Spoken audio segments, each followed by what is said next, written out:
I want to begin by just saying we're doing extremely well in Iran. The difference between them and us is they had a Navy 2 weeks ago. They have no Navy anymore. It's all at the bottom of the sea. 58 ships knocked down in 2 days.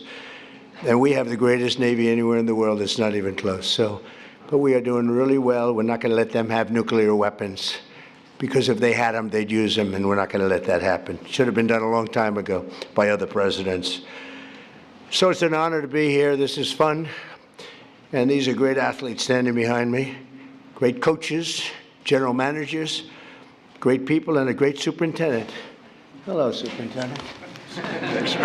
We only put our finest as these superintendents for these great schools because we don't want to have somebody that they don't look up to. We take our best, and they're really amazing. For the second year in a row, it's my great honor to officially present the Commander-in-Chief's Trophy to the one and only Navy midshipman football team with 11 wins and 2 losses, playing the best teams in football.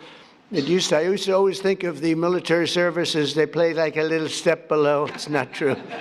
They played the big teams and they beat them. These players achieved one of the most impressive seasons in Navy football history and any football history, frankly. And I just want to congratulate the midshipmen. I met them backstage, and they're great. Thank you. Congratulations, everybody.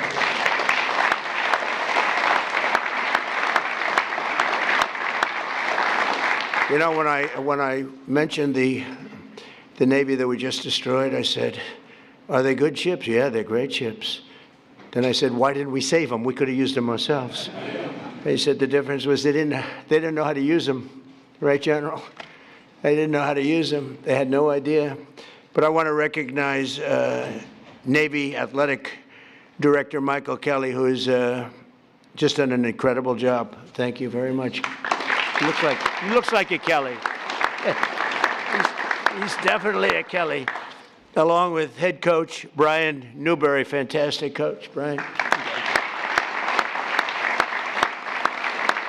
Who's off to the second best start for any football coach in school history. What's second? Who's first? It's pretty good.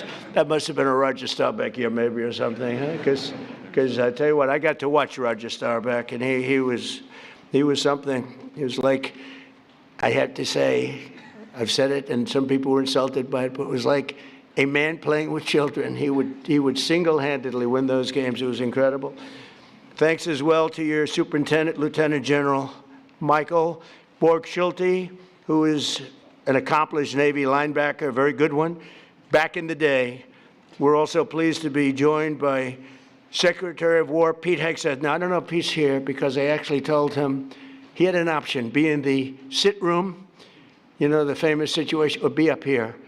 And if it's okay, I told him, but I think he has 2 very beautiful sons up here, to the best, Boone and Jackson. Are you 2 guys? Well, I told your father, just be in the situation room. We're okay with that, right? I think so, right, Coach? Coach, I think you're okay. So Boone and Jackson, someday you'll be on this team maybe, right? Would you be on Navy, Army, Air Force? Which one? Take Navy. Just say Navy, okay? I don't want to get them in trouble. And your father's doing a fantastic job. And also the chairman of the Joint Chiefs of Staff, Dan Kane. So Dan is unbelievable, and I picked him for a reason because I was told it would take 5 years to beat ISIS by our television generals. You know, there's a big difference between generals, just like there is between coaches and everything else. They said, "Sir, 5 years," and I went to Iraq because I didn't understand why 5 years, and I met this general, and his name was Dan Kane. I said, "What's your name?" He said, "Raisin, sir." I said, "Really, Raisin? What is that?" "Raisin." "Oh, it's just my nickname, sir." "What's your last name?" "Kane." I said, "Your name's Raisin Kane? I love you. You're the guy I'm looking for."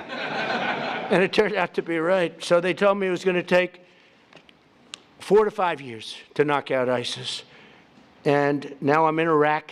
I come down, I meet him, some other generals. He was the boss. And I said, "How long would it take for you to knock out ISIS?" He said, 4 weeks, sir. I said, 4 weeks? They tell me 4 years, maybe 5. He said, "Well, whatever they want, sir. They're the boss. I'm just here. But you can do it in 4 weeks, sir." and you have time left over. I said, you got to be kidding. And he explained, and we went through a whole big thing. Well, nobody in this room would be bored by it. Actually, you'd like to hear every word. I'll tell you every word of it. But bottom line, I said, let me go back. But as I'm leaving, it was very interesting. I'm walking down the stairs, long fight. I had to turn off the lights after spending trillions of dollars. You had to turn the lights off in the plane because you didn't want to be spotted by the enemy. This was something. So we land, and he said, sir, would you like to rest for a while before we have a meeting? I said, I don't have to rest. My name's not Biden. I don't want to, I'm not resting. And we had great meetings. And then I got back on the plane. I said to him, so General, you say 4 weeks. We mean that, right? 4 weeks, sir, and you'll have time left over. He said, I'll call you on Monday when I get back. And I called him. I said, you still feel that way, General? He said, yes, sir. And I let him do it. He did it in less than 4 weeks. He defeated ISIS. It was amazing. What a difference. You know, I always say, what a difference the president makes. The border. They said, it can't be done without Congress. It will take years. We did it in about 3 weeks. We have a border that's now 9 months in a row. Nobody's come into our country illegally. I'm not even sure if that could be right.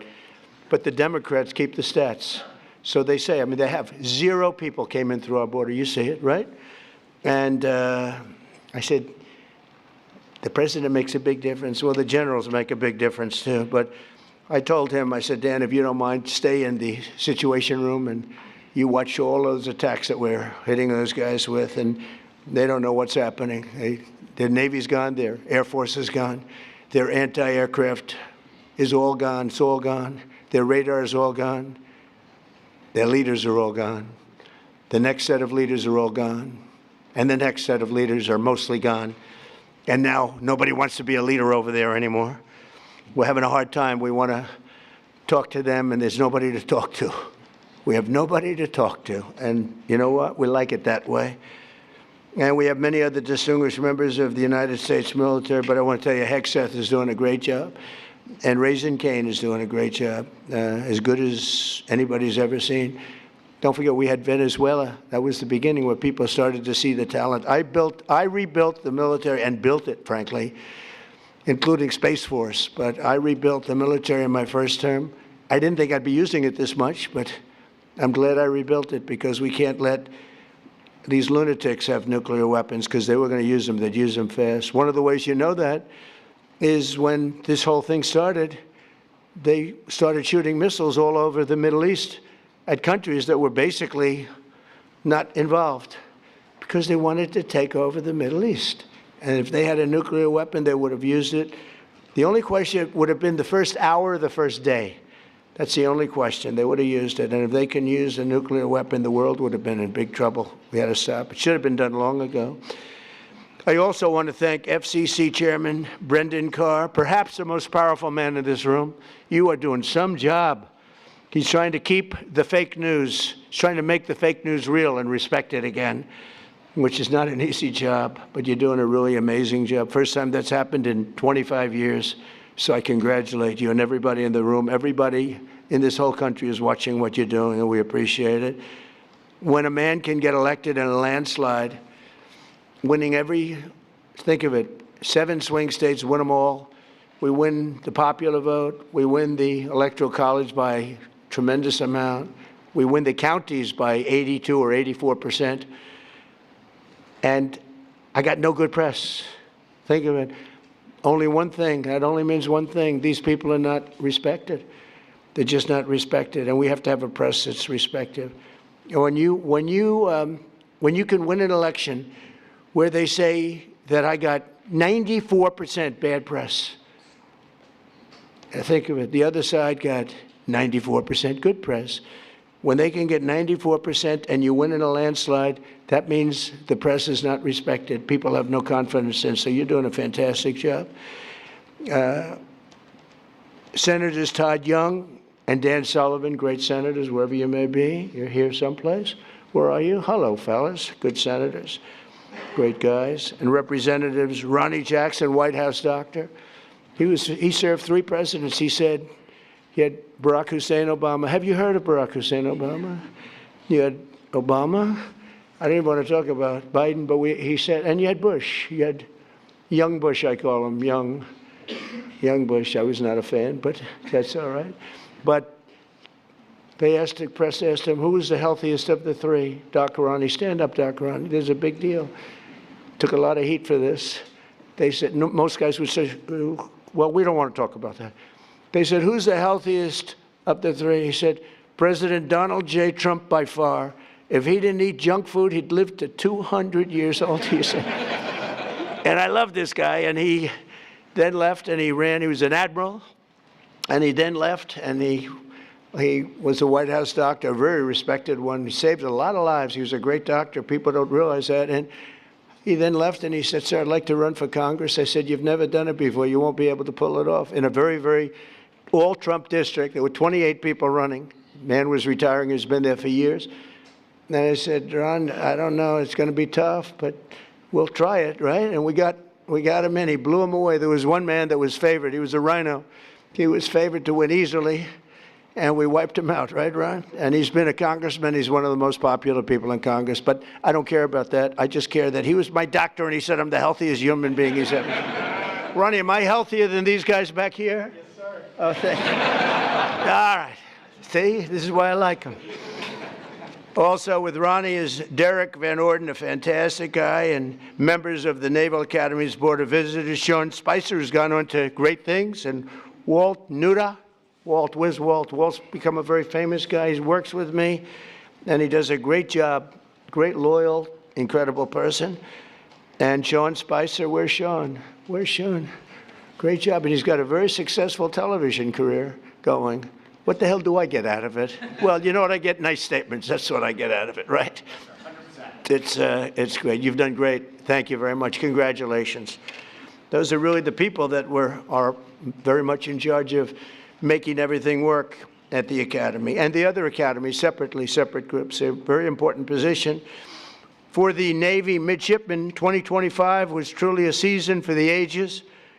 You didn't just win the Commander-in-Chief's trophy, you made history as one of the greatest teams to ever wear the proud uniform of Navy football, some uniform.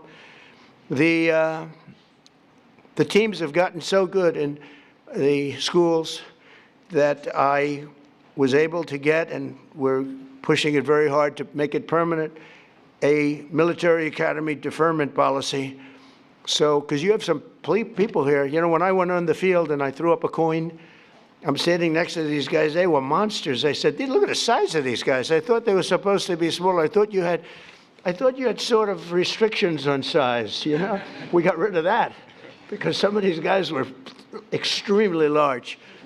And we have the NFL teams here also. When whoever wins the Super Bowl, they come. The baseball teams, we had the Dodgers, we have them all. But I saw the size of these guys, so I got used to it. And I said, these guys are as big as the NFL. And at one of the visits a while ago, first term, they asked me, they said, sir, we have a hard time recruiting because a player, if he's really good, he can't do the 4 or 5 years in the military service. Could you would like to do a military academy deferment policy? I immediately knew what he meant. And we got it done. And it allows you to defer your service until after your career. So if you go in the NFL for 10 years, so now everyone wants to join. So do I get credit for this successful team then? Huh? The superintendent's going to say yes. I don't know about the coach. I don't know about Kelly. But the coach, I think, it made your life a little bit easier. It was tough. It was tough for the teams when they used to have to play guys that were twice their size, right? So they did good. They had better heart. They have the best heart in the business, but size does matter. And so what we did is we got that so you have a deferment, so a lot of people are able to join now, and they do their service later. They're great patriots, but that would be a lot to ask. And I think it's helped your teams really compete at the highest level. The team was led by your incredible senior class, and that includes the co-captain and star quarterback, Blake Horvath, who is fantastic. Where are you, Blake? Wait a minute, you're a player. I was at that game. He's a player. Yeah, but good everything. You can run it, you can throw it. What do you think, NFL material? Sure. You have no choice, you have to. Thank you. Stay up here if you want. Look at this guy. He walks up. Most of them just stay there. Just, they don't want to. Very good. Look at him. I can't get rid of him. I can't stay there if you want. Come on, stay there. He's a quarterback. What the hell? But he ends his college career as one of the most accurate Navy quarterbacks of all time with an astounding almost 60% completion rate, second only to the man we just spoke about, Roger Staubach, who was unbelievable. He was unbelievable. He served 5 years, and then he came in, and came in at like 27 or something, and he was phenomenal as an NFL player. Likewise, senior wide receiver Eli Haydenreich scorched opposing defenses all year long. They've been writing about him, a lot of stories, setting a school record for receiving touchdowns. And you do need a quarterback for that. Where's Eli? Where's Eli? Come here, Eli. Get over here. Look at the size of this guy. Huh?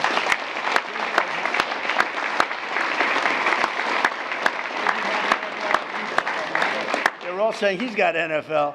Pretty good. I see by the size of those hands, you have no trouble catching that ball. Come here. Great.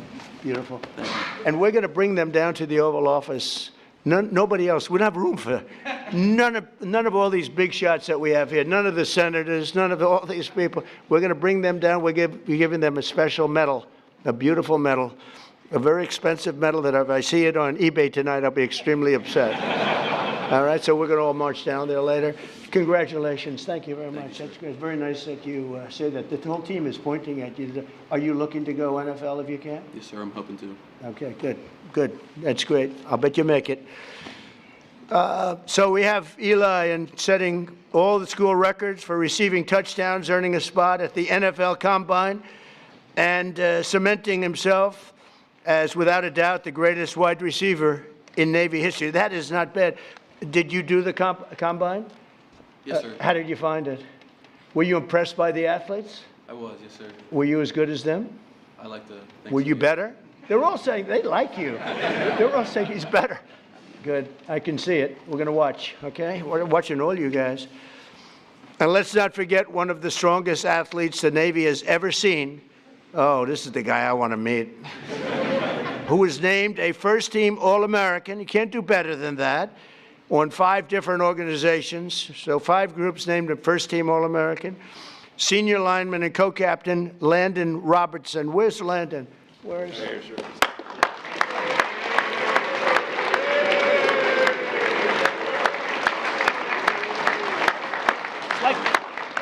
His arms are like steel. It just hurt my hand. I hit his muscle. It's like steel, man. we're not messing. You think I could take him in a fight? Yes. It's like Ronnie. Thank you. Congratulations. That's fantastic. So listen to this about Landon with a 665-pound squat and a 465-pound bench press. What about women playing in men's sports? Think we could have a woman take your position? Is there a woman out there? I don't think so. You know, we're trying to end that. No men. Think of it. No men in women's sports. Maybe I'll put Landon in women's sports for a little while. How ridiculous. I mean, you know, they say that's an 80-20 issue. No. That's a 99% issue. It's amazing. Thank goodness the Democrats keep pushing these things. Open borders, transgender for everybody, and they want to have men playing women's sports. So Landon has some really big records, and he's so strong that the team had to special order a longer barbell. I see, because the barbell would break. That's crazy. Is he the strongest one on the team, guys? Is everyone? Huh? No doubt, with all you big, strong guys. Look at this guy at the end. What do you think, Landon? Look at that. He's a big guy. So thank you very much. We have a lot of fun at these things. I love sports, and I love athletics, and I love competition. I love competition, and these guys are champions. But perhaps no single player better represents the heart and soul of this team than your 5'9", 174. I love those guys. Those guys that are a little smaller than you're supposed to be, but they have a bigger heart than everybody on the team, right? And the other team, too. 174-pound playmaker who delivered key knockouts and blocks on opponents almost twice his size. Senior Brandon Chapman. Brandon plays selfless, relentless football. I got this from his coach. as he likes to say, quote, here's a quote, "The way I look at it, the fight's not over until I win." That's it, right? Just keep going. And that's really the spirit of the Navy and our great sailors. Where are you, Brandon?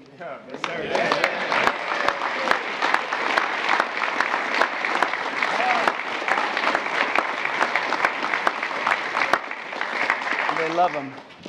Boy, I tell you, you don't have players like that. You don't win. You just can't win. You need people like Brandon, and they all have that big heart. It's very tough when you get into that elite group. When you beat those schools that are big and powerful, it's a pretty amazing thing. This group of winners opposed and opened the 2025 season with 7 straight victories, including a thrilling win over one of your top rivals. It's always tough, too, Air Force. Coach, Air Force is always tough. What is that? I mean, they're always tough. You beat them, but they always seem to have a good record, and they always seem to do well, right? But no problem with this team, right? What was the score you won by, Coach? Was it a close game or not that close? I think we won by 3. 1 by 3. You won a couple of close ones, but you won. Doesn't really matter as long as you win, right? So that's great, Coach. But as every Navy football player knows, you don't make it to the White House unless you also triumph over Army on that second Saturday of December, which is the whole deal.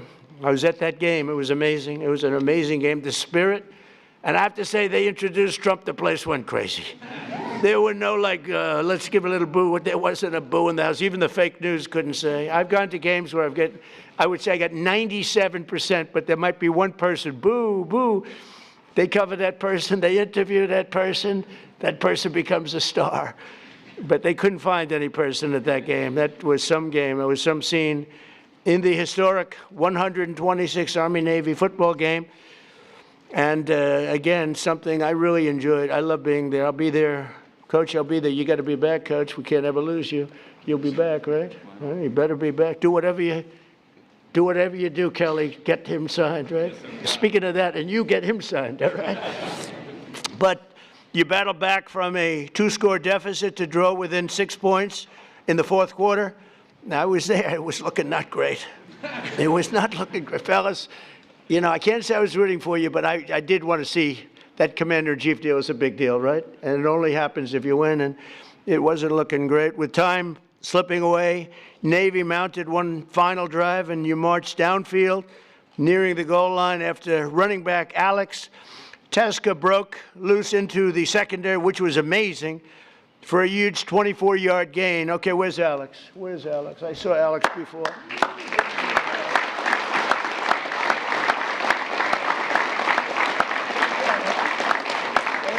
Oh, thank goodness. Thank goodness.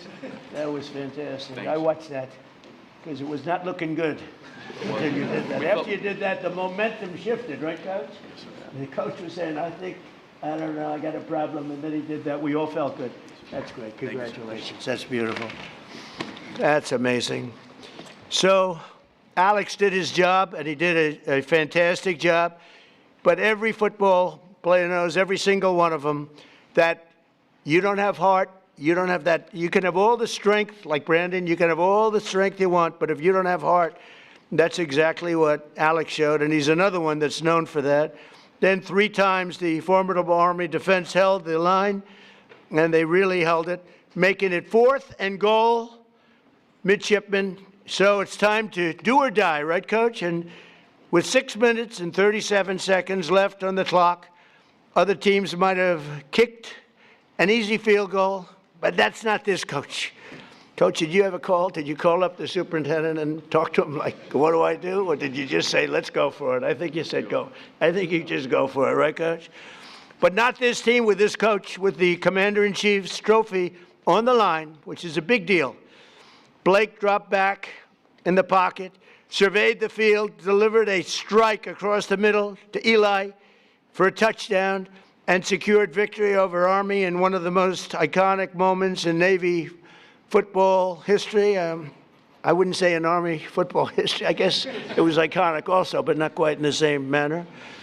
But I watched that. That was incredible. The annual Army-Navy game is Truly one of the most special occasions in all of sports, but in recent years, the college football playoff expansion has encroached on this sacred 4-hour time slot traditionally reserved for Army and Navy.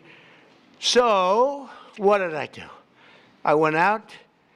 I don't know if I could have pulled it off. I have much more power in my second term, don't you think? What do you think?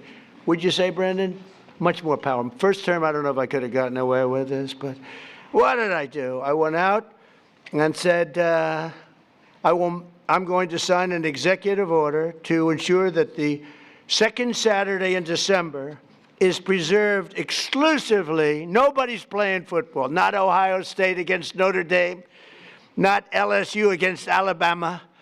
Nobody's going to play football for 4 hours during that very special time of the year in December. It's preserved forever for the Army-Navy game.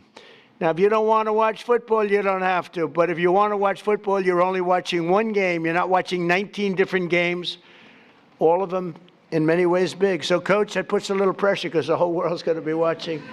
So nobody else is going to be allowed. Of course, we'll probably get sued at some point, because we always get sued. But we win those suits, and we'll win this one. The only game that's going to be played, so we preserve that time, no matter who it is. You're playing the Army-Navy game. It keeps it special. We like it, right? Are you okay with it? Huh?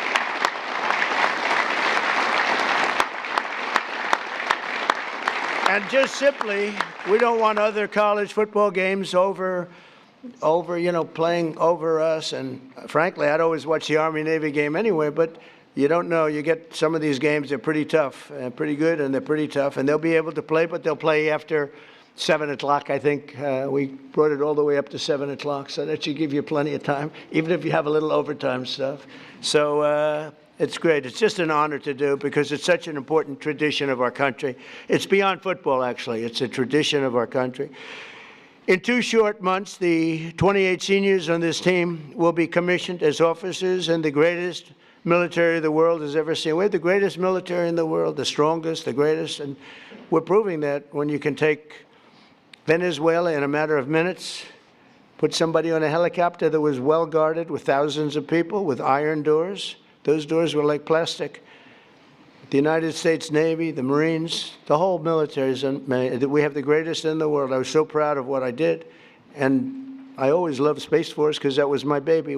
That has never happened. That hasn't happened in 81 years, a new force, and it hadn't happened. And I think we all agree that Space Force has become, you think, right, very important to the success that we're having even now. Over the past few weeks, the world has seen the true strength and might of our sailors and aviators as they fought in one of the most complex and successful military operations of all time against the Iranian regime. And it's amazing. It's not, I don't want to get too crazy here. Not a contest. It's not even a contest. They do whatever they want. They can't, they had a lot of great equipment. Russian equipment, Chinese equipment, they had plenty of money. That equipment was useless against us, useless. No force on earth can beat the American sailors or the American military. We're the strongest in the world by far. To those standing behind me who will soon be joining these missions, I say, sail fast, stay strong, and go Navy. And I just want to congratulate again this incredible team on the win of this trophy. It's not often that this trophy gets presented. You have to have a very special year to get it. And I'm going to sign the executive order right now and then invite Coach Newberry up to say a few words and talk about what a great team and what great individuals they are. So, Coach, I'll sign and then you take over, okay? Thank you very much.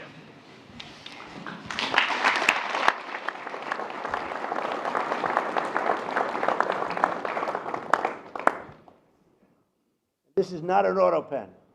Can you imagine taking it and say, would you please have this signed? Somehow, I don't know how they got by that, but it didn't work. Let's go.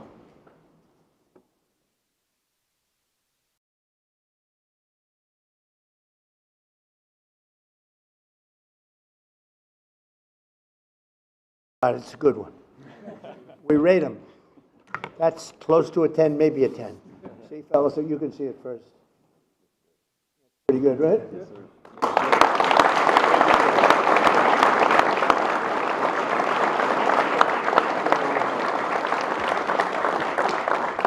And what I'll do is I'll give these out also. If you're going to get them down at the office, you're going to get that.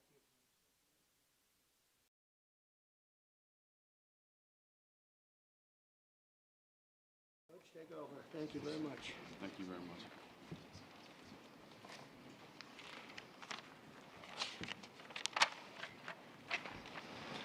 Good morning. Thank you, Mr. President. Thank you for signing that executive order and protecting the sanctity of the Army-Navy game. It's a game with a soul, and it deserves to be protected. Thank you very much. Thank you to you and your staff, your gracious hospitality, and for making today's ceremony possible. And thank you to the distinguished guests and everyone in attendance for being here to recognize this team and this exceptional group of young men. On behalf of our players, our staff and their families, our superintendent, General Michael Book-Schulte, and our athletic director, Michael Kelly, it is truly an honor to be here. We're grateful and humbled to be back again. As I shared last year, it's been our goal to return to this stage many times during your tenure, Mr. President. There's no higher honor in our program than standing here representing the Naval Academy, the entire brigade of midshipmen, the Brotherhood, and all the men and women who serve and have served in our Navy and Marine Corps. These young men understand that wearing the Navy uniform comes with a responsibility greater than football. Each day they strive to live up to the core values of honor, courage, and commitment, and the standards of those who came before them. Leaders of character who have gone on to serve our country with distinction. What they accomplished this season is a direct result of that ethos and mindset. The players here on stage and to my left in the audience are some of the very best our country has to offer. In just a little over 2 months, these 28 seniors standing behind me will graduate and commission as officers in our Navy and Marine Corps under your command, Mr. President. They will do so with character, discipline, and the values that define this institution. I also want to recognize our fellow service academies, the United States Army and the United States Air Force. The rivalry we share is among the greatest traditions in college football, but it is grounded in deep and enduring respect, because we know that one day many of these young men may stand shoulder to shoulder in defense of our nation. The Commander-in-Chief's trophy represents the commitment, discipline, teamwork that define the future leaders and warfighters of our armed forces. Every day our players balance the demands of Division I athletics with the responsibility of preparing to serve as officers. That challenge forges the character this trophy represents. In our view, it is the most meaningful and honorable trophy in all of college sports. To our families, alumni, and the countless people who support the Naval Academy, thank you. Your belief in these young men and what this institution stands for makes moments like this possible and special. Mr. President, thank you for hosting us today and for your continued support of the men and women who serve our great country. At this time, I'd like to bring our two captains, Landon Robinson and Blake Horvath, up to present you with a couple of gifts. Great, thank you.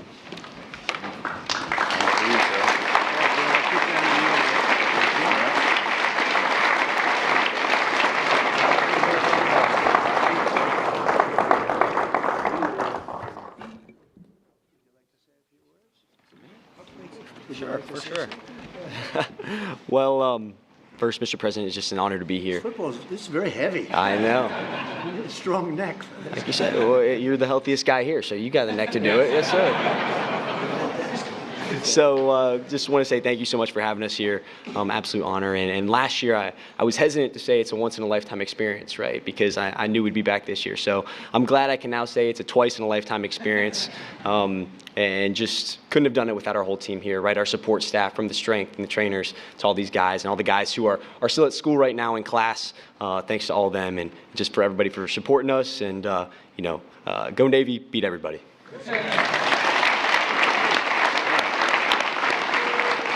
Absolutely.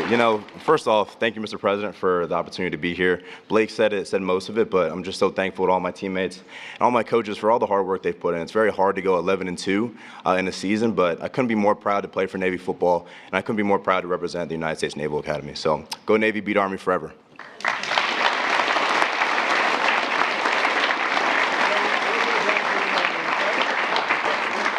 We're going to see you at the Oval. Now, anybody does not want to go to the Oval, please raise your hand. Okay, I'll see you in the Oval. I had a feeling you were going to do that. Thank you. See you in a couple of minutes, okay? We have something for you. Thank you, everybody, very much. Thank you.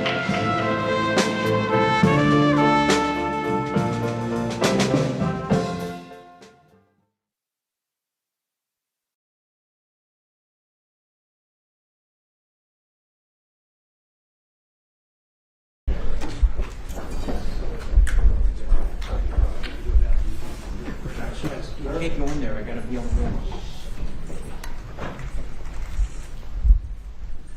Well, thank you very much. It's a great honor to have Taoiseach Martin from Ireland, and somebody that we know, we get along with. We've had a very good relationship, and we continue, and we're going to have some big discussions today concerning trade, concerning lots of different subjects.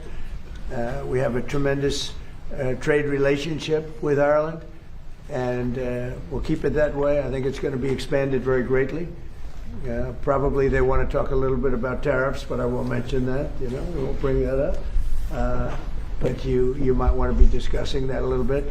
But it's an honor to have you, and thank you very much for being here. Thank you. And may I thank you, President, for facilitating this visit, and in what is for us probably one of the most important weeks in the United States. And in many ways, you're affirming the tremendous bonds between Ireland and the United States that go back to the very foundation of this republic. And 35 million people in this country claim Irish descent and Irish heritage. And I spent the first 2 days in Philadelphia, going back really into the heart of that history, and the fact that 3 Irish people born on the island of Ireland signed the Declaration of Independence. It was printed by an Irishman, John Dunlap, and disseminated across the colonies. And Charles Thompson, who we discussed earlier, he designed the bald eagle, the seal of the US. So in many ways, our connection is foundational, it's historic. And the Irish helped to build America. We're very proud of that connection. And we think you hosting us here in the White House is affirmation to all the Irish Americans out there and to our diaspora in this country for what they've contributed to America. And that's very much through the prism this year, the America 250. It's a very exciting year, and we're discovering new things. I mean, even a guy from my own city, a guy called Stephen Moylan, who was an aide-de-camp to Washington, he's regarded as the guy who came up with the phrase, the United States of America, first written record, and it's in New York in the museum and so on like that. That's the nature, the history of those bonds. Well, you told me something before that was maybe the most interesting of all. How many presidents are in some way related through blood with Ireland? 23. Can you believe it? 23 Irish presidents. They're great politicians. Yeah. The Irish are great politicians. Absolutely. No, but think of it. 23 are in some form, and many of them have gone to Ireland. Absolutely. Grant went to Ireland after his presidency. Right. I was saying earlier, Ronald Reagan's visit was an extraordinary one in a place called Ballyporeen in County Tipperary. And of course, John F. Kennedy, whose grandfather was Irish, came back, I think, early '63. That's a very memorable visit because of what tragedy that happened subsequently in the assassination, which touched people in Ireland very deeply. So the Kennedy family is strong. Resonation with Ireland. Well, we like the family too. Yeah. One person in particular, one very non-controversial. I know person. that. But now he's doing a very good job. He really is. But we have more, I think, people here by far than you have in Ireland that are of Irish descent. We have, so you have quite a few, but we have a lot. You have a lot more than we have. It's pretty amazing by a lot. Absolutely. Yeah. Anyway, thank you very much. It's a great honor. And thank you. Any questions for me?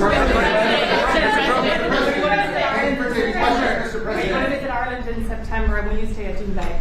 Well, I'm having, it's a great thing, my son and my family, we have a great golf complex in Ireland, one of the best in the world, called Doonbeg. It's in Doonbeg. And it's been amazing, and Rory McIlroy loves it, they all love it. Great golfers, you have a tremendous golf tradition, and it was chosen for the Irish Open, which is a big deal, that's a big event. Absolutely looking forward to it. Everybody wants me to be there. You just said, I hope you're going to go. I did. And we're going to try. We are going to try. But it would be an honor. But it was a great honor to be chosen. They only choose the best courses in the world for the, for the big opens. It's one of the big ones, the Irish Open. It's really become one of the most important tournaments in the world. It's going to do. I hear it's going to be a fantastic success. It'll be a great success. Yeah. It's a very, Mr. President, it's a very hard course. Mr. What President, progress have you made, Mr. President, in getting America's allies to assist the U.S. in escorting those oil tankers through the Strait of Hormuz? Well, we don't need too much help, and we don't need any help, actually. In fact, we just put out a notice. I was watching over the last couple of weeks, and all of our NATO allies were very much in favor of what we did. They thought it was very important. We were just discussing it, actually. Very important that we take out the nuclear threat from Iran, and we've done that very strongly, very powerfully. We've wiped out their Navy, wiped out their military in every aspect. Their Air Force is now decimated. They have no Air Force, no Navy. They have no radar. Their radar is entirely gone. Their anti-aircraft machinery is gone. Everything is gone. Their leaders are gone. I guess one of their top person was, they say, a lot of people say their actual top was killed yesterday, along with somebody else who was responsible for the killing. The man that was responsible for the killing of 32,000 people over the last 2 weeks, he was in charge of the killing of protesters. It's an evil group. I mean, they've killed much more than 32,000 people. And the man who was responsible for that was also killed yesterday. And all of the NATO allies agreed with us, but they don't want to, despite the fact that we help them so much, we have thousands of soldiers in different countries all over the world, and they don't want to help us, which is amazing. I mean, amazing. And I didn't do a full court press because I think if I did, they probably would be. But we don't need help. That war has been long prosecuted, as far as I'm concerned, almost from day one. We knocked out many of these things. We knocked out the Navy essentially in a couple of days. But I was surprised to see that NATO, while they agree that it was a very important thing to do, they agree fully. Nobody said, oh, you shouldn't do it. They would have had a nuclear weapon within 1 month of when we had the B-2 bombers bomb the nuclear potential. I call it the nuclear dust. So I think NATO's making a very foolish mistake. And I've long said that, I wonder whether or not NATO would ever be there for us. So this was a great test, because we don't need them, but they should have been there. The other thing is, and I think, very important, we didn't have to be there for Ukraine. Biden chose to spend hundreds of billions of dollars on Ukraine. And I guess the head of Germany just made a statement that, they weren't involved and they have nothing to do with the war. But at the same time, they think we did a great thing by knocking them out. Nobody wants to have Iran, or anybody, but nobody wants to have Iran with a nuclear, because these people are crazy. They're absolutely crazy, and they're vicious, violent. I mean, they killed, think of it. They killed, now I hear it's about 41,000 people. They put out a notice 2 days ago. Anybody that protests will be immediately shot and killed. That's pretty tough stuff. So everyone agrees with us, but they don't want to help. And we as the United States have to remember that, because we think it's pretty shocking.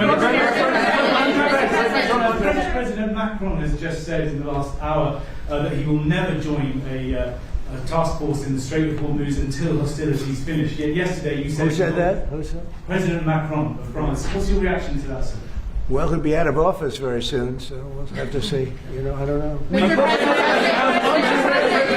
President Trump, on Doonbeg, you're building an extension to it at the moment, but there's been an objection put in, and it's being held back at the moment due to small snails. What are you disappointed about that? No. Planning Commission is. I have not heard that. No. Planning Commission. I mean, the course was built and it's been operated very successfully. Somebody's objecting. You mean an environmental group is objecting to small snails at Doonbeg? I don't know. It doesn't sound like the biggest problem I've ever had.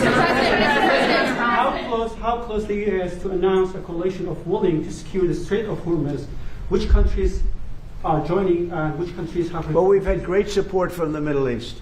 Qatar has been great. UAE has been absolutely, they've been great. Saudi Arabia has been terrific. Bahrain has been very good. The Middle Eastern countries have been very strong in their support. And of course, Israel has been our partner. Israel's been very, very strong along with us. It's been a very strong collaboration. I was against Iran long before I even thought about Israel being against Iran. If you look back, many years ago, I talked about Iran was a big threat to this country, to this world of ours, and turned out to be I was right. In fact, I said you have to attack Karg Island.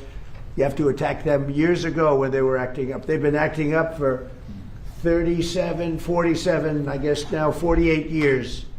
For 48 years, they've been bad players, vicious players, and you can't let them have a nuclear weapon. If they got a nuclear weapon, I would say they would have used it within 24 hours after having it.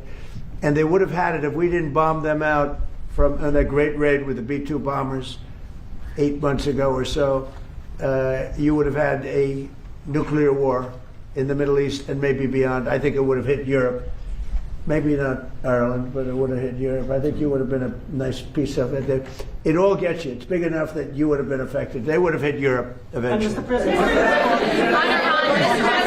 Mr. President, your Director of National Counterterrorism, Joe Kent, he just resigned today. He said he can't support your conflict with Iran. What's your reaction to that? And did you talk Well, I read his statement. I always thought he was a nice guy, but I always thought he was weak on security, very weak on security. I didn't know him well, but I thought he seemed like a pretty nice guy. But when I read his statement, I realized that it's a good thing that he's out, because he said that Iran was not a threat. Iran was a threat. Every country realized what a threat Iran was. The question is whether or not they wanted to do something about it. And many people, many of the greatest military scholars are saying for years that presidents should have taken out Iran because they wanted a nuclear weapon. They were, if we didn't do the attack, or if, I'll go a step further, if I didn't terminate the Iran nuclear deal given to us, one of the worst deals ever made by Barack Hussein Obama. Remember when they sent Boeing 757s over there, loaded with cash, hundreds of millions of dollars? You would have been very happy. This was a wonderful, they sent hundreds of millions. People forget that. Does anybody remember? Right? You remember. Hundreds of millions of dollars in a Boeing 757. I think they had two of them loaded. They took the seats out and they put cash.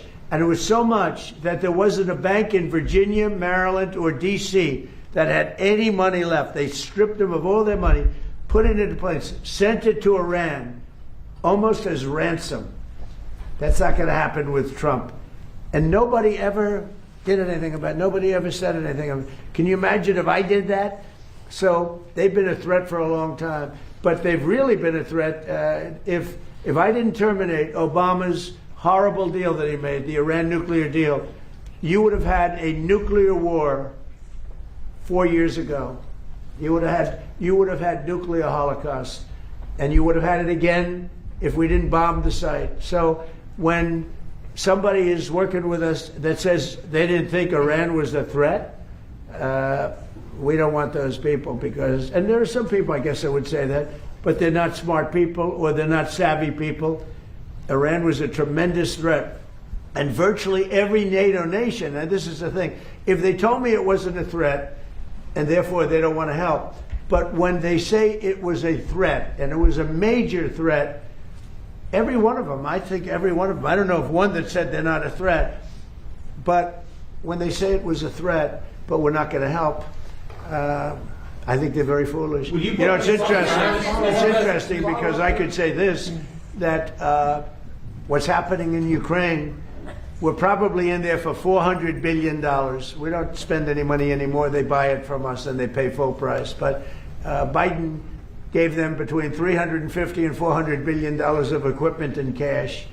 Someday they'll have to find out about the cash. And you could say that wasn't a threat, you know, we're helping them.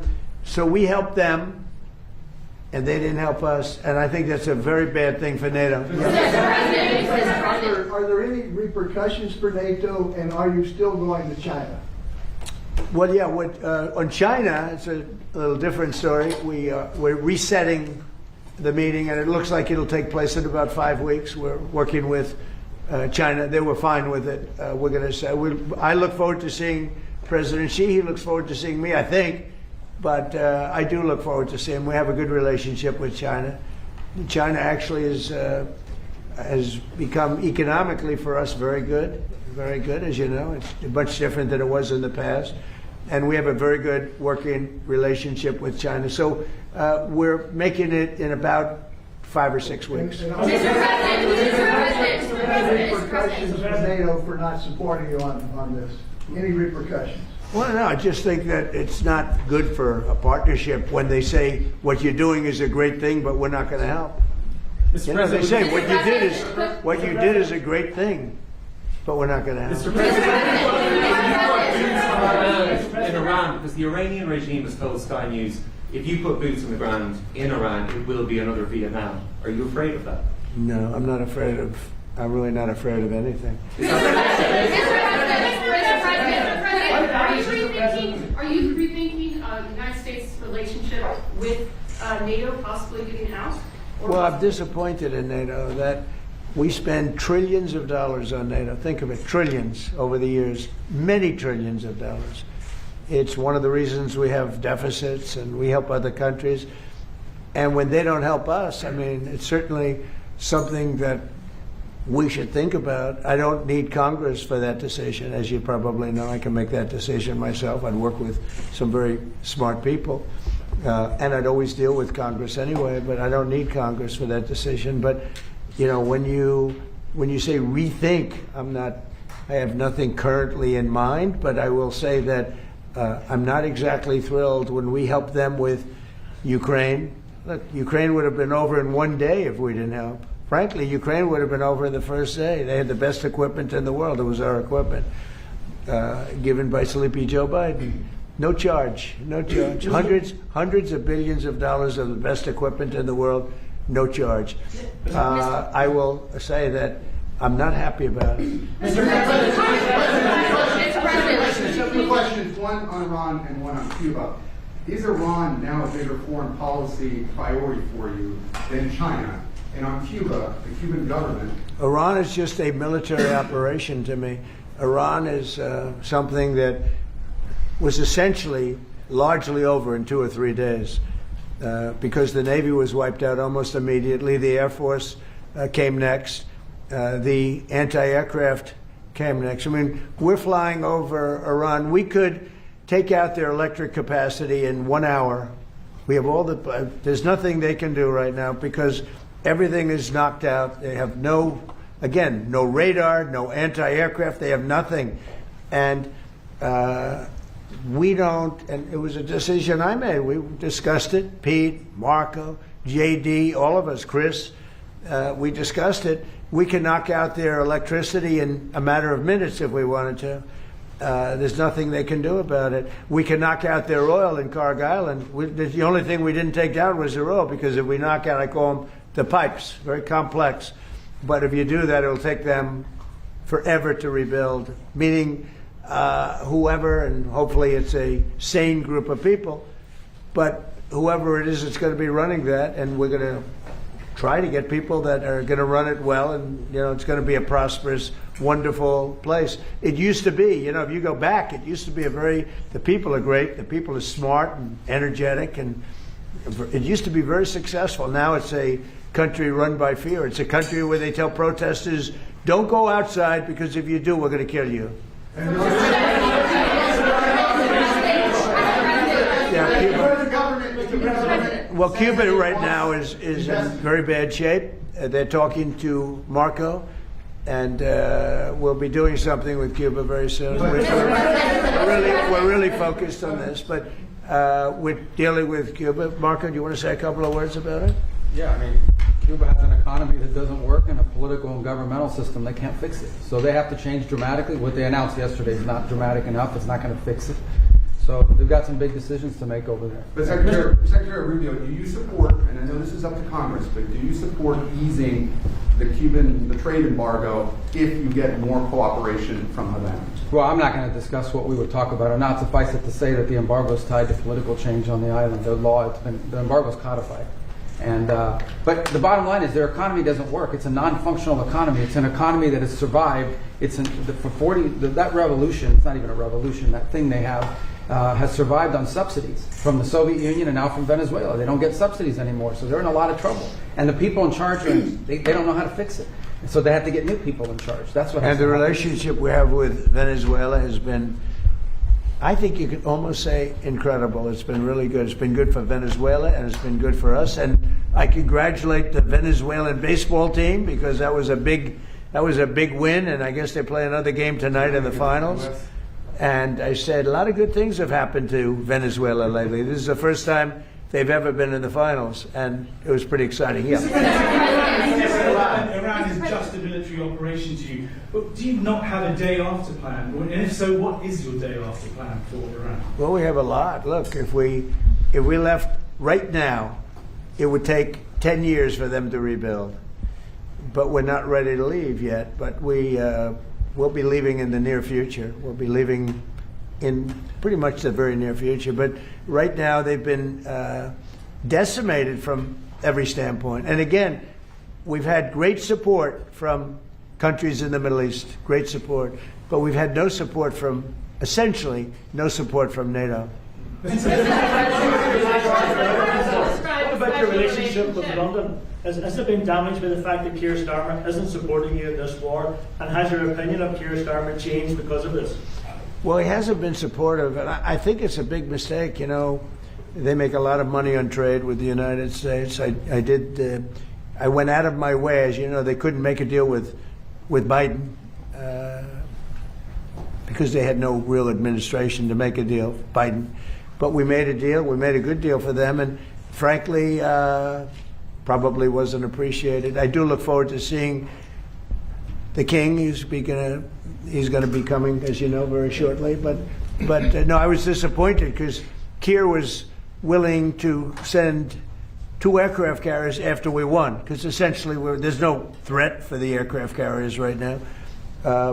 And I said, no, we want things sent before the war, not after the war is won.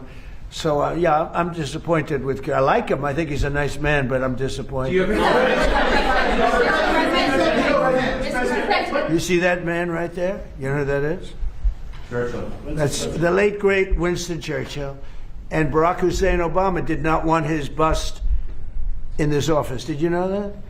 And Barack Hussein Obama sent that bust back to England. They didn't want it. And when I came in, I was asked if I wanted it. I said, absolutely, I want it.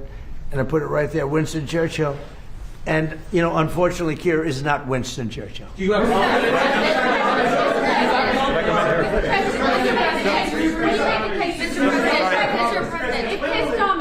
No, hold it. Right. Just could I hold it? Just make a number of points. First of all, I think, notwithstanding what has happened, the transatlantic relationship between Europe and the US is very, very important on a number of fronts. And I think we've had issues over the last year until we settled them. And I think many of these leaders engaged with you, particularly on trade initially. Remember all the fuss last year, but we got a landing zone between Europe and the US, and I think we can get a landing zone again. And I think I just met with Keir Starmer last week. The British-Irish relationship is a very important one. Churchill was a great wartime leader, although in Ireland there was kind of a different perspective in terms of during our own war of independence and so on. He created his own bit of difficulties for us. But that said, he was a great wartime hero. Keir Starmer has done a lot to reset the Irish-British relationship. I just want to put that on the record. But I do believe that he's a very earnest, sound person who I think you have a capacity to get on with, and you've got on with him before, and you've got on with other European leaders as well. And I think you have that capacity again, and I think everyone exists. I mean, you cannot have a rogue state with a nuclear weapon or the capacity for a nuclear weapon. Iran was the sponsor of terrorism. We sanctioned Iran, all European countries did, as a and the IRGC in particular as a terrorist organisation. They sponsored Hamas, they sponsored Hezbollah, the Houthis. They created mayhem, a most maligned force in the Middle East. The Irish position has always been, ultimately, can we resolve this can we get peace? And obviously there's preconditions before you get to that situation. We had our own conflict, which went on for 30 years, and we learned a lot from that in terms of how to try and bring about peace. And I think I've listened to you in terms of, you're correct, I mean, our hearts go out to the Iranian people who have been repressed and suppressed for so many years, culminating in that savage murder of thousands and thousands of Iranians some months ago. No one was in a position to do anything about that. I think, and likewise with Ukraine, I mean, the Russians did invade Ukraine, have attacked civilian infrastructure and so on like that. And for the people of Ukraine who just want peace and an opportunity to live, I think we have to continue to work to see, can we bring peace, different regime to Iran where Iranians can live in peace again, and the people in the Middle East can live in peace. And you're doing your bit there in terms of the work in Gaza and so on like that. And I think that's what we want, is a peaceful resolution of conflict. That's where we come from as a small nation. Right. We've been peacekeepers all our lives, and we're the longest-serving nation in terms of provision of peacekeeping forces in the world, as it turns out. But we think ultimately all conflicts come to an end, and I think we have to try and work towards that end, and I'm sure European leaders and the US administration will engage, and hopefully we can get a landing zone somewhere. I mean, the only thing, and I agree with everything you said, but we helped with Ukraine. Yes. And they don't help with Iran. And they all acknowledge that Iran can't have a nuclear weapon. You yourself say, these are horrendous people. These are the worst people, and going back to Hitler, right? Going back to Hitler, these are the worst people. That's a long time ago, and there's been nothing close. Every problem, so many deaths, 90% of the people that got blown up by landmines, they loved them. Soleimani, we killed him. If we didn't, it might be a different story, because he was a horrible person, but he was a very powerful person and leader, smart. But we killed him. If we didn't, I think you'd have it. I did. But I think it would have maybe a different situation. It wouldn't have been so easy as it has been, because it has been very easy. It's all of their military is there, but you can always have somebody drop a mine in the water. It's like terrorism. Yep. And then you have the people that own the billion-dollar ship saying, well, let's not move that ship yet because we want. So we thought that Europe would help that, because they do have some minesweepers. But it's amazing that, they all said, what a great job. They would call me congratulating us on the great job we did with respect to Iran, and we knocked the hell out of them. And they're no longer the bully of the Middle East. They were known as the bully of the Middle East, and they're not the bully anymore. But you would have thought they would have said, we'd love to send a couple of minesweepers. It's not a big deal. It doesn't cost very much money. But they didn't do that. So, I think it's very unfair to the United States. Not to me, but to the United States. Go ahead, please. Keir Starmer isn't making... She's a fantastic reporter, by the way. Go ahead. Thank you. The Prime Minister isn't making the case to the British public as to why he should be supporting you. Could you do that now and talk to the UK and to GB News viewers about why it's in their interest that we help you? Well, because we have a tremendous long-term relationship with the UK. I mean, people would say it's the best. I don't want to get into that, but we've had, it was the longest, the oldest, should be the best.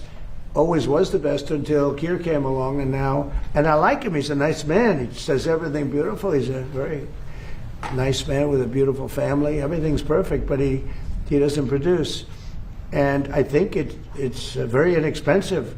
I just said, you don't have to send me aircraft carriers. Send me a couple of minesweepers. We don't need your aircraft carriers. But even the aircraft carriers, he would only send them after we essentially won. I mean, he's sending them when there are no planes left, when the missiles are down to 8%. They have like 8% of the missiles. The rest we demolish the missiles, and the factories, largely the factories are going even as we speak. They just hit another factory. They have a lot of missile factories. They have a lot of drone factories, and so he's wants to send them when we don't need them. But we'd like to have minesweepers, because just in case. We don't know that there are any mines down, because we wiped out, I think, 24. They actually have to think of this for a country. They have 24 boats that do nothing but put mines in the water. This doesn't sound like a great country. This doesn't sound like a friendly country, but we killed all of those boats. They're at the bottom of the sea. So we don't even know if there are any mines there, but if there are, we'd like to have a little help in finding them, probably most importantly. Would you like a change of Prime Minister? Do you have confidence in Keir Starmer? Would you prefer to deal Well, with it's not for me, before? it's really for the people of the UK to have confidence. Of course, in it. but is he I've been very critical of Keir, and I did it in a friendly way. I said, if you don't change your energy thing and get away from windmills and go back to oil and gas, and you have something that's no other country has. Very few countries have anything like it, the North Sea. You have some of the greatest oil and oil deposits in the entire world, the North Sea. They don't use it.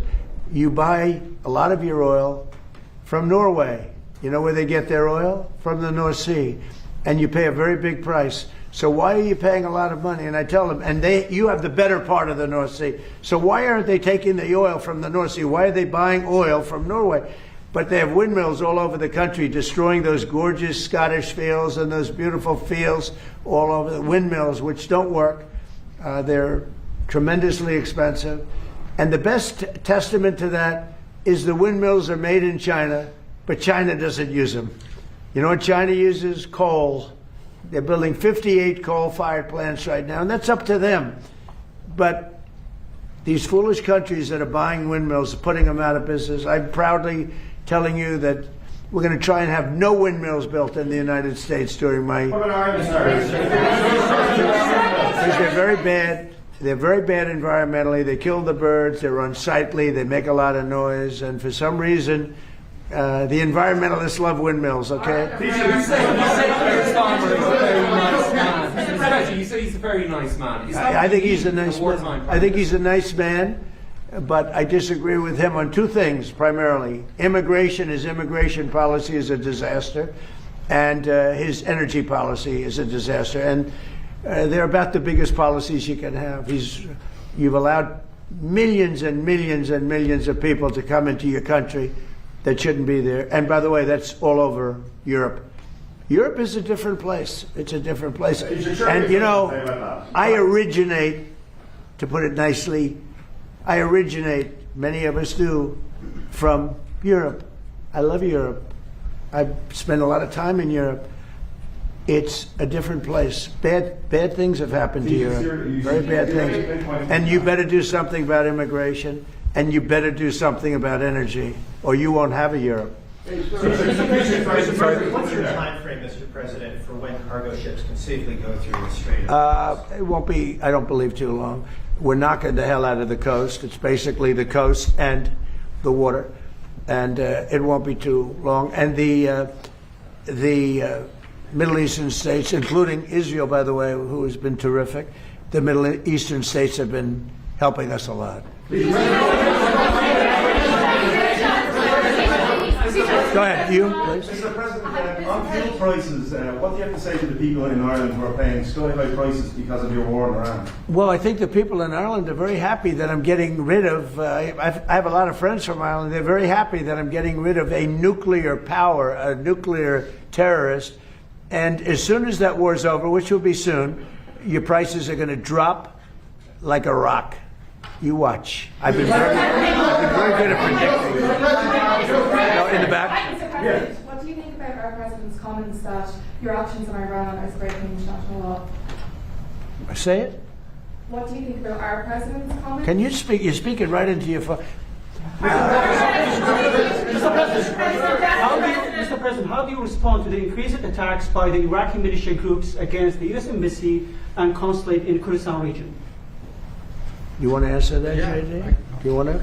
Yeah, well, Marco, obviously the Secretary of State, has control over the embassy. Look, there have been a lot of militia attacks against our base, or our embassy in Iran. I think Marco's done a good job of limiting the number of people who are at that embassy so we can provide essential functions but also protect our people. But it goes to show there are a lot of terrorists in that region of the world, and we've got to eliminate them when we find them. And you can't give them nuclear weapons. You can give them rifles, you can give them guns, you can't give them nuclear weapons. I think we agree very strongly on that. Please. What's the basis on the immigration point? Yes, excuse me. Just first of all, I would say, like, Europe is still a very good place to live in. Good. A lot just to let you know. I'm glad to hear that. And our view is you have to have robust and fair rules around migration. But on the other hand, a lot of people, within the European Union, we have free mobility of people. And in Ireland, our population is growing, but in a very positive way. Our economy is going well because we're attracting a lot of people from Europe and beyond into work legally and validly in our country. In fact, I'd love if we could develop a legal pathway between the US and Ireland into the future because of our history and so on like that, that we could have a legal pathway, because no one is in favour of illegal immigration or and so forth. So you have to have robust rules for that.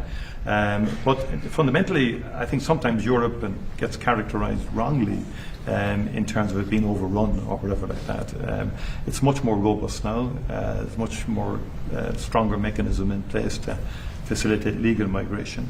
I think it's important that understanding is there. We need more economic growth in Europe. It doesn't have the same focus on innovation as you do here in the US. We discussed that earlier with the Vice President in terms of technology, in terms of AI. We need to pivot more to innovation as opposed to regulation. I think investing in people, and that's the key to, I think, our collective future. But we do learn lessons. You're doing things and picking it up. Prime Minister, Mr. President, The Irish president has said that your war against Iran is illegal. It's an attack on international law. Who said that? The Irish president. Look, he's lucky I exist. That's all I can say. Because if you're going to allow countries that are sick and demented, and they are demented, to have nuclear weapons, everybody in the whole world should be very thankful. And I'm disappointed in NATO, very disappointed. I'm disappointed in a couple of other countries too. But they should be very thankful that this group of people feels the way we do. Because if a country like Iran was allowed to have the power of a nuclear weapon, if we didn't stop them, I stopped them twice. I stopped them my first term when I terminated the Iran nuclear deal, which was Barack Obama's deal. It was maybe the worst deal I've ever seen. It gave everything to Iran, including billions of dollars in green cash. I don't mean cash, I mean green cash flown over by airplanes. I can't to this day believe that was allowed to happen. And come to think of it, it would be a good thing for somebody to look at. Does the president have the power to hand hundreds of millions of dollars of cash to terrorists? But it began with that, and I terminated that deal. If I didn't terminate that deal, we might not be here right now. If I didn't terminate that deal, unbelievable nuclear holocaust would have taken place. And then I did it a second time when we hit them with the B-2 bombers, and we totally obliterated their potential nuclear weapon that they would have had in less than 1 month. They think 2 weeks, but in less than 1 month. And it would have been, I believe it would have been a much different world than it is right now. We have to go. We're going to a lunch, so maybe we'll take one more nice question. Can I ask you how you're doing with your legal case against the BBC and their fake news documentary? Well, the BBC was incredible. What they did is they had me speaking something I never said. And I've never seen anything quite like it. You know, CBS had that. We had the situation on 60 Minutes, and not the current owners, the past owners. The current owners, I think, are good, Ellison. But BBC took it a step further. They actually they put words in my mouth, and I said some pretty bad things, and I didn't say them. It was AI generated. And I said, I never said that. In fact, some of my people said, wow, that was pretty bad stuff you said. I said, what did I say? I'm pretty good at this stuff. I mean, if you can go through years of these press conferences and you're a popular president of the United States that won in a landslide, that won all 7 swing states, that got record numbers of votes, I mean, so I guess I'm okay at this stuff. I said, I never said that. And then we found out it was AI generated. And they admit they made a mistake. BBC. But I watched them this morning for some crazy reason, and it was so inaccurate. Their reporting on the war was unbelievable. We have decimated that country. And if you watch BBC, it's almost like they're fighting us to a draw. They're not fighting us to a draw. It was very inaccurate news. It was fake news. So I'm very proud of the term fake news because it was my term. I came up with it, but it's no longer accurate. It really is. It's corrupt, fraudulent news. It really is. It's fraudulent. It's not just fake. It's beyond fake. It's really criminal what they do. But I watched BBC this morning, and I don't know much about BBC other than what took place, because people were calling me saying, that was a terrible thing you said. I said, what did I say? And I said, I never said that. And when we checked it, do you agree? They agree. It was somehow generated, I guess, by AI or something, with me saying unbelievable. So we brought a lawsuit against them. They admit they're guilty, but we'll see how it comes out. Thank you. I like that question. I like that question. Thank you very much. We'll see you later. Thank you.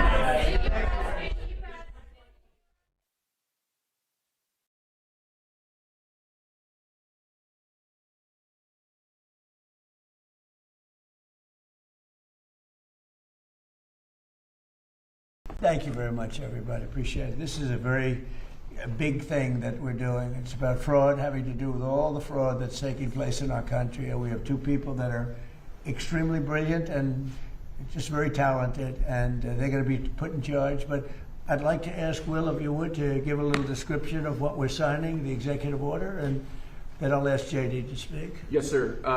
As you stated in your State of the Union address, in light of widespread revelations of fraud in federally funded programs in states like Minnesota and California, this executive order in front of you will establish a new task force aimed at rooting out that fraud, returning potentially billions or tens of billions or even hundreds of billions of dollars to the American taxpayer. This task force will be chaired by the Vice President.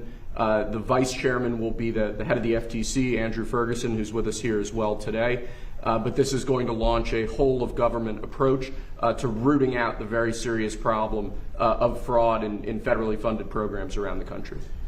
As an example, you've been seeing it, and seeing it pretty big in Minnesota, $19 billion. But that's only for one little aspect of the fraud. It's $19 billion, and California, as they say, is 10 times worse, and other states are 10. And this is not a Republican-Democrat thing. This is wherever it's taking place. It seems that it's usually in blue states. If it's in a red state, we're going there too. But it seems that it's heavily, heavily, heavily Democrat. And what they've done is so sad. When you look at the Minnesota scam, a lot of it has to do with Somalia. Nobody's calling out anybody, but a lot of it has to do, but it's Somalia and plenty of others. And I believe the governor is complicit. I believe Ilhan Omar is complicit. I believe that your attorney general is complicit. And if they are, you're going to hopefully find out about it, and you're going to have to do what you have to do. If we found half of the fraud that's taking place in this country, and I think you have a chance of doing that, we would have much more than a balanced budget. That's the kind of numbers you're talking about. The theft is incredible. And I think JD will make, and Andrew will make a charge later on that local states should handle nursing homes and all of these things that the federal government shouldn't be involved in. It's too big. The federal government should handle military and a couple of other things. But when it comes to nursing homes, you saw where a young gentleman was going around and knocking on doors, and none of the nursing homes existed, none of the nurseries existed. The money that's being paid out, and the federal government pays for it. When you see all these people coming in illegally into our country, many criminals, many drug dealers, murderers, 11,888 murders, and you look at California, and more come in, and yet they never had money, and yet they pay them. You know why they pay them? Because the federal government is charged with paying. We're not paying them anymore, and I said that.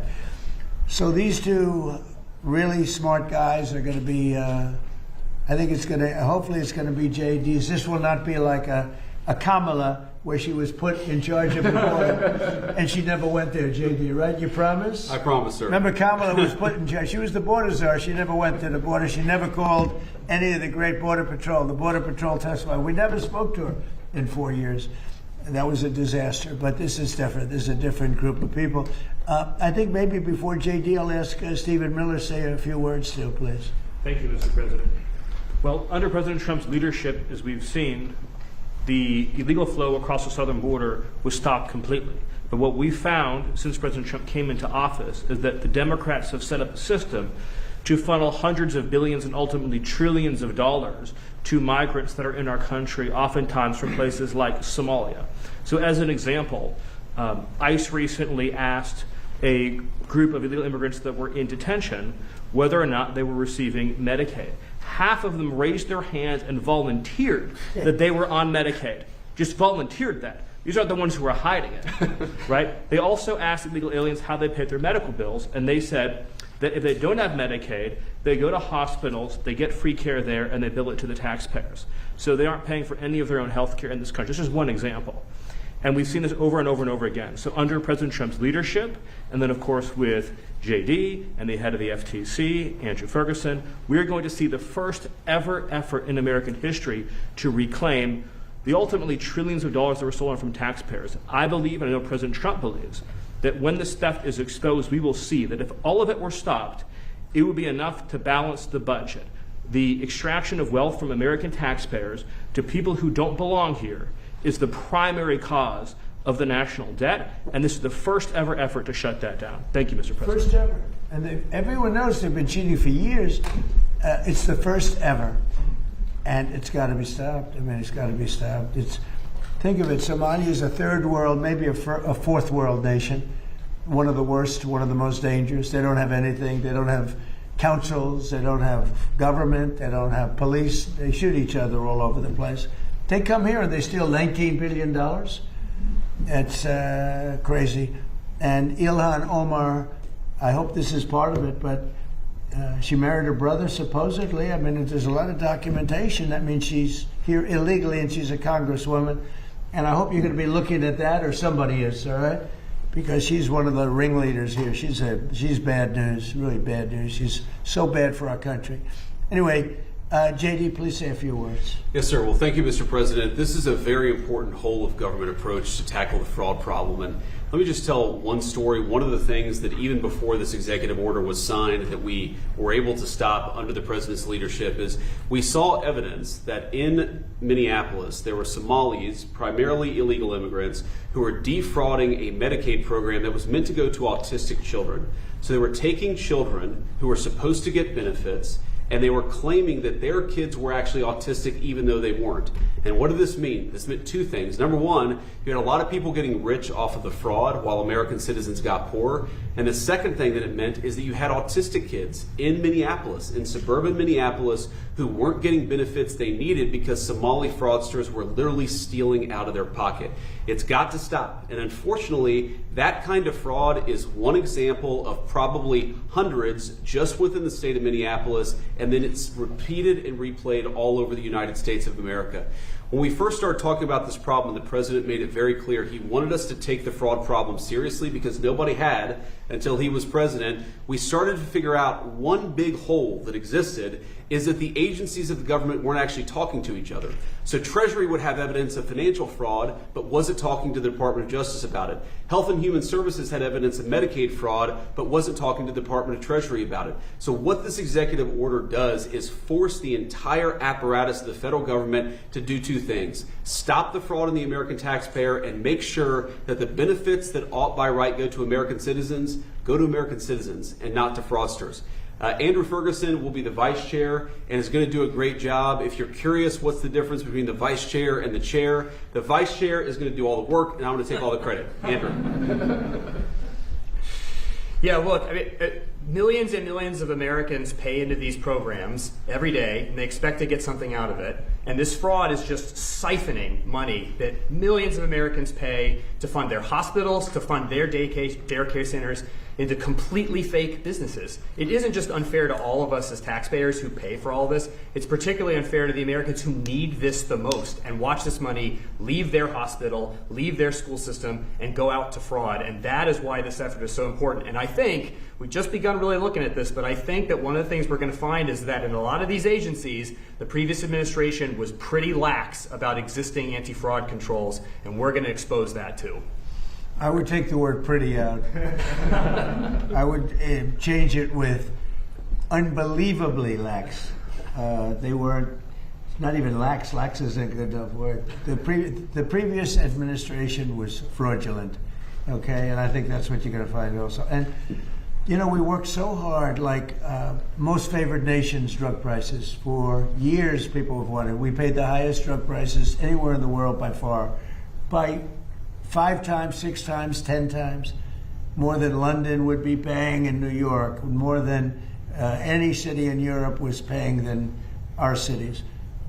We would have a pill that would sell for $10 in Munich, in Germany, would sell for $10, and in New York it would be $130 or whatever. And we worked so hard, and we pulled it off.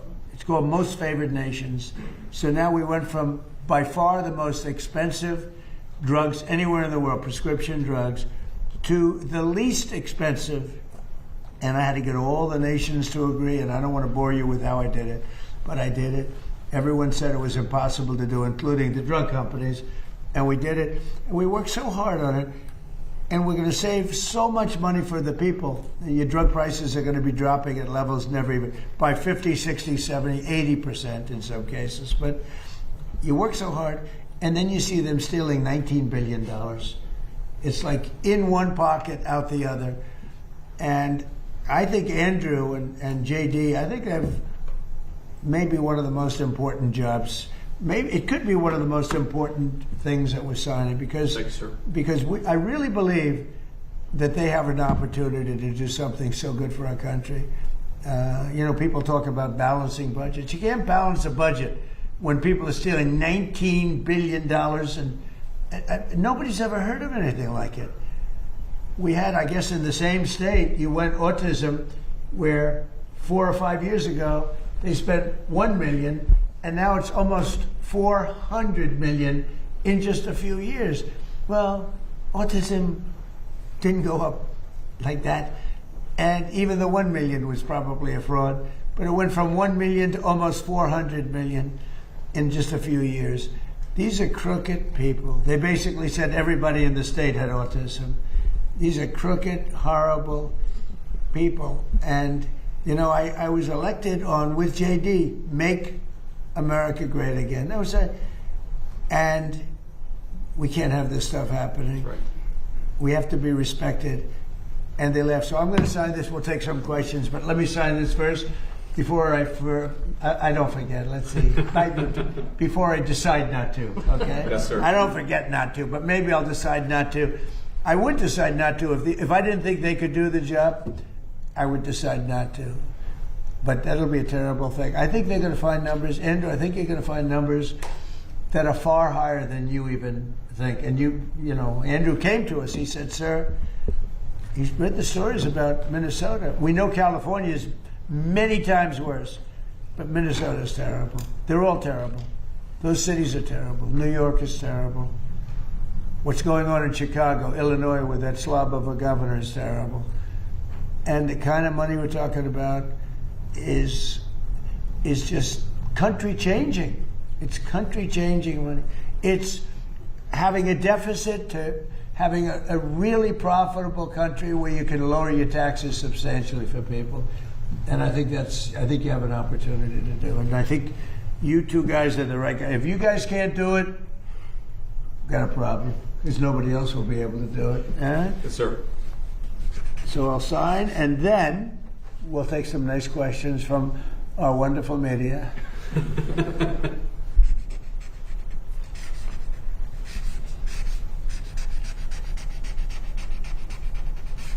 Okay. Good one.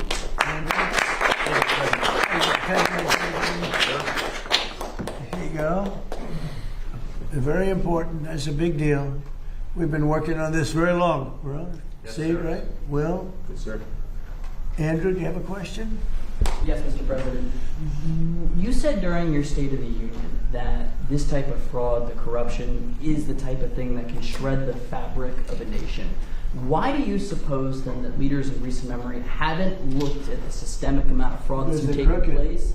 And because they're crooked. They make money, they gain power, they use it for power. Like with the Somalians, they vote in a block, 100%. They make a deal with the Somalians, they all vote because they're on a gravy train. It's money first, power second. A lot of people say power first. No, it's money first, power second. Do you ever see where, like, Mercedes, people come over from Somalia, they have no money, and now they're buying Mercedes-Benz cars, okay? It's more cash goes out of the Minnesota airport than any other place in the world or something. We're going to find it. And Minnesota is really bad. The governor's corrupt. The attorney general is totally corrupt, just like the New York State Attorney General, Letitia James. She's a highly corrupt person. Bragg, the DA, is a corrupt person. They're all corrupt. These are corrupt people. And we got too many of them in our country. And we have to expose them, and we have to catch them. And if these two guys can't, these are high IQ people. I've always liked high IQ. These are high IQ people. If they don't do it, we're going to go a long way, fellas, to find somebody else that's going to. We have no choice. If honestly, and they may not do a good job. If they don't do a good job, Thank you, sir. No, it's possible. If they don't do a good job, the country's sort of in trouble. Yes, go ahead. Thank you, sir. Two questions for And I think they're going to do a great job. Go ahead. First, Mr. Vice President, Democrats are already calling you the fraud czar. What's your reaction to that title? And then second, given I like your past skepticism of foreign adventurism, are you completely on board with the current war in Iran? So I like fraud czar. It's certainly what we're going to do. And look, we have to do it. As the president said, this is a problem that has festered in this country for far too long, and far too few people have actually wanted to do anything about it. That's what makes this administration different, is that we actually tackle the problems the American people have been confronting. So I'm very happy about it. And look, I think that I know what you're trying to do, Phil. You're trying to drive a wedge between members of the administration, between me and the president. What the president said consistently, going back to 2015, and I agreed with him, is that Iran should not have a nuclear weapon. We have taken this military action under the president's leadership. I think all of us, whether you're a Democrat or Republican, should pray for its success and pray for the safety of our troops. That's the approach that I've taken. Make it as successful as possible. So there's no hesitation given your past. Dumb presidents, and I trust President Trump to get the job done, to do a good job for the American people, and to make sure that the mistakes of the past aren't repeated. Absolutely. Thanks, sir. Look, JD's been great, but here's the simple thing, and I have, some people, I don't want wars. I want wars less than almost anybody. Peace through strength. But you know what? I've watched Iran for a long time. I've called them out 20 years ago when I was a civilian that liked watching the world. And they're violent, vicious people. The leadership, violent, vicious people. They killed 32,000 protesters over the last 3 weeks. They put out a memo 2 days ago saying, if you protest, we will shoot you and kill you in the streets. And somebody said, oh, there's not that many protests. Well, first of all, there are bombs going off all over the place. But even if there weren't, who's going to do that? Who's going to do it? They don't have any guns, and the other ones have latest in line machine gun, right? And every form of gun you can have. They shoot them right through the middle of the head. They're violent people. If they had a nuclear weapon, they would use it. And sometimes I'll have some of the people that, feel very strongly, like I do about wars. And I say, do you think Iran is violent and do you think their people are violent? Yes, leadership. Do you think they should have a nuclear weapon, which is massive power? I don't even want to discuss how powerful because it's depressing. And they said, no, they shouldn't have. Definitely they shouldn't have. I said, and you don't want to fight war? No, we don't. These are naive people that frankly are stupid. If you believe that Iran should have a nuclear weapon, there's something wrong with you, because they would use it the only question is within 1 hour if they get it, or 1 day. They will use it, and they will blow up the entire Middle East, not just Israel. They'll start with Israel, but they will blow up. And you got to see that when they unexpectedly started sending missiles to every country within 1,000 miles of them. I mean, they're blowing up countries that were neighbors, not necessarily some friends. They actually were blowing up some friends. They were blowing up the people that handle their accounts. They're sending thousands of missiles into countries that didn't expect to be in the war because they wanted to take over the Middle East. And if I didn't terminate Barack Hussein Obama's horrible Iran nuclear deal, which I did in my first term, one of the dumbest deals, perhaps the dumbest deal because of the danger involved, you would have had them have a nuclear weapon 3 years ago, maybe 4 years ago. They would have used it, blown up the Middle East, and they would have then come after us. And if these gorgeous B-2 bombers, give me that bomber, Andrews. Let me just hug that little sucker. Give me that bomber over there. Thank you. You knew immediately which one. This looks small, but in person it's very big. Because it's the only plane capable of carrying a 200,000-pound bomb. So I don't know how they do it, because it's very sleek and nice, but it carries a lot of weapons and there's a lot of bombs. But had I not sent this incredible machine times numerous others to hit Iran at midnight with no moon, dead dark, every single bomb was dropped right down the chute that it was supposed to hit. How they do it, who knows? Nobody else can figure it. No other country can do it. No other country has our military or even close. And I think we've probably proven that with Venezuela and now with because we have done a number on Iran. But if I didn't do that, if I didn't decimate, I call it their nuclear dust, they would have had a nuclear weapon within 1 month after that bombing took place. And they would have used it on first Israel and then the Middle East. And you know that because all of those missiles that were launched against their neighbors were set long ago, long before they knew they would be using them this quickly. Had we not done this, you would have had a nuclear war that would have evolved into World War III. And more important, this is a war that there would have been nothing left. So we've done a great thing. The people that say it's okay for a very sick ideology, a very sick country in terms of its leadership, very good people, great people. But the people that say that, I think they're actually, they're either evil or they're stupid. So if you believe that Iran should not have a nuclear weapon, they should not have it, then you have to absolutely love what I've done, because in 2 weeks we have decimated them. They have no Navy, they have no Air Force, they have no anti-aircraft weapons, they have no leadership. The leadership is gone. But then they set up a new leadership to go and name a new leader, and that leadership is gone. And now they think maybe the sun is gone. They're all gone. My biggest problem is I have no idea who we're talking to, because nobody ever heard of any of these people. They're all dead. But we did a job for the world, not a job for us, for the whole world. We took the worst country in 50 years and maybe longer from the ideological standpoint, a country that wanted to blow up the world, a country that is sick, and it has a religious fervor. And when you add religion, you know, people don't realize more people died in religious wars than every other war put together. And that's what you would have had here. And it was a terrible thing. I'm very proud of what we did. And I think JD understands better than most, if you give Iran a nuclear weapon, at least a very substantial part of the world would be blown up, and it'll be used almost immediately. Yes. Thank you, Mr. President. You don't mind if I keep this here, do you? Isn't that a beautiful thing? You know, I used to look at it, and I said, it's a piece of art, but how can it be effective? It's so stealth. Think of it, Peter. 1 a.m, it flies in, and they say, sir, they're in Iranian airspace. And I say, oh, and I'm watching it from the Situation Room with a couple of other very smart people, including some good generals, real generals, not television generals. And all of a sudden you see that dive, they start diving, and you see him, 30,000, 20,000. Boy, I said, that was a lot. They went down fast to aim it. And they know they're coming, and they're smart, and they never saw them.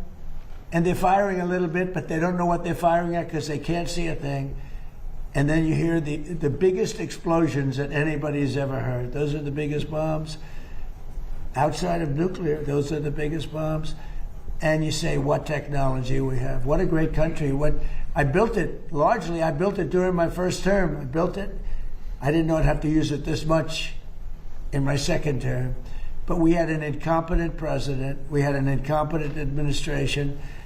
And if that group of people, in any form, whether it's Kamala, him, it doesn't matter, would have had another 4 years, we would have had no country left. Yeah, please. Thank you, Mr. President. You say you're doing a job for the rest of the world. In your conversations with your counterparts, are they thanking you? What are their conversations like when you talk about this military conflict that's taking place in Iran?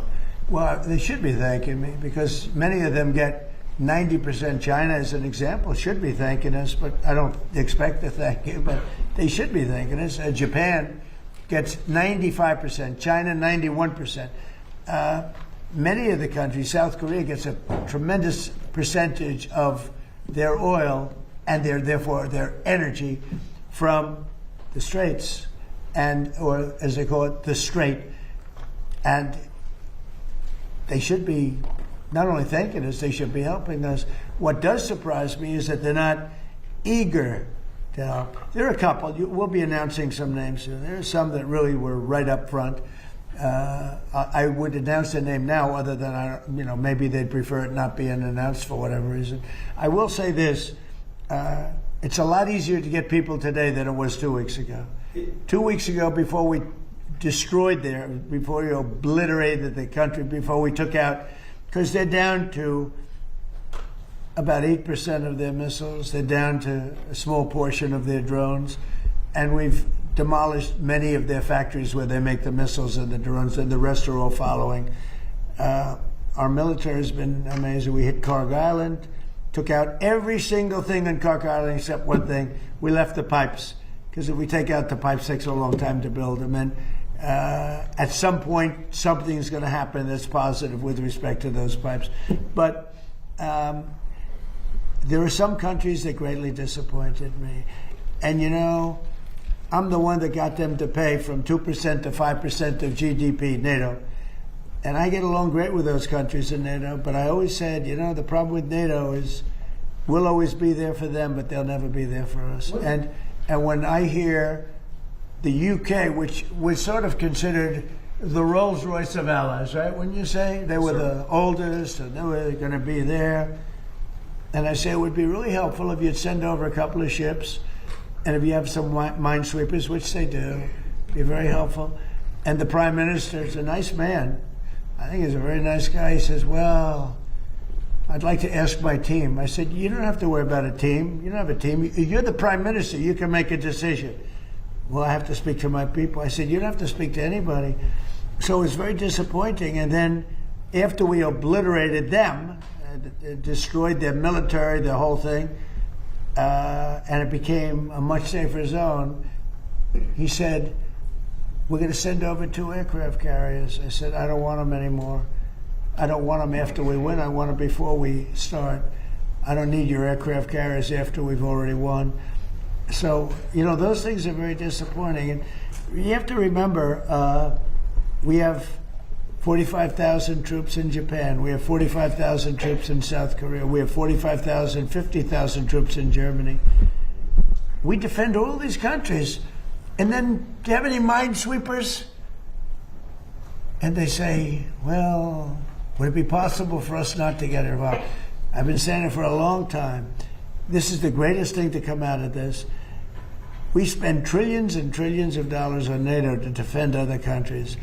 And I always said, but if it ever comes time to defend us, they're not going to be there. Many of them would not be there. And we're going to have to start thinking more wisely in this country. Some have been very good. One or two have been great. I'll tell you who the great ones are at the right time. But there have been some that were right up there, Peter. They were right up there. They wanted to do it so much. Go ahead, Peter. Thank you. You were talking about Iran a couple times today and what they did after Epic Fury began. You said they hit Qatar, Saudi Arabia, UAE, Bahrain, Kuwait. Nobody expected that. We were shocked. Are you surprised that nobody briefed you ahead of time that might be their retaliation? Nobody. No. The greatest experts, nobody thought they were going to hit. They were, I wouldn't say friendly countries. They were like neutral. They lived with them for years. Peter, they were going to take over the Middle East. They were going to knock out Israel with their nuclear weapon. But after we knocked out their nuclear potential weapon, they started building missiles, thousands and thousands of missiles. And they were going to do it with missiles while they developed. These are sick people. While they developed nuclear, somehow they were going to start at a different site, because that site was, you saw the site, the mountain. They were going to go into a certain area, which we know exactly where it is, and they were going to do that. And it's incredible what we've done. I tell you, the job we've done. Do you know, if I didn't terminate Barack Hussein Obama's Iran nuclear deal, you would right now, well, Israel would be gone. It would be incinerated, and probably the Middle East likewise. And remember, they have all of those missiles. And I heard they were sending missiles to UAE. I said, that's strange. UAE is like the banker for Iran. They're like the banker. Qatar, their neighbors, they got along okay. Saudi Arabia. All of a sudden, Kuwait is getting hit. Bahrain is getting, all these countries are getting hit. There was no expert that would say that was going to happen. It's not a question of like, gee, should you have known? And if we did know, big deal. I mean, we have to do what we have to do. But we hit them so hard like nobody's ever been hit. We hit them very hard. And we've extinguished most of their missiles. We've extinguished most of their drones. We've extinguished most of the places where the missiles and the drones are built. We've fully extinguished 2 layers of leadership and probably a third, if you believe some stories. So we only have one thing, to have a little choke point, and they've used it very well for years, but it doesn't work. But I think this, if some of these countries that we've been good to for years, and maybe more important than that, some of these countries that get 90% and 95% of their energy from Hormuz, the strait. Hormuz, a famous, wonderful, beautiful place, but you wouldn't want to be necessarily sailing a boat there right now. I would not. Okay, you know why? Not because of them, because of us. Because we've taken out their entire Navy. We've taken out every one of their drone, they call it a drone layer, a mine layer.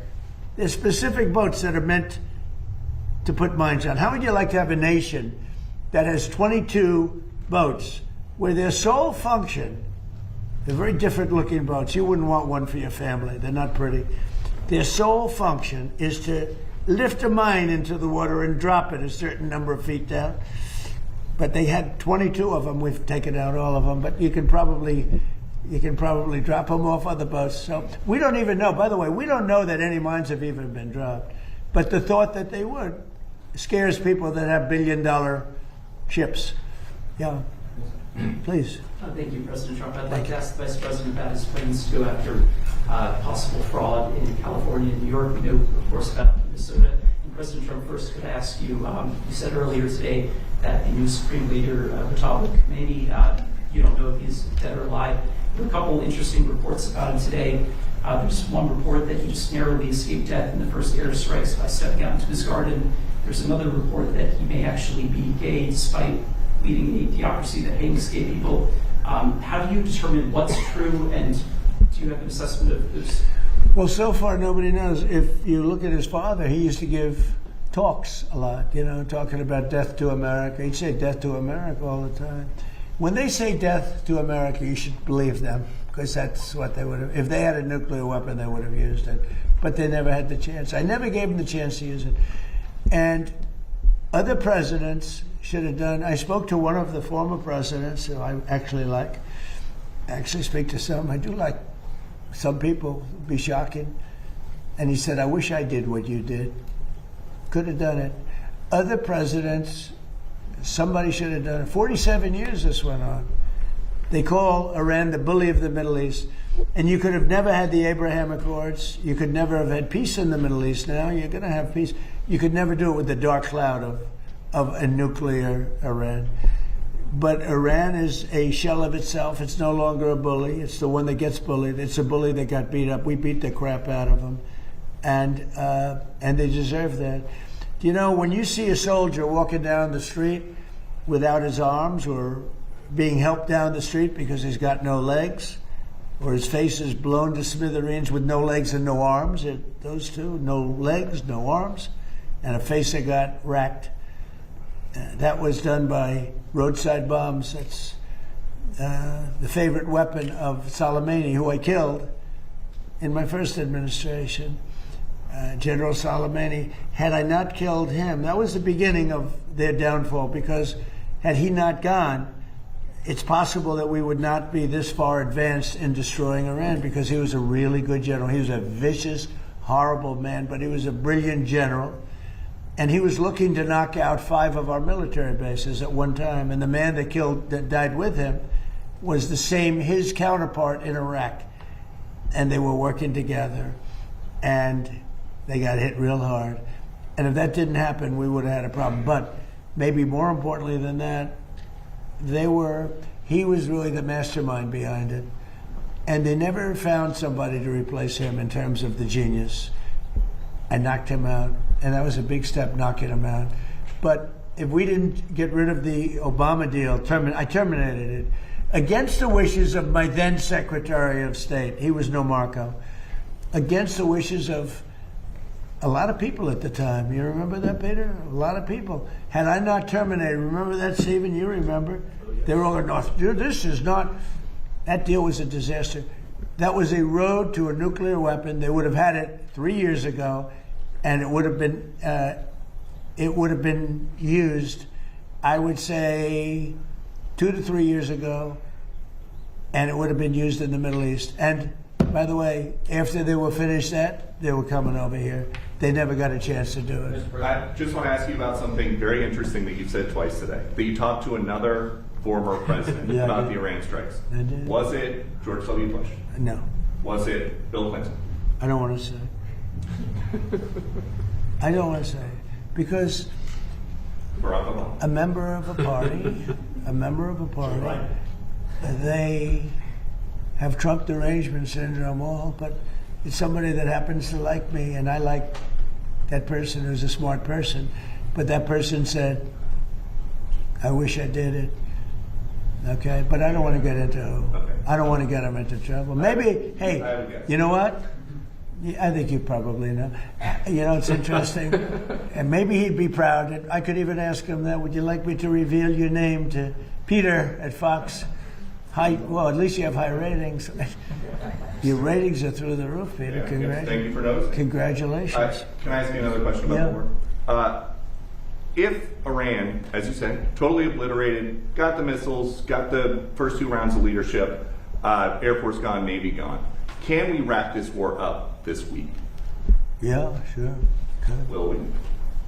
I don't think so, but it'll be soon. Won't be long. And we're going to have a much safer world when it's wrapped up. It'll be wrapped up soon. We're going to have a much safer world. I had an obligation to do this. I didn't want to, I call it an excursion. I didn't want to make this journey. We had the highest stock market in history.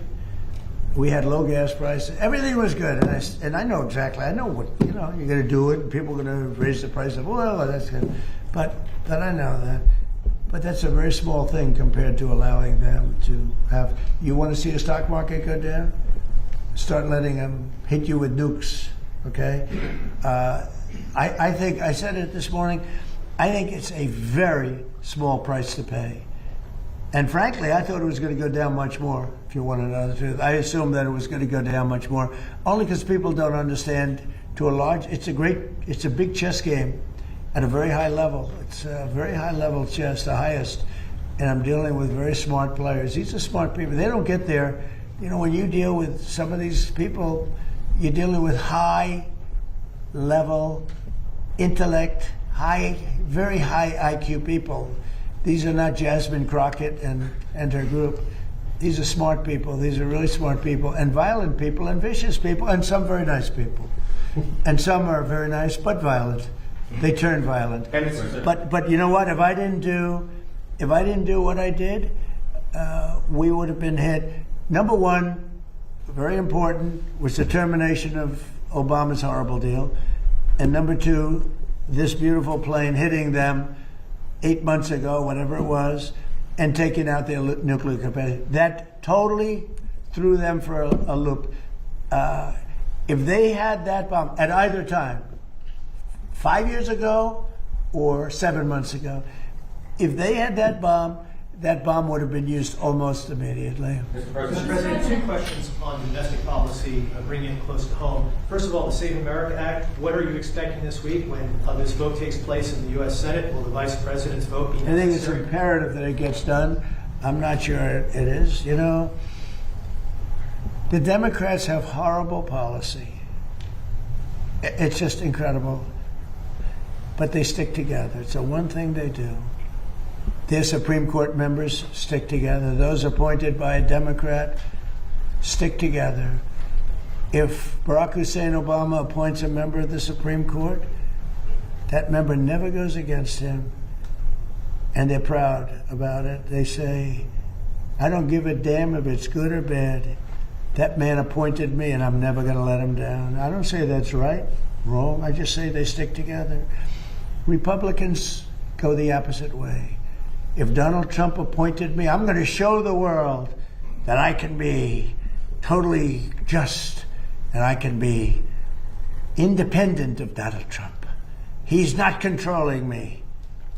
And I don't want to control them. I just want to have smart decisions. They gave us a decision on tariffs the other day that won't change tariffs. I can do it a different way. I always knew I could do it a different way. This was a little quicker, a little easier, a little better. But they gave it a decision that could cost this country $500 billion to pay people back, because now I have to start the tariffs all over again. Very simple. And what happens with the money I've already collected? Why didn't they say, starting from now, go the other way? $500 billion, perhaps. It's so sad. But one thing about the Democrats, they stick together like glue. They impeached me twice for absolutely no reason, unanimously.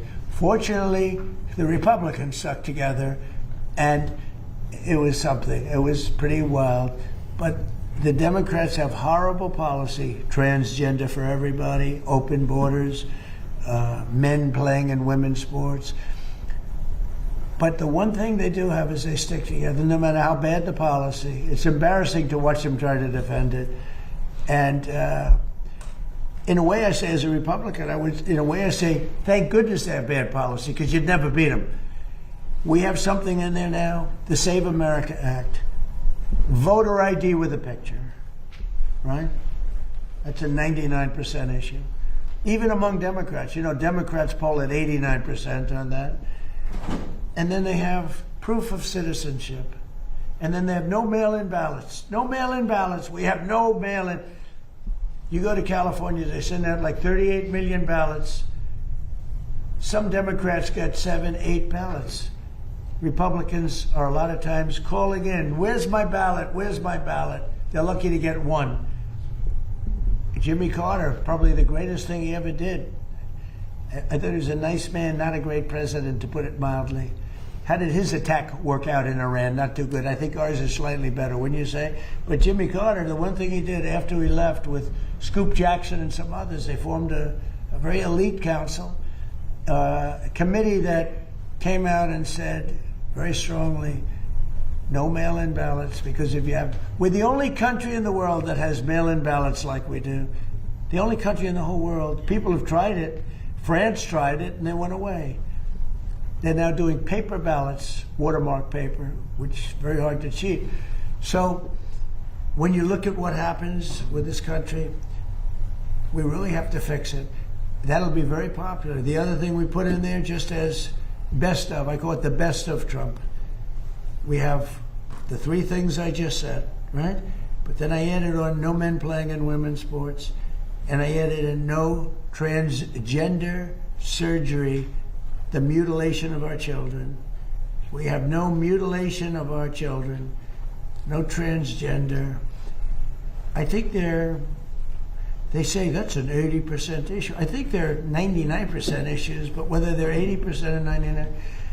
The problem is we have a couple of Republicans. They shouldn't be allowed. They're horrible people, and they're willing to vote against anything. And we have all the Democrats who vote against it. So I think it hurts the Democrats to vote against it, because I'm going to instruct all the Republicans to say that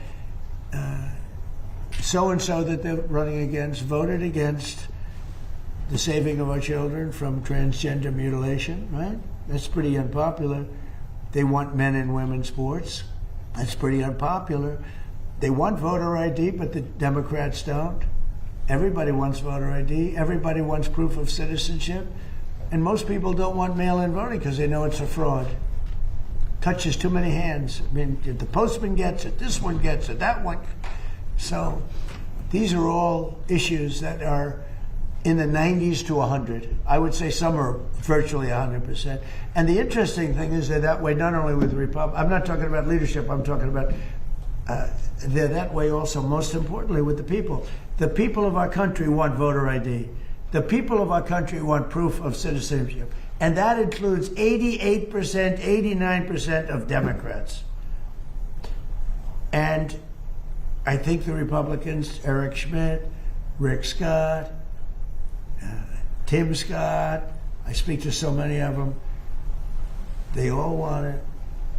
I hope John Thune can get it across the line. He's trying. I mean, he told me this morning, I spoke to him, he's trying. I think it'll be a very, very bad thing for our country if they don't. We're just asking for basic things. Think of it.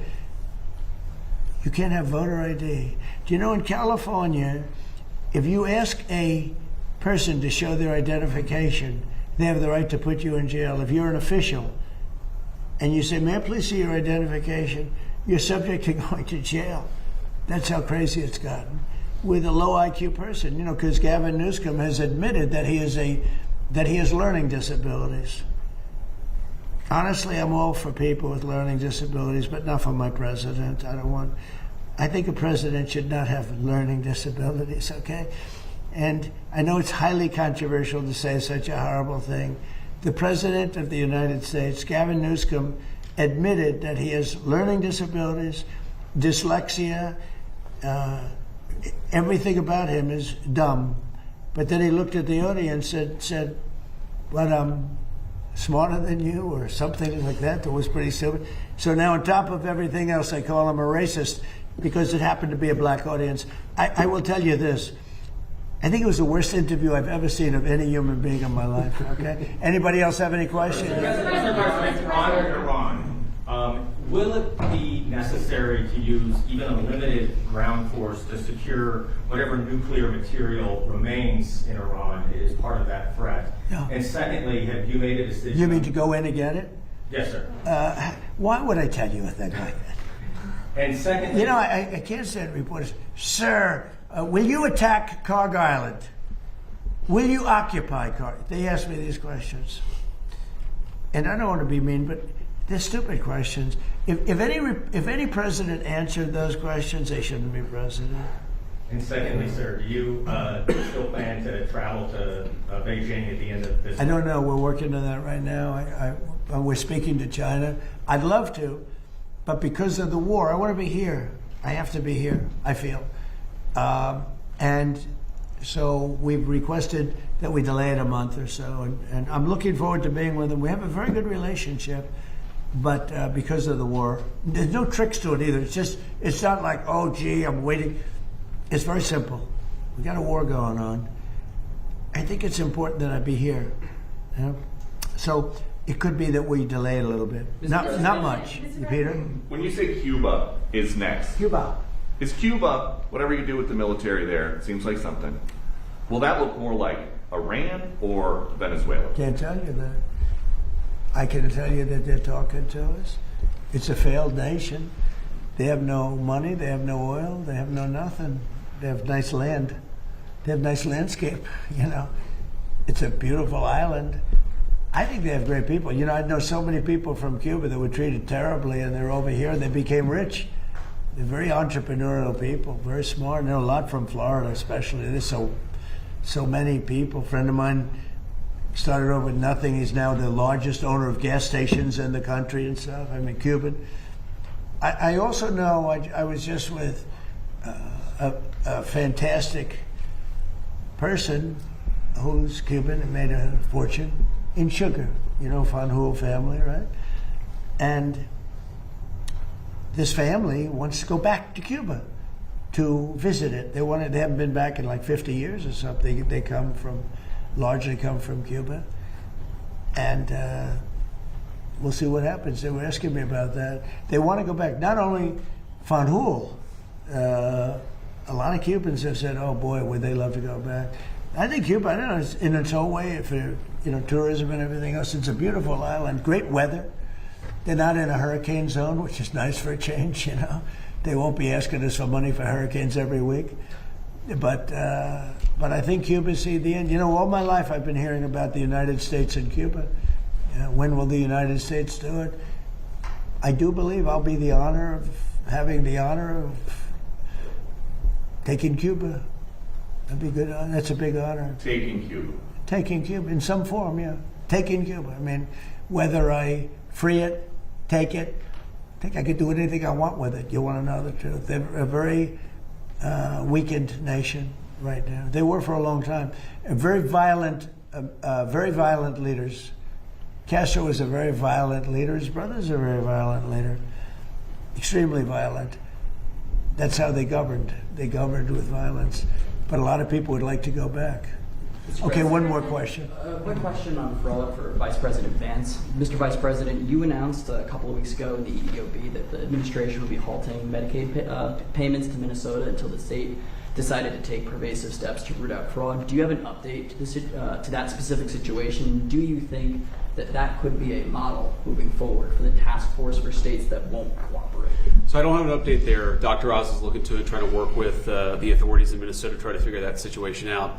But yeah, I mean, I think there are two obvious tools that we have to stop the fraud that's happening against the American people. One is that when we see evidence of fraud, we stop the payments. Pretty simple, right? We know that the American people are being defrauded.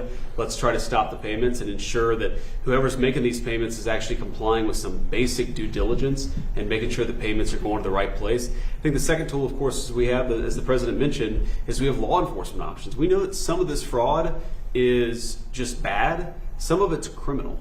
We know that people are intentionally trying to defraud the American people. It's not just in Minnesota, it's all across the country. 99% is criminal. Yes, sir. So this is one of the reasons why DOJ is such an important part of this, is because we have to make sure that where we see criminal conduct, we actually prosecute it. And the President's talked about this a lot in the past. I don't need to repeat it, but it's worth noting that so many times when we find people engaged in really, really bad conduct, you know, the local judge or the local grand jury tries to stop it. One of the cool things about what we're doing is we're trying to take some innovative steps to ensure that when we find criminal fraud, we can actually prosecute it all the way to the end. Mr. President, She wanted one question. She's over here, and you guys are over there. Where's your main camera? Is it this one? Which one is the main camera? Okay, good. Nice center, good. I thought it was that one. Thanks, Mr. President. Mary Barrett with Daily Wire, not CNN. We just wanted to ask about DHS, still not funded, but we reported earlier today that 80% of the primary task force that focuses on investigating terrorism is working without pay. So should that impact Democrats' decision to The fund Democrats DHS? aren't paying. The Democrats, we have a deal. They just said we're not going to pay. We're not going to do anything, and it's terrible. The Democrats are terrible. You know, it'd be nice to get along, but for years this has been going on, not just with me. For years it's been going on. Different ideology, but also different tactics. Here we are, we're fighting big battles with a very tough enemy and winning nicely. And we're not allowed to have security in our country. It's crazy. The Democrats don't want to pay. These are bad people. These are not people that love our country, I can tell you that. Very sick people. Thank you very much, everybody. Thank you. Thank you, sir. Thank you, guys. Thank you, guys. Thank you, press. Thank you.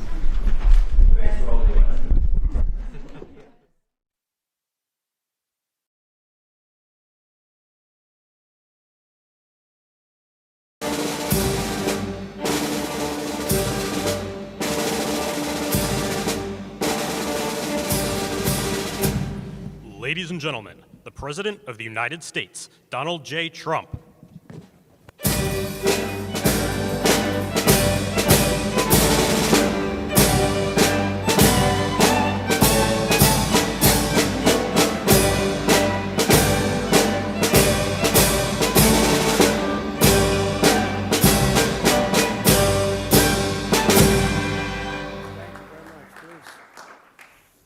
This is a very important one today.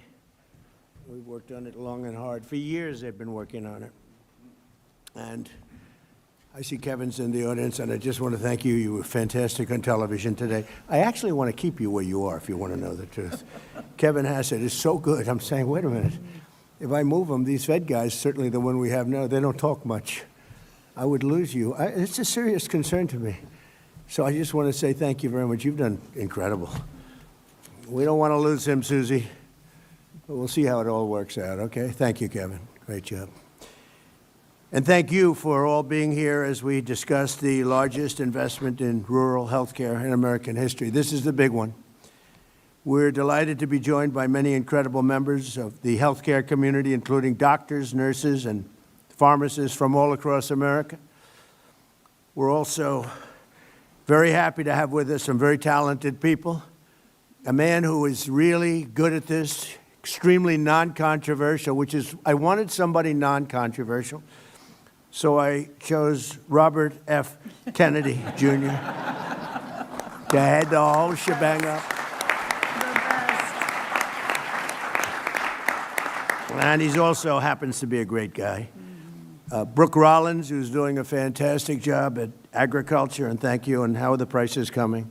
They're coming, sir, they're coming down. Don't forget, we inherited a mess. We sure did. Remember eggs? They were up 4 times higher than they ever were. And in my first day, they said, what are you going to do about eggs? I said, I didn't cause the problem. We didn't cause, we inherited a mess, but the prices are coming down. Yes, sir. Wholesale prices are down 86%. Retail a little bit less than that, but yes, you're making America affordable again. With you in charge, I have no doubt, and I appreciate it. Thank you. Thank you. And administrator for the Centers for Medicare and Medicaid Services, a really good man, a really brilliant guy, Dr. Mehmet Oz. Thank you very much. Thank you, Dr. Oz. And thank you also to Governor Jim Pillen, Senator Dan Sullivan, and Representatives Rob Bresnahan, Mike Lawler, John McGuire, and Nick Begich. Thank you all for being here. Appreciate it very much. And we have other congressmen here, I see, and a couple of senators, and we appreciate everybody being here. Everyone wants to be a part of this. It's so important. It's maybe, I don't know, for many people, there's nothing more important. I would say maybe defense. You know, we need defense, and we need offense too, by the way. As part of the great big beautiful bill, we're increased, and we have increased funding for the health care by an unprecedented $50 billion. That's rural health care. Nobody thought that was going to happen, and we got it done. So we have rural health care for those that were trying to make a case that we weren't taking care of the rural community. I'm all about the rural community. We won the rural communities by numbers that nobody's ever won them before, and we're taking care of those great people.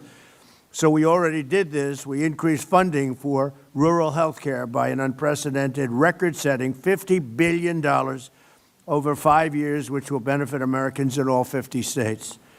And this made possible and was made possible by cutting massive waste, fraud, and abuse from Medicaid and reinvesting those funds to revitalize hospitals and our cherished rural communities and hospitals in rural communities. And I want to say, with all of the fraud that we're seeing in Minnesota and California and other places, I actually think that if we do an unbelievable job, you could almost balance your budget, Kevin. If you take a look at the kind of numbers you're talking about, nobody ever saw anything like it.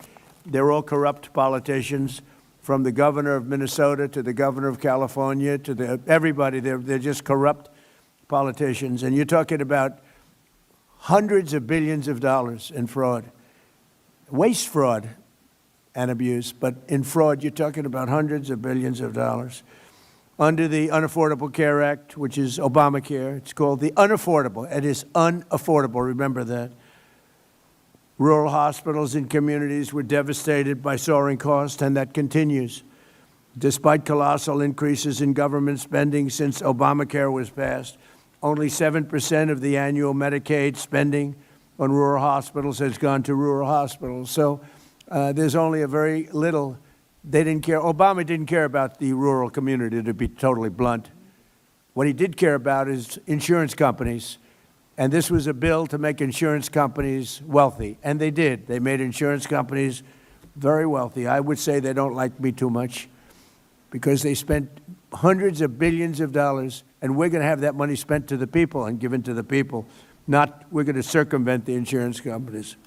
Partially as a result, rural health care facilities have suffered from low occupancy rates, workforce shortages, and failing programs that put Band-Aids, literally put Band-Aids over the problems in those communities. And we're not going to have that. We're taking great care of them. With the Rural Health Transformation Program, we are getting rural communities the health support they need, and we're getting it immediately.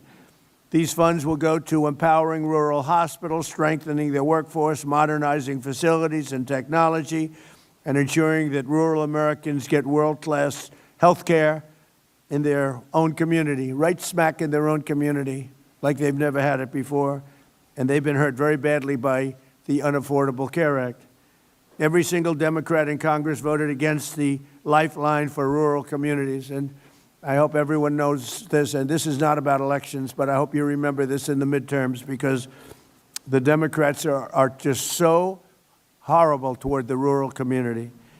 But I want to take a moment to thank the incredible House and Senate Republicans who worked so hard on making this historic investment possible. That's what they did, and they did work hard. I don't think, got a Democrat vote, did we? Did we get one Democrat vote? We got all Republican votes. It was an amazing feat, and I want to thank Mike, our Speaker of the House, Mike Johnson, and John Thune for really doing a great job. It was tough. You know, we have small majorities, and I want to thank the congressmen that are here for doing, in particular, for working so hard and getting this done. Yesterday, I also announced our framework to lower health care prices for all Americans, including those in rural America. And we're calling it the Great Health Care Plan. You know, we had to come up with a name, and everybody wanted to say, oh, well, can we put something about lowering costs, because we're lowering costs very substantially. So I had Bobby, and I had Oz. We had everybody in there. We had a whole group of people, and we're trying to come up with, so we're saying, the cost reduction plan that gives you good health care. And I said, it's too long. It's not going to sell. I said, we had more plans. And they wanted to get the words cost reduction in there, Laura, especially you. They wanted cost reduction in, and then they wanted great health care in. I said, look, you can have one or the other, but it gets too long. We're talking about the name of a plan. So we got it down to 7 or 8 words, and which is far too long. Nobody can remember that much. And I said, how about just call it, because this is the Great Health Care Plan. Now, a great plan has to be cost effective, otherwise it can't be a great plan. That's the way I looked at it. So we have a very glamorous name. It's called the Great Health Care Plan, not the Unaffordable Care Act. I don't like that name. This is called officially the Great Health Care Plan. That means low price and great health care. So you're going to have, at a lower price, great health care. First, our proposal codifies the massive discounts on prescription drugs that my administration is achieving through our most favored nation provisions. Okay, we can go into this. We can go into this for hours, but the bottom line is we'll be paying the lowest price of any nation in the world. Whoever's paying the lowest, we match it. This could have been done years ago. I was going to do it in my first administration, but when COVID came toward the end, I said, I can't believe it wasn't exactly a good time to be doing it. But I said, why isn't somebody doing it? And the reason they're not doing it is that no other nation would agree. France, as an example, paid 10% of what we paid. Germany was paying 13 or 14% what we paid. In other words, we paid many times more, not a little bit more, not 10% more, 10 times more. A pill would cost 10 times more in New York than it would cost in London, as an example, than it would cost in Munich. And this went on for many decades. This was right from the beginning. And the reason it went on was a little bit of the healthcare companies, but it was other nations. And I understand that. If I were heading Germany, I'm not going to double and triple and quadruple my healthcare. They got the healthcare companies to pay. It just took place over a long period of time, got worse and worse. And it just hit numbers that were just absolutely unsaleable. And if you remember, the doctors in the audience remember, they say, well, we have to do research and development. I said, well, what about research and development for Germany? Well, we've decided to put up so the pill would cost 5 times more because of research and development, and 5 times more for other reasons. They had all these phony reasons. And finally, I said to the healthcare companies, we can't do it anymore. We can't do it. And it started, really, I tell the story. It wasn't meant to be funny. People find it funny. But a friend of mine who's a very smart guy, very, very rich, very powerful man, actually, but he was very fat. And he took the fat, I call it the fat drug. I won't give you which one. It was Ozempic. I won't tell you that. And he went to London on one of his many business trips. It's all he does is business. He can't walk across the street, but he's a great businessman. And he said, President. I said, what? He used to call me Donnie.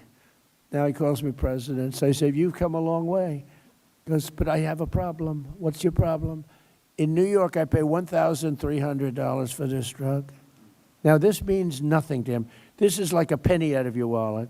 The guy's worth hundreds of millions, billions of dollars. He said, and in London, sir, I pay just a fraction of that. I said, what are you paying? $87. I said, well, is it the same drug? I knew exactly what he was getting at because it bothered me for a long time. He said, it's the exact same drug. And because of his wealth and his business smarts, he had it checked. It was made in the same plant by the same company. It's identical. And here I pay $87, and in New York I pay $1,300. So it was too much to bear, because after I told him that the drug does not work on him, because I saw him recently, he's actually fatter than ever, I said, the drug is not working on you. You're going to have to go to something else. But it does work on a lot of people. And he said, thanks, you make me feel good. I said, well, I got to be truthful. You always tell the truth, right, Mr. Congressman? Oh, look, two of the great congressmen. But the drug, we have to do something about it, because that's the same with I would say, Bobby, every drug, essentially. Doesn't have to be in that proportion. In some cases, it's much worse.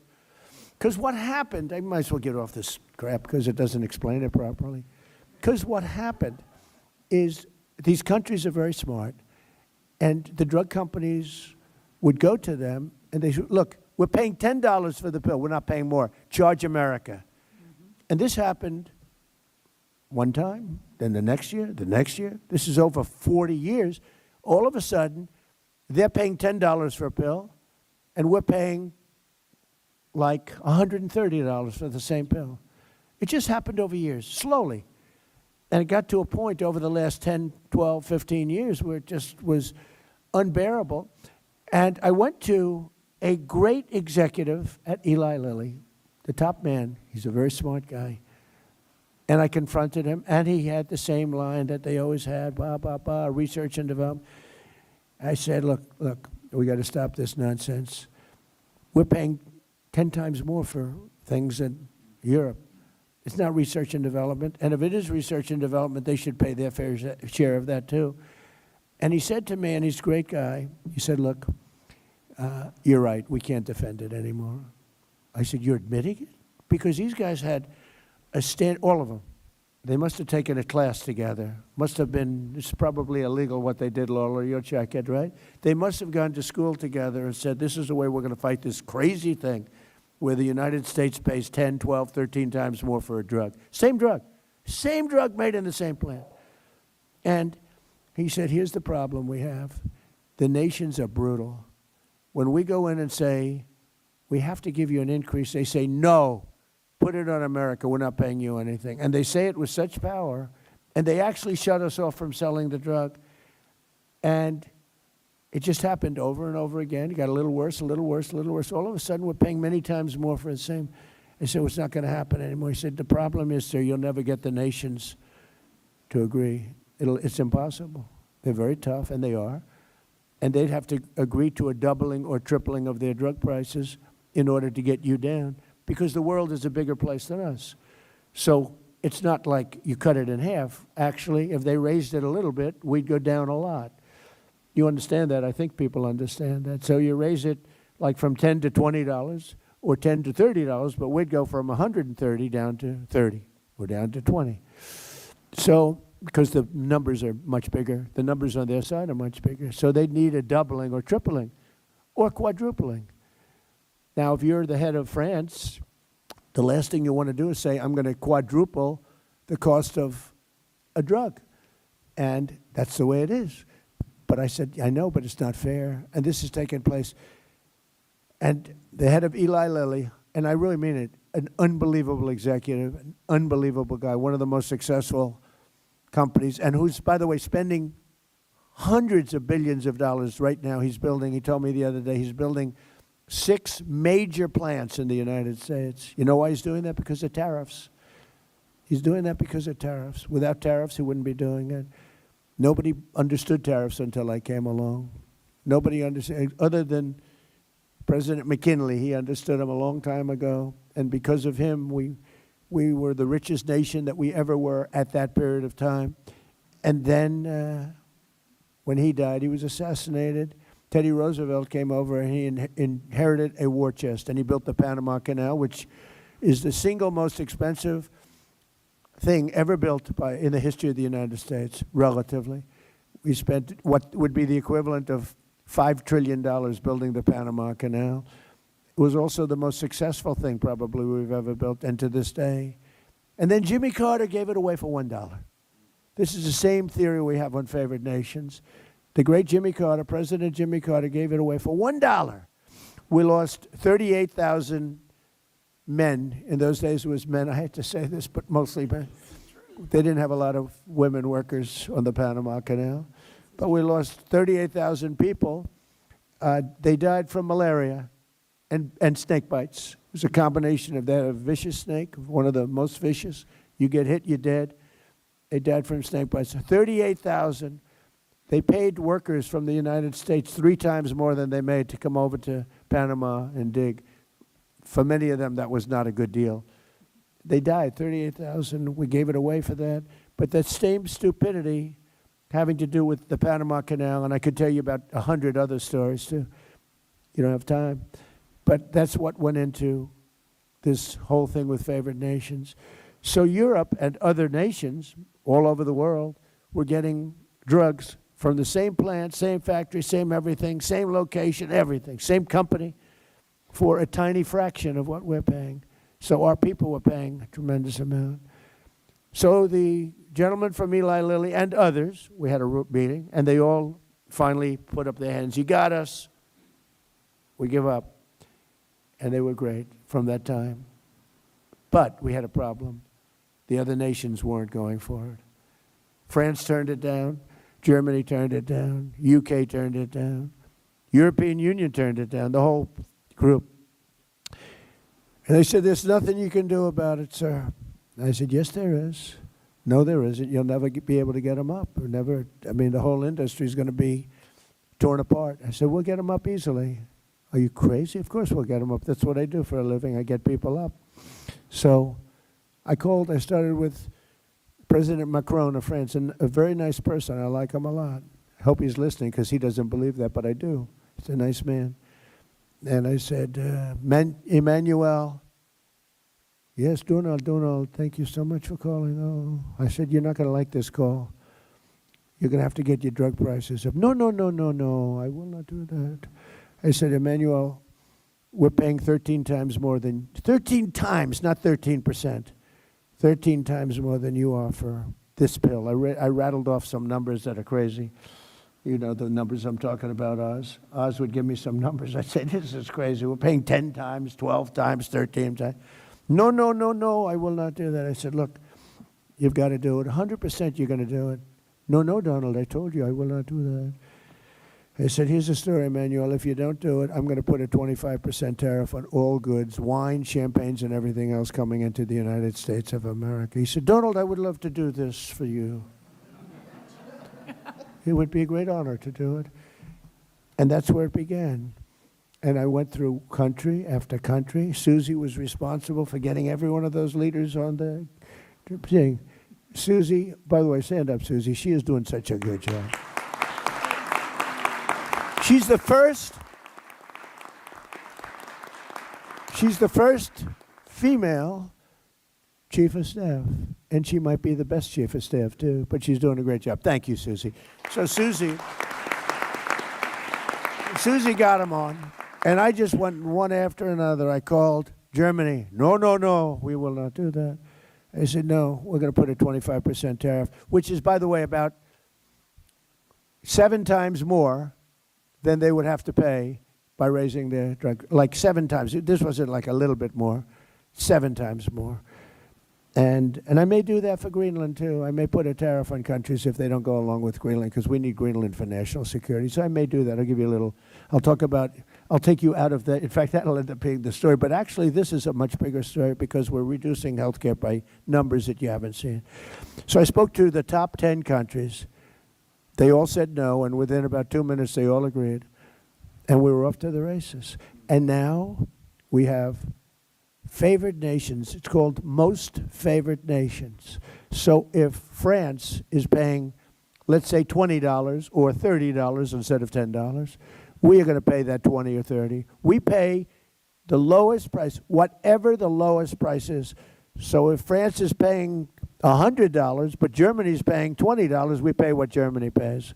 So we go from a horrible situation on drugs, prescription drugs, to the lowest price anywhere in the world. Is that a correct statement, Oz? Because they're going to blame you. If you want to correct me, you can, but you won't be here for long if you do. They'll You're say, correct, Mr. Oz has President. left employment. No, but is that a correct statement? That's an absolutely correct statement. And that's what we want to codify in the great healthcare plan. Yeah. That's what why we'll it's so codify. important.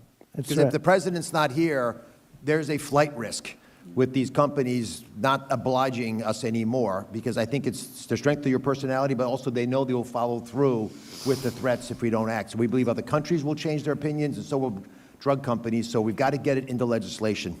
Well, if you have the wrong president, the countries have tremendous influence over us. They look, why did we go to an income tax system instead of a tariff system? We had the wealthiest nation. If you go back to the 1800s, 1887, we had money, so much money, we didn't know what to do with it. But the countries at that time, same, no different. They have a tremendous influence over this country. For whatever reason, I don't know, but they do. So if you have the wrong president, they'll change the system in 2 minutes. I mean, they'll change it. And the drug companies are very powerful, too. You have to deal with them. In this case, it was both. I mean, you had a problem with the drug companies, but you had a tougher problem, in theory, other than the fact that I understood how to deal with them. And I'm the tariff king, and the tariff king has done a great job. And I hope we win the Supreme Court case, because if we don't, be a shame for our country.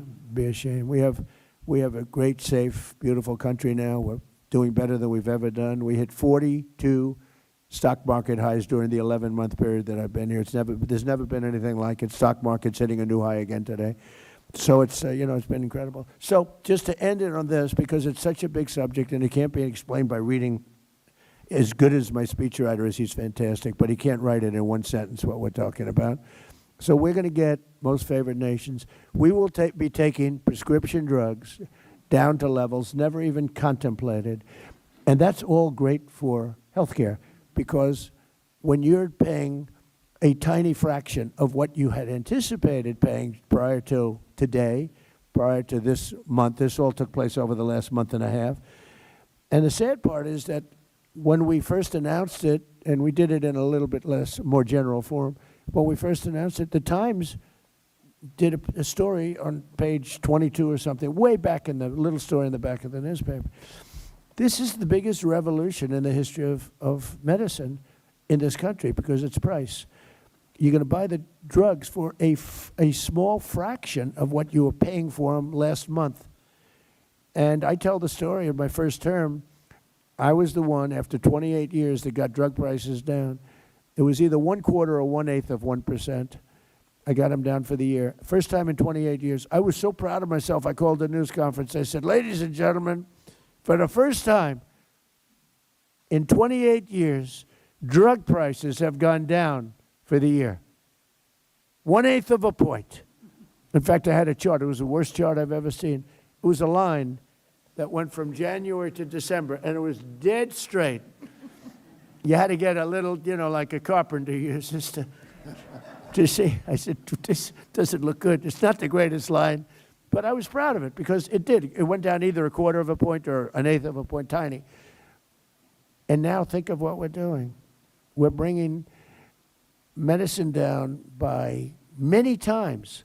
Nobody's ever seen. And there are two ways of calculating. You could say 1,000%, 2,000, or you could say 90% or 80%. The Democrats want you to say 90 or 80, but there are two ways of calculating it. You understand that, Dan? And we'll take either way. It doesn't matter.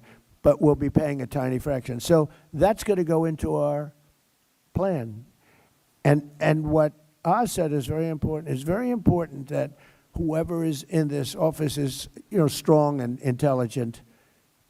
And if they're not, they could, it could be ended. But what we want to do is we want to have it codified, so it's very hard to change. And that's all part of the process. I think it's the greatest revolution, because it's financial is, a big part of the drugs. And all of the doctors sitting there know exactly what I'm talking about. They have their patients in Europe, and they say, I can't believe it. I'm buying the same thing for, 15% of what I pay in New York or in Chicago. And they're all nodding their heads. That's right. That's not going to happen anymore. We pay now, just to end it, the lowest price in the world, whatever that is. That's what the United States of America will be paying. Isn't that an amazing, long story? I was going to say long, boring. It's not boring. To me, it's long and exciting. It's the biggest thing to happen to healthcare. I don't think there's anything we can do. We can do all of our different methods, but there's nothing we can do that can ever top what we do. And the press should treat it fairly instead of not writing about it, because they don't write about it because it's me. Primarily because it's me, but also because it's Republican.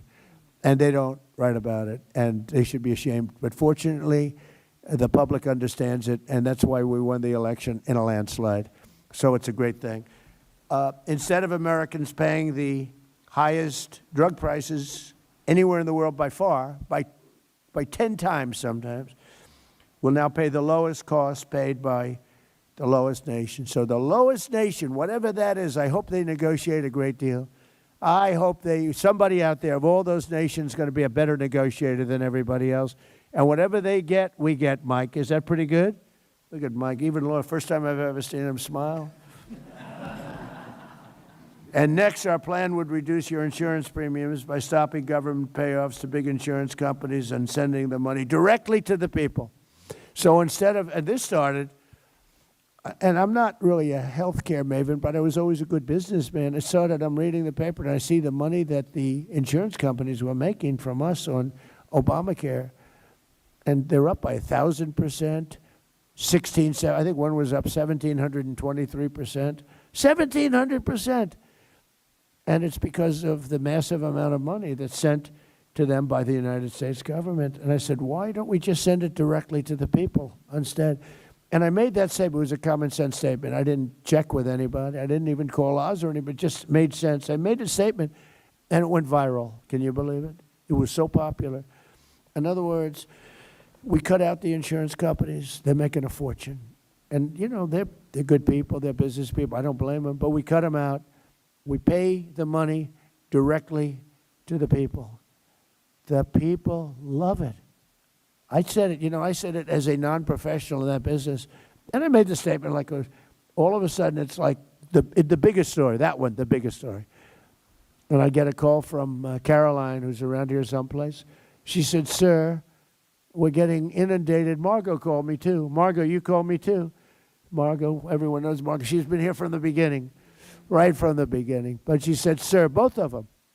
They said, sir, we're being inundated by what? You made a statement about health care being paid directly to the people into health savings accounts or whatever you want, health care accounts. And I said, I did. What's the story? He said, it's crazy. It's blown up. People loved it. And so that's where we started. So Obamacare was designed to make insurance companies rich.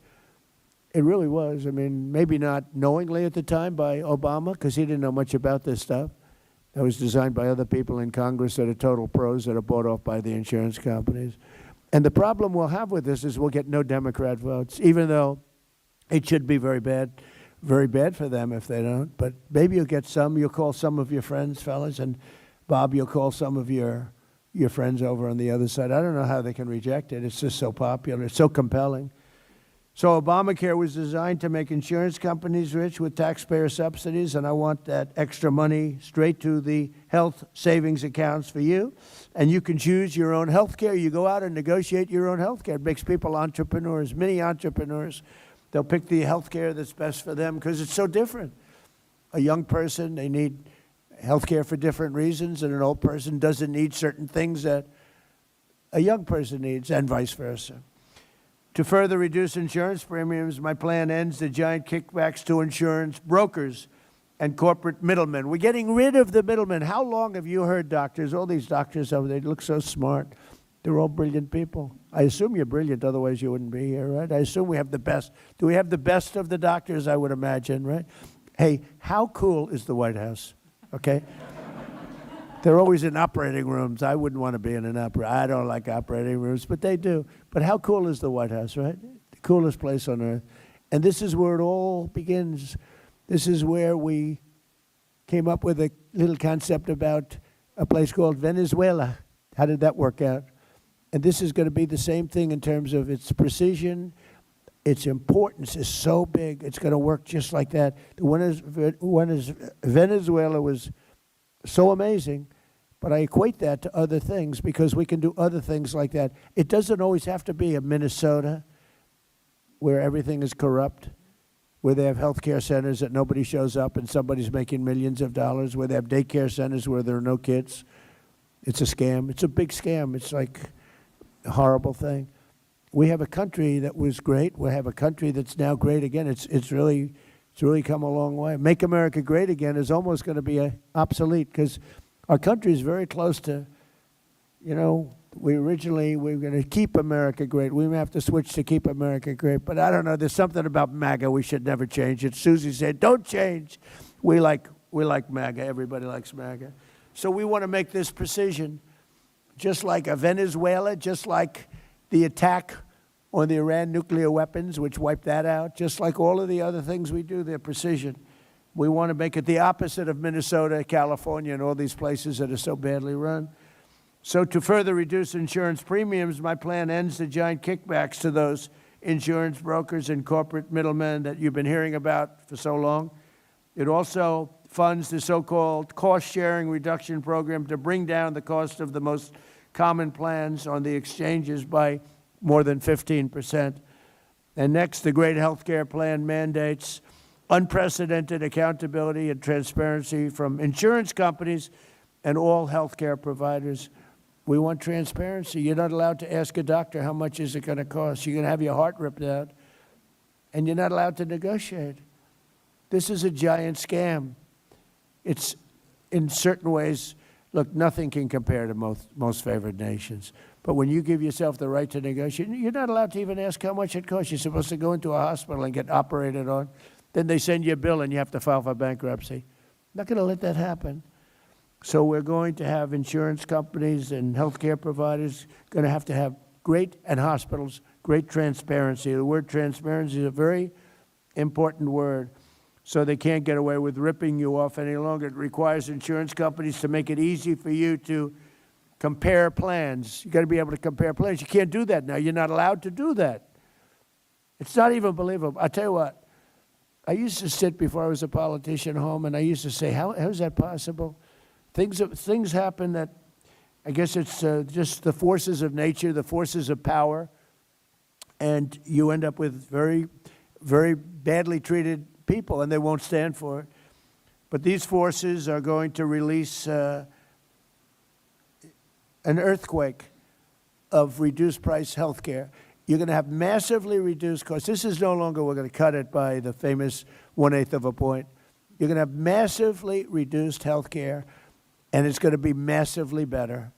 You're going to have great health care at a much lower price, which is the two things. We want great health care and we want low price. You're going to have great health care at low price. Now you have terrible health care at a high price. You have horrible, horrible Obamacare health care. Like everything else he did, it was crap. It was a horrible plan. It was from day one, and it should have never been approved. It was a very sad night that night when there was a thumb raised. Most importantly, will require any hospital or insurer who accepts Medicare or Medicaid to prominently post all prices. You're going to post your prices at their place of business. Something they don't have to do, something they're not even allowed to do. We'll have the maximum price transparency, and the cost will come down just by that, not even talking about favored nations. The price will come down. So just in conclusion, I'm calling on Congress to pass this framework into law so that we can get immediate relief to the American people, including rural America. And I hope to get Democrat votes. They know, they saw it. I know a lot of Democrats. And they say that plan is unbelievable. Are you going to vote? Well, I'm going to try. They have tremendous pressure on them. Vote no. Vote no. We have a couple of Republicans. Thomas Massey always votes no. He's like, something wrong with the guy. If you have any clinical psychiatrists in there, maybe go check out his mind. But he always votes no. He's a very bad person. He's a very bad Republican, bad American when you always vote no. Just vote no. Do you approve? No. You know, there's not a thing you can say to him either, Lawler. Look, Lawler wants to be nice. He likes to get along with everybody. I don't. But they vote no. But so I don't know. You know, you have some people, they're very, I call him Rand Paul Jr. Rand Paul always votes. I don't know why he votes no, but I guess he thinks it's good politics. I got him elected twice. If I didn't endorse him, he wouldn't have been elected. But he doesn't reciprocate, and I guess that's okay. But I want to hear now, if I could, from Dr. Oz, and then we're going to have Dan Sullivan say a few words, and Rob and Mike, and Governor, you're going to say a few words, and we appreciate you being here very much. You're doing a fantastic job. I just want to leave by saying that this is the biggest thing to ever happen to healthcare in our country. It will not be covered that way by the fake news, and that's a sad thing. It will probably not be voted positively by the Democrats, and that's a sad thing. They all know how good it is. I think we can make health care into a Republican issue because the Republicans are going to be close to unanimous on this. It should be unanimous. Maybe we will be unanimous, but it'll be close. But we have a small majority. We probably need a little bit of help from the Democrats. So whatever we can do, we're going to do it. It's the biggest thing to happen to health care, maybe from the beginning. So, Oz, would you take it away, please? Thank you very much. Mr. President.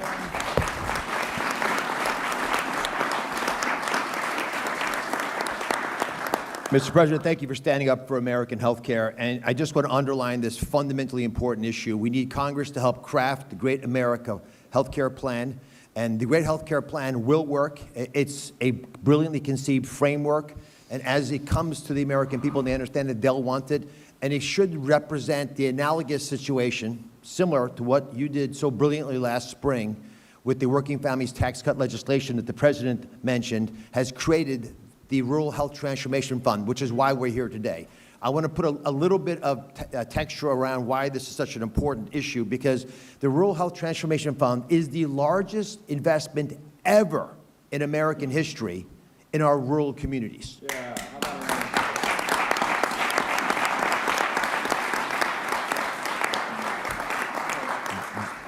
50% increase in the amount of money that Medicaid, which Secretary Kennedy and I regulate, into our rural communities, $50 billion. You can do the math, it's $1 billion per state, and that's an important factor because it got them competing. There are 60 million rural Americans, and these folks do not have access to the same care that's available in urban and suburban America. Their life expectancy, if they're in a vulnerable situation, is 9 years shorter, because your zip code actually is your destiny.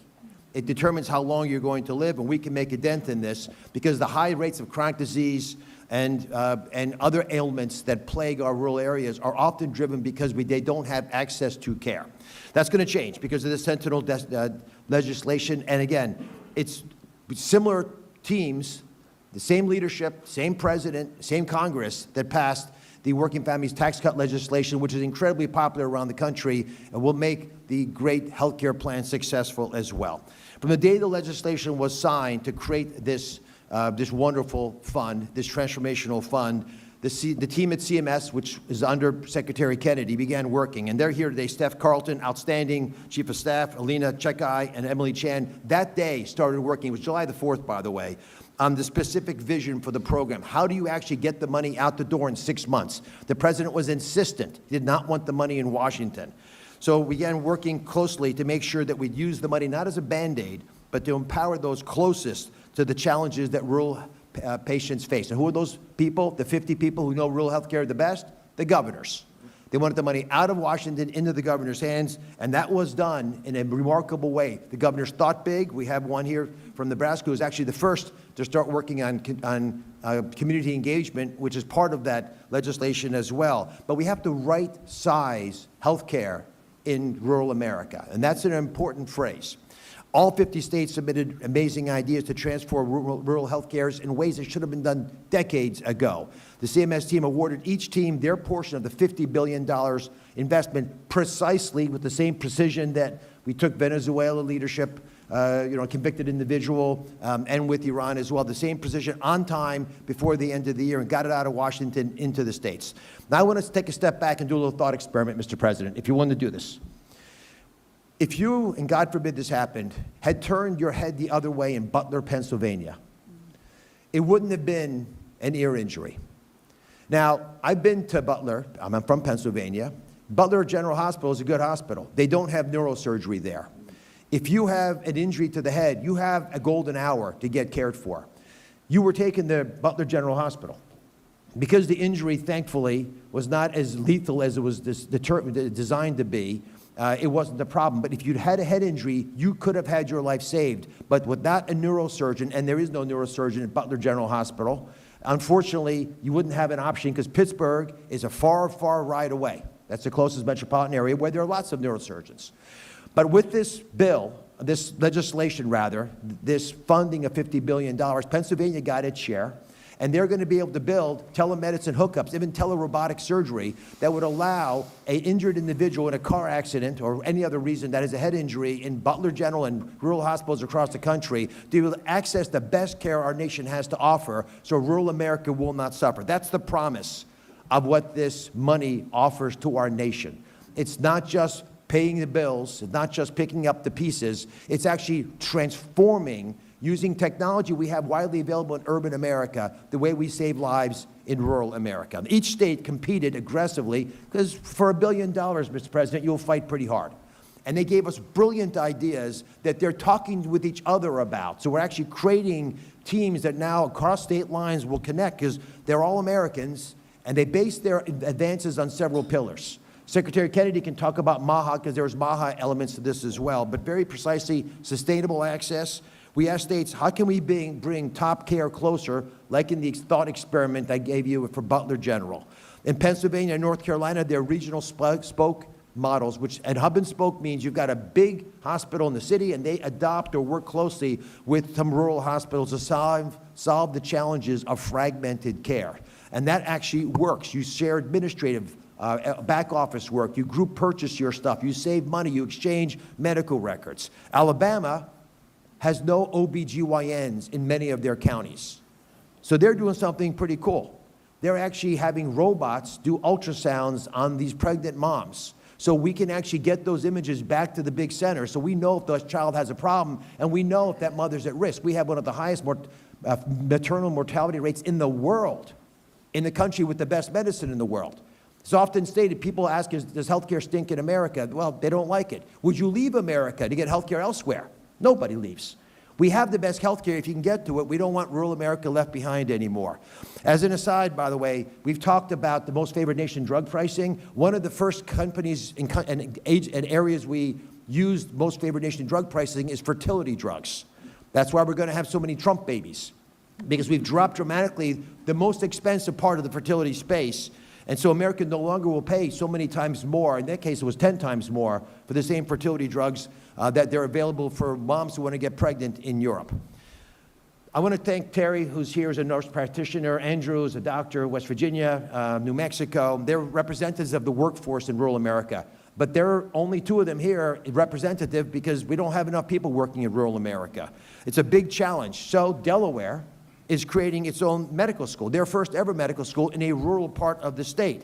So that can get more local talent that will stay local in those parts of Delaware. Michigan is launching the high school to healthcare pipeline grant program. They want to take kids out of high school in Michigan, local rural communities, and get them into the system, get them trained as nurses, because they'll stay home because they're from those communities, and they'll save lives for decades there. These are the types of programs that can get our rural communities and economies up to high gear and keep it that way long after this 5-year funding is done. And finally, tech innovation. Rural communities would benefit the most from high-tech advances, like we just discussed, as possibly if there was a head trauma case.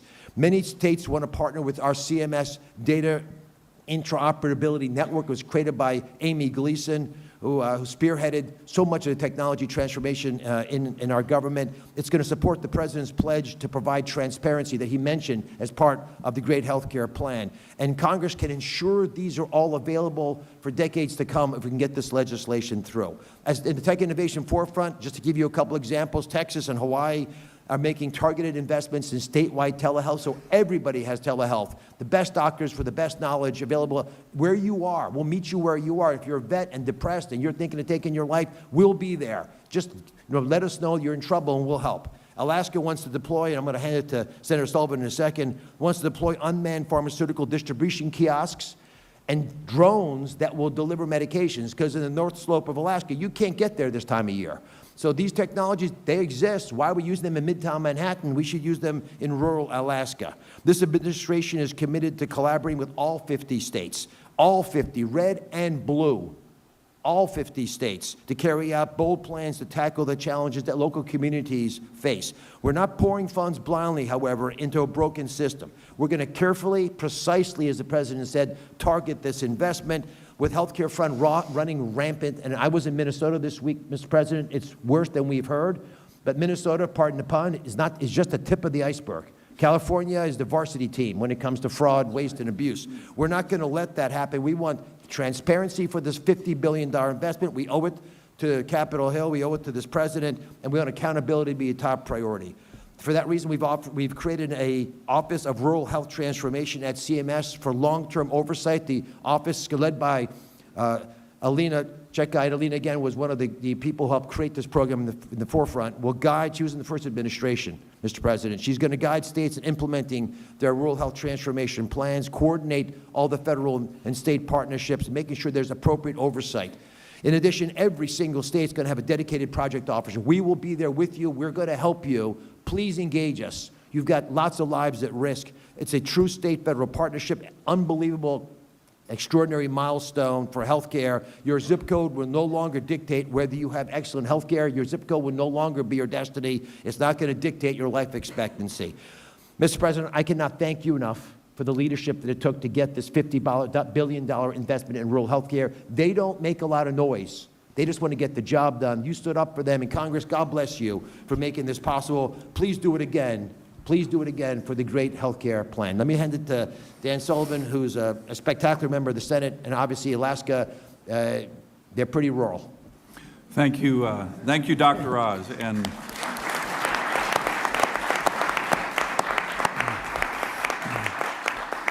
And Mr. President, I am very honored to be here. This is a really exciting day. I want to thank you, sir, and your team. Worked really closely with Dr. Oz, Secretary Kennedy, many others. You know, this is a great example of how Congress, working closely with your administration, can achieve historic things. This is historic for our rural health care, certainly, in the Working Families Tax Cuts Act. You combine it with what you were talking about, sir, in terms of drug price reductions for all Americans. So these are two things that are happening right now and are historic, and I agree 100% with you, Mr. President. Hasn't got a lot of press, even though it is historic. It's going to really impact people in rural America, especially my state, this fund that I want to talk about. But what you've done on the drug pricing is even... Ben, will you get Lisa Murkowski to vote for it? She voted for it. No, are you going to get her to vote for the great, big, beautiful health care bill that we're doing? When we get that, I think MFN drug pricing, I bet No, every member of Congress votes on that. Are you going to get her to vote for it? We'll work on it, sir. We'll work on it. So let me actually talk a little bit about the context of what's going on in Alaska and how this relates to it. You know, after 4 years of being locked up and shut down by the previous administration, we are on the cusp of achieving some huge goals in my state that we've been working on for decades. We have this huge resource development boom going on the north slope of Alaska. I was with a bunch of the Inupiat Alaska Native people who live up there. They are so excited about what's happening there. We are, as you know, Mr. President, building icebreakers. We're home porting some of those in Alaska. We have huge historic infrastructure and economic and national security investments happening. In particular, the gas line that you have championed so much, the big LNG project. All of these things are happening. It's really exciting. By the way, all of these issues I just talked about, all of those were in the Working Families Tax Cuts Act, so there's a lot of excitement. But, Mr. President, in addition to a strong economy, the thousands of jobs that these projects are going to have, we have to have a strong healthcare system in every state. And rural Alaska, as you mentioned, as Dr. Oz mentioned, has often, almost always been an afterthought when it comes to investing in healthcare in America. And that's not happening anymore after the Working Families Tax Cuts Act. As you said, Mr. President, as Dr. Oz said, this is the biggest investment in rural health care in American history.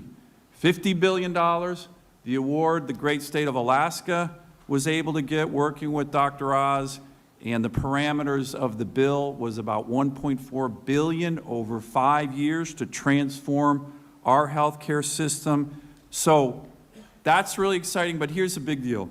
This is not just about money. This bill isn't just about money. The reason it's so impactful is that it's focused on letting states and governors design the system that they need. Alaska has many unique healthcare challenges, Mr. President, as you know, but for decades, the mentality in Washington, D.C. is this approach to one size fits all. D.C. tells every state, here's how you have to do it, and it never works. It never works. It certainly doesn't work in my state. I'll just give you one example, the federal match on Medicaid. Our state typically has the lowest match in the country, even though we have the highest health care costs and highest delivery costs in the country. The one size fits all doesn't work. This bill is different. This bill that we wrote with your administration is all about allowing states to design a system that works for them with CMS guidance, and this will be a generational opportunity for every state to bring health care closer to home, to make it more responsive to the people who live in that state, and make it more affordable. I'll just end with this, Mr. President. Like I said, a lot of excitement. We got Governor Dunleavy, who sends his greetings, was hosting the stakeholders in Alaska who are going to be applying for these funds, working with CMS in our state. Over the last couple of days, we have over 300 people coming to these meetings on how to use this transformation fund to better health care in Alaska. And this is going to help my constituents, it's going to help every American, and it is really exciting. And I want to thank, again, you, Mr. President, and your team. Thank you, Dan. Thank you very much. Oh, thank you very much. We're going to have to go very fast. We're going to have to go we are way behind schedule, and I have a couple of meetings that are very important. Nothing more important than this, but let's go. Come on, Bob. Rob? Fire round. Please. Mr. President, thank you very much for having me here today. And I represent northeastern Pennsylvania. Your governor from Scranton, Pennsylvania, so never had the opportunity to meet. But I inherited a very similar problem. But before I was even sworn into office, I had two hospitals, Moses Taylor and Regional in Scranton, that were imminently facing closure. Right. And it's been, and working with Dr. Oz, Administrator Oz, and the CMS team has been absolutely incredible on so many levels. And thank you again for intervening and shepherding us through that process. But when you're looking at Pennsylvania, we're going to receive over $193 million. In 5 years, it'll be over $1 billion for the Commonwealth of Pennsylvania. And when you think about northeastern Pennsylvania, clinics and regional hospitals, rural hospitals are the backbones of our communities. So making a targeted investment that is not just going to Band-Aid over poor operational procedures, it's going to actually transform rural healthcare. That's what we are so excited about. Pike County in my district is the largest growing county in the Commonwealth of Pennsylvania where there's not a hospital. The nearest commute to a hospital is over 55 minutes away. So these are going to be funds that will be so imperative. The unprecedented investment is going to be incredible, and thank you for having me up here and being a part of this journey. Thank you, Rob. Appreciate it. Thank you, Mr. President. This is a great opportunity to be here with you and your team. Dr. Oz has been a tremendous asset. The $50 billion commitment to rural health transformation is critical. New York State is going to see about $212 million in the first year, which is vital for workforce development, access to care, primary, behavioral, maternal, emergency, telemedicine, et cetera. How were we able to do it? Because we rooted out waste, fraud, and abuse in the system. Democrats will just say we cut $1 trillion in Medicaid. That's not what we did.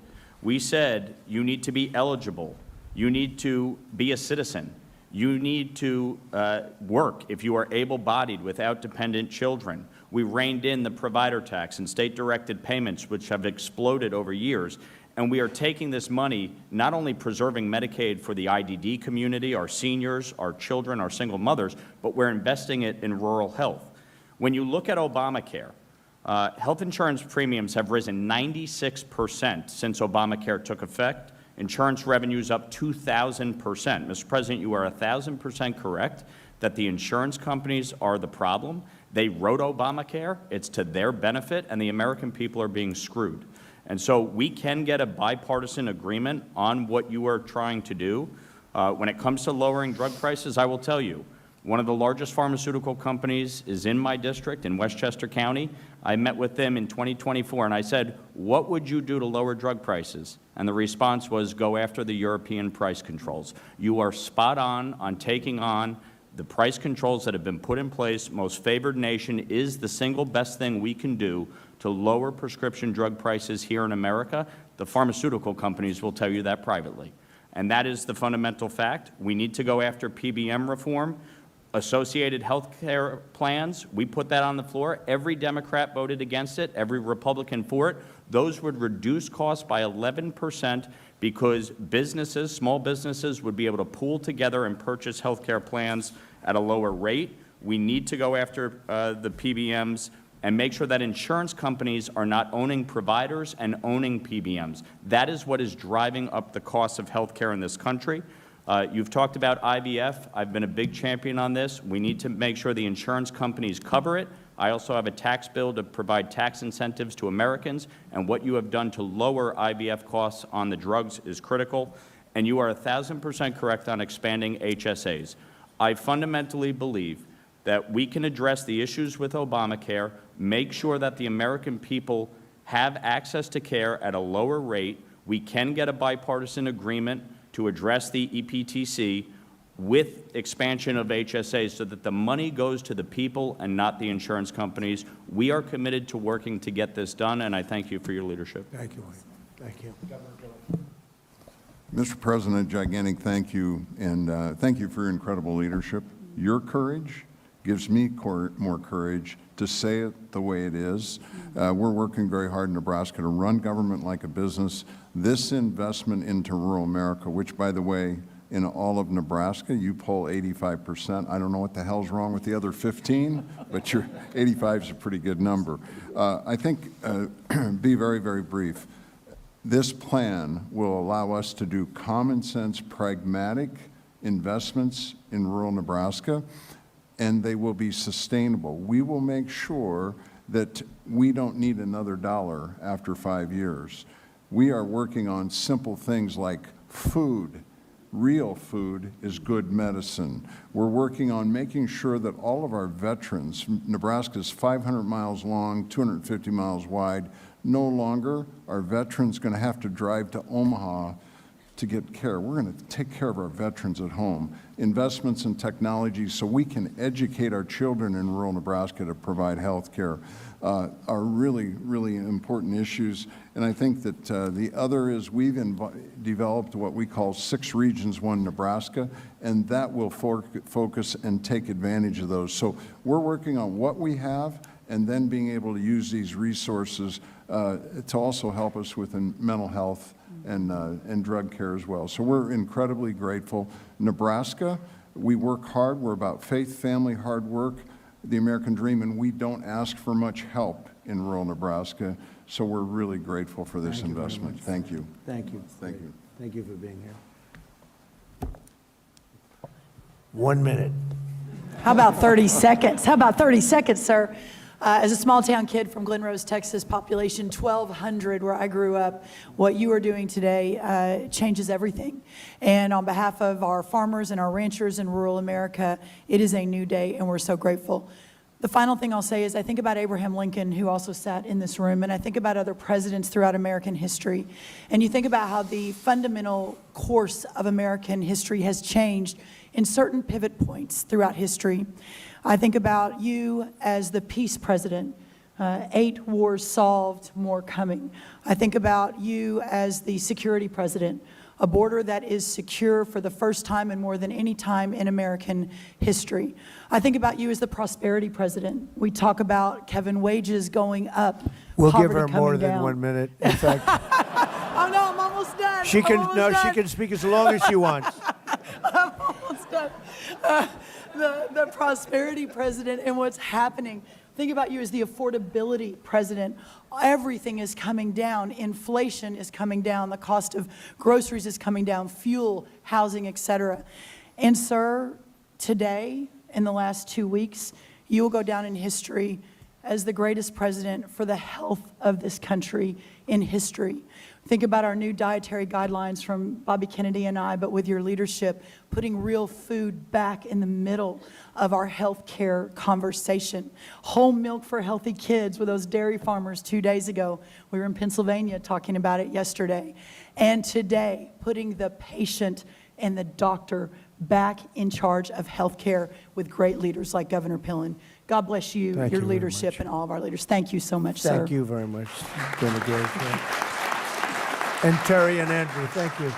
Thank you very much for being here. I hear you're just outstanding people and have really helped. We appreciate it. You want to say something? Thank you, President Trump, and I would just echo everything that's been said here. Thank you very much for what you're doing. I'm from the northwest corner of New Mexico. We also work with the Navajo Nation. Right. And so we have a lot of rural areas in our state and in our county. I'm also a county commissioner.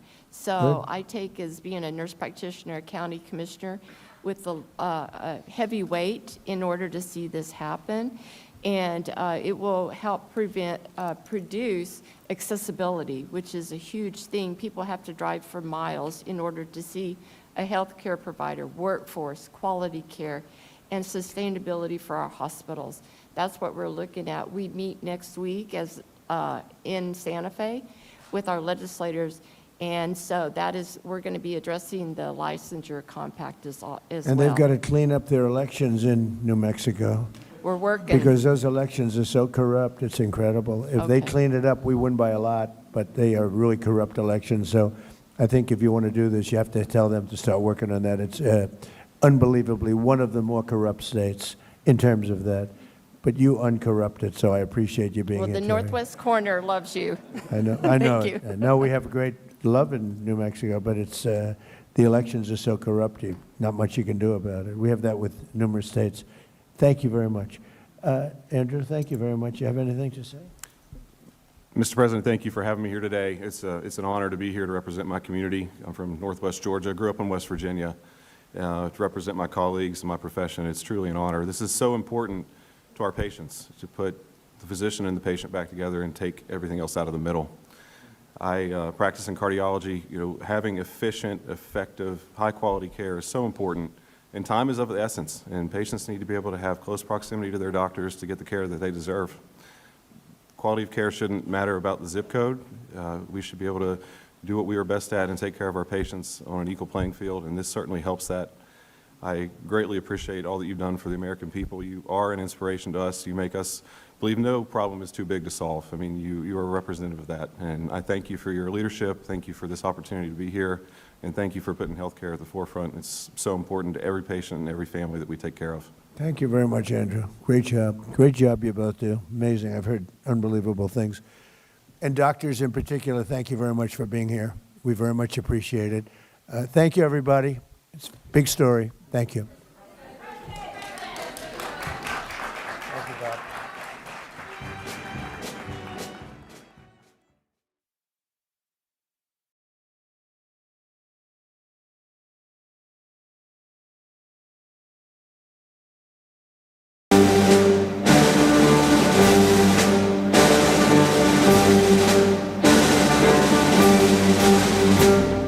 Ladies and gentlemen, the President of the United States, Donald J. Trump.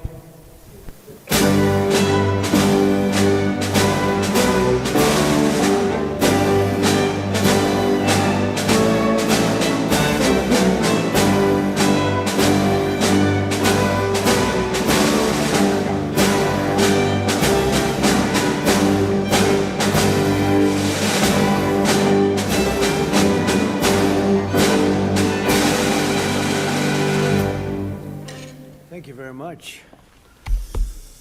Please, Susie.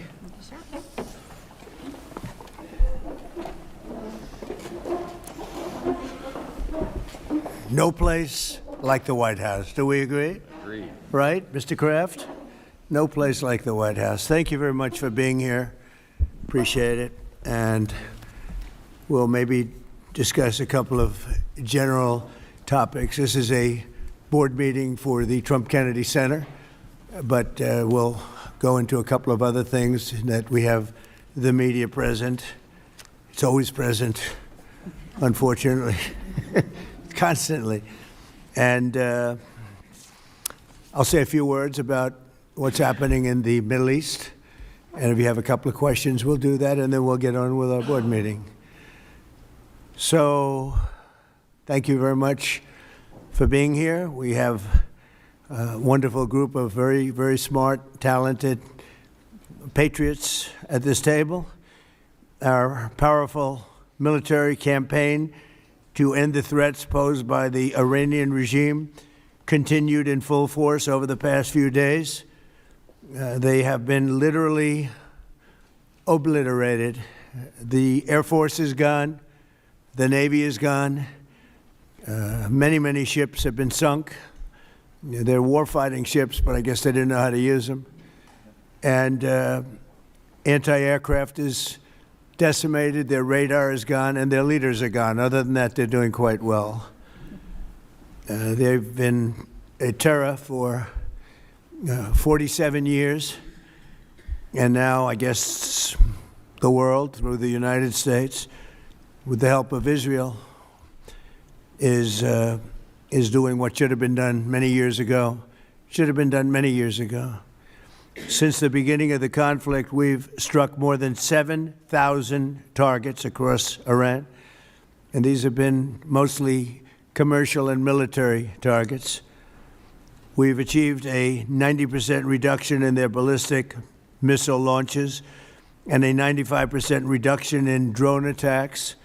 The missiles are trickling in now at very low levels because they don't have too many missiles left. We've also attacked the manufacturing plants, the places where they manufacture the missiles and the drones, and that's going on today. We just hit 3 of them today. And it's getting very hard for them to manufacture. More than 100 Iranian naval vessels have been sunk or destroyed over the last week and a half. That has to be some kind of a record. Additional strikes continue to launch from all directions every single hour. And as you know, we attacked Karg Island and knocked it literally, destroyed everything on the island except for the area where the oil is. I call it the pipes. We left the pipes. We didn't want to do that, but that we will do that. We can do that on 5 minutes' notice. It'll be over.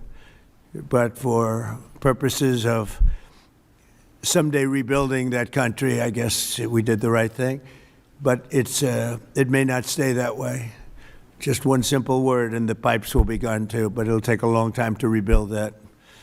We are aggressively dismantling Iran's defense industrial base, and ability to rebuild its missiles and drone capability is getting down to close to zero. And we're hammering their capacity to threaten commercial shipping in the Strait of Hormuz, with more than 30 mine-laying ships destroyed. We hit, to the best of our knowledge, all of their mine-laying ships. Now they can put them on other types of ships, I guess, and drop them in. But we don't know that any have even been dropped in. We're not sure that any have been. That's a big negative for them if they do it. It's a form of suicide. But we don't know that they have dropped any in. But we've hit all 30 of their ships and destroyed them. They're all at the bottom of the sea. We strongly encourage other nations whose economies depend on the Strait far more than ours. You know, we get less than 1% of our oil from the Strait, and some countries get much more. Japan gets 95%. China gets 90%. Many of the Europeans get quite a bit. South Korea gets 35%. So we want them to come and help us with the Strait. We have it in very good shape. The countries, I said, we've already taken care of Iran, but now, because of the fact that literally a single terrorist can put something in the water or shoot something or shoot a missile, a small missile, and it's fairly close range because it is a tight area, and which is one of the reasons they've always used that as a weapon. Iran has always used that as an economic weapon, and it's not going to be able to be used very long. Numerous countries have told me they're on the way. Some are very enthusiastic about it, and some aren't. Some are countries that we've helped for many, many years. We've protected them from horrible outside sources, and they weren't that enthusiastic. And the level of enthusiasm matters to me. We have some countries where we have 45,000 soldiers, great soldiers, protecting them from harm's way. And we have done a great job. And when we want to know, do you have any minesweepers? Well, would rather not get involved, sir. I said, for 40 years we're protecting you, and you don't want to get involved in something that is very minor. Very few shots going to be taken because they don't have many shots left. But they said, we'd rather not get involved. I just want the fake news media and everybody else to remember that that was said, because I've been a big critic of all of the protecting of countries, because I know that we'll protect them, and if we ever needed help, they won't be there for us. I've just known that for a long period of time, just like I knew about the strait, that it would be a weapon, which I predicted a long time ago, predicted all of this stuff. You guys were very generous in that. I predicted all of it. I predicted Osama bin Laden would knock out the World Trade Center. I made that prediction a year before he did it. I said, you better get him. He's a bad guy. I watched him be interviewed one time, and I said, that's a bad guy. You better get him. 1 year before, exactly. I wrote it in a book. You can even check. About a year before the World Trade Center then came down, President Clinton actually had a shot at him, and he didn't take it, unfortunately. I'm not blaming him for that, but he didn't take it.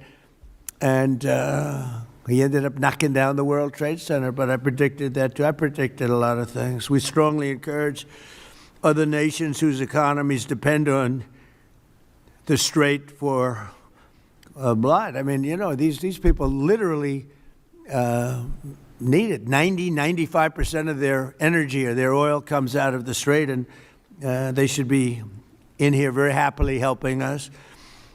And it's incredible. We have such we're number one in oil by double now. We drill, baby, drill. We're double any other nation, and it's going to be soon triple any other nation, and that doesn't include Venezuela, who's been great. By the way, the relationship with Venezuela has been fantastic.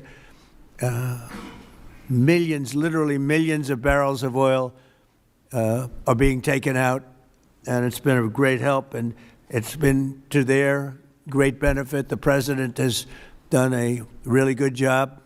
We get along with him really well, but we've taken out millions of barrels of oil and brought to Houston and other places for to the refineries. We have refineries set up specifically for that, and it's been a great relationship, and more and more is happening. It's a tremendous oil source, and we're getting we're stepping it up very rapidly. The big companies are going in, and they will actually numbers in a pretty short period of time, numbers that they've never been able to do, we'll be doing.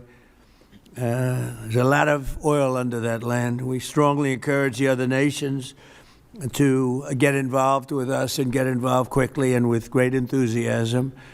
I have that from a number of them, and I'd like to say their names, but frankly, I don't know if they would want me to or not, because maybe they don't want to be targeted.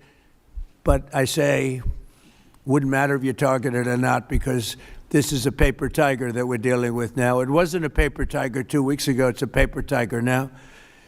So now we're going to get down to the reason. We'll take a couple of questions in a moment, but we're going to get down to the reason we're here today. Actually, this was set up a long time ago.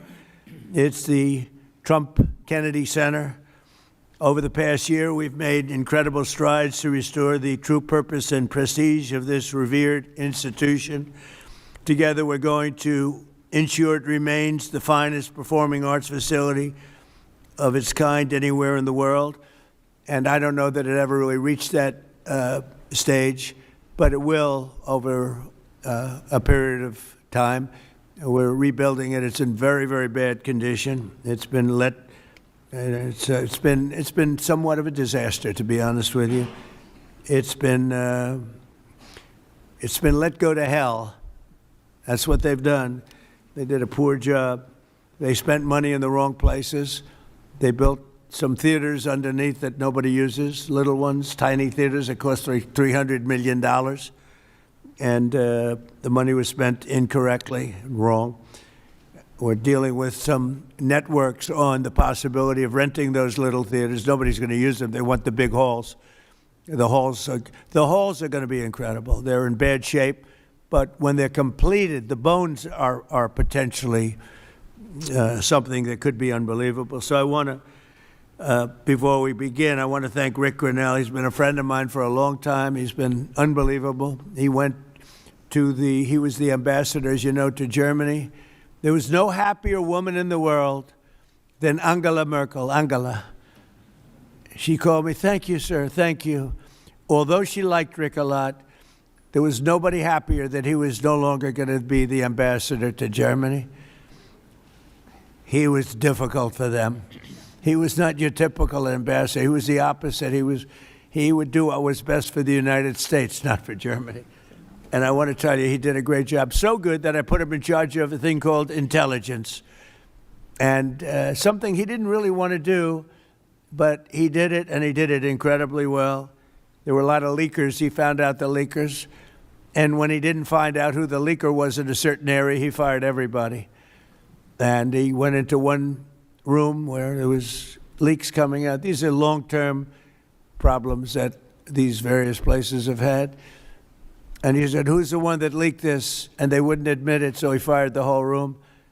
And he did a good job, I'll tell you. He was very good. And during this transition period, I asked Rick if he would run it, because we wanted to see. And if you remember when we first took it over, I didn't do it with enthusiasm. I did it because somebody had to do it. I had to turn it around because it was failing. It would have closed, and physically it would have almost fallen down. It was in very bad shape. The steel columns outside, as an example, were meant to be covered. You know, exposed steel is unusual to have in building. What I do best in life is build. I build buildings really well and under budget and ahead of schedule. That's what I do, unlike the Fed building, which is going to cost billions of dollars. It may never open. I mean, right now, we have a wonderful Kevin, a wonderful new head of the Fed coming in. I don't know if he'll ever be able to occupy this complex that was destroyed by Jerome, too late, Powell. I call him too late because he's always too late with interest. Should cut interest rates. He should cut them right now. They should have a special meeting. What's a better time to cut interest rates than now? A third grade student would know that. But that's a terrible thing. But what I do is build. I build great stuff. And what we're going to do is, right outside. In fact, if you look behind me, see the nice gold curtains? If you want to look into a nice foundation and you want to see a lot of work, very deep, very, very deep for specific reasons, we have a magnificent ballroom being built, because this is the biggest room, and it holds like 98 people for dinner. But behind me, you're going to have a ballroom that this building and the people occupying it, in particular, every president for 150 years has clamored for a ballroom, a large, beautiful room. This is a cocktail room, and this whole floor will end up being a cocktail room for the cocktail area, or pre-area for the ballroom before dinners. So we'll have heads of state. We can't even do a heads of state dinner. Usually what they do is they would do them on the lawn with a tent. But when it rains, the lawn is very low. And you know the land in Washington. It was built on swampy, wet land. And when it rains and you have the king of Saudi Arabia, we have, as an example, the king of the UK, I would say king of England, who's a great guy. He's coming in very soon. And when it rains, you know what happened? The rain would go over their feet. It would be about 4 or 5 inches over their shoes. This was not good. And it rained a lot. So we're building, finally, because I do that. And by the way, no taxpayer money. I want to put that, zero. It's on time, on budget. It'll be under budget. Literally, we're having it under budget, other than we've upgraded it in terms of the marbles we're using. We're using onyx and stones that are incredible. But it'll be something really spectacular. I'm looking at Mr. Steve Wynn, who's over there. He built a spectacular building, and he knows Trump builds a spectacular building. I build better buildings than him. I don't care what he said. But Steve is over here, and he really, with his incredible wife, Andrea, and thank you both for being here. Andrea's on the board, and Steve is so in love with his wife, he asked whether or not he could come. And I can say the same thing for the great Bob Kraft. He's got a wife that's so wonderful. He said, do you think I could come? She didn't have to accept that, She could have said no. But Bob said, I would like to come. So, Bob, we will not let you vote, although his vote would be a good vote. He will vote for the proper thing. But it's good to have you both here. These are two great couples that know a lot about the things I'm talking about, like fixing whether it's building a stadium or building a building, we know they know how to do it. So thank you, Steve, very much. But we've made incredible strides over the past year. If you remember, I said I want to run it for a year just to see, because the place is falling down. It's horrible. Air conditioning, heating is going to be ripped out in its entirety, and it needs new. It's old. It's how many years is it, Rick? What's the total? 50, almost, over 50. And we have 50-year-old air conditioning, more than that actually, and it's in bad shape. Everything's in bad shape. It's got to be redone. So I said, let's run it for a year just to see how it works. It's better than, you can't just go into something and try and figure it out. And we figured it out over the year. And you have to close it, putting new marbles in, beautiful, beautiful marbles. When you do marbles, you can't have people walking over the marble every night as it's drying and setting and going to a play. So we thought the best way, what I know best in the world is construction. The best way to do it is close it, do it properly, and reopen it, have a grand reopening. And when it's finished, it's going to be far better than it was when it was originally built. When it was originally built, it was good. It has one thing that's very good. It has great sound. I think there's a lot of luck in sound. You have some of the big opera houses. I don't want to get involved with saying which one, but in New York, as an example, where the acoustics were never good, and they've ripped it apart 4 times and rebuilt it, and it was never good. The good thing about the Kennedy Center, the acoustics are good, and they'll only be enhanced based on what we're doing. A lot of it has to do with the stones and the stones you use, the marbles you use, etc. Over the past year, we've made incredible strides to restore the true purpose and prestige that this building will soon gain, I think, at a higher level than it had before. Together, we're going to ensure it remains the finest and will become the finest performing arts facility anywhere in the world. It's got the location, and it will have the building. It's got good bones. It's got good structure. Again, they wanted to originally cover the exposed steel. It was painted a cheap gold, and we turned it into a very expensively painted white, very heavy coat of very powerful white paint meant for steel, exposed steel. A very different kind of paint, but it's almost like putting a stone over the top of it. And the color is white, shiny white, and it looks, a lot of people have commented, it looks so much better. Before they had the steel painted gold, and the gold was very cheap. There's actually never been a paint that's made that will look like gold. Steve will tell you that. You either gold leaf it or use real gold bullion, or you use a different color, Steve. Nobody's ever been able to make a gold paint that looks real. A little minor thing for the media. I'm sure you're thrilled with hearing that. But there's never been a paint. I said someday I'm going to discover a paint where you don't have to actually use gold leaf. Gold leaf is a very, very big and expensive process, but it's a beautiful thing, but not when you use paint. So we got rid of the gold columns, which looked always terrible. They looked cheap and they looked fake. Very much like the media, actually. And we took the columns and we painted them white. Before we painted them matte, very importantly, we structuralized them. We replaced a bad steel that was very badly rusting. I mean, these are columns that are holding up a building.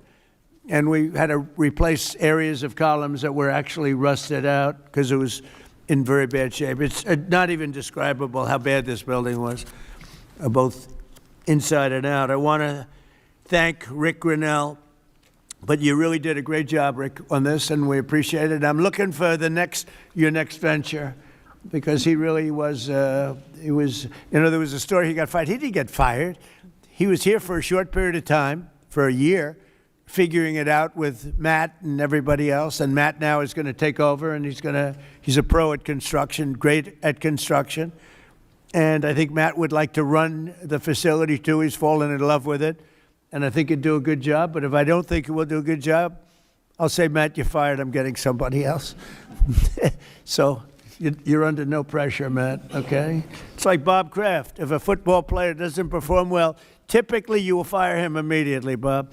Do you ever let them stay around for 4 or 5 years if they're bad? Not too many times, right? So, anyway, I learned from you.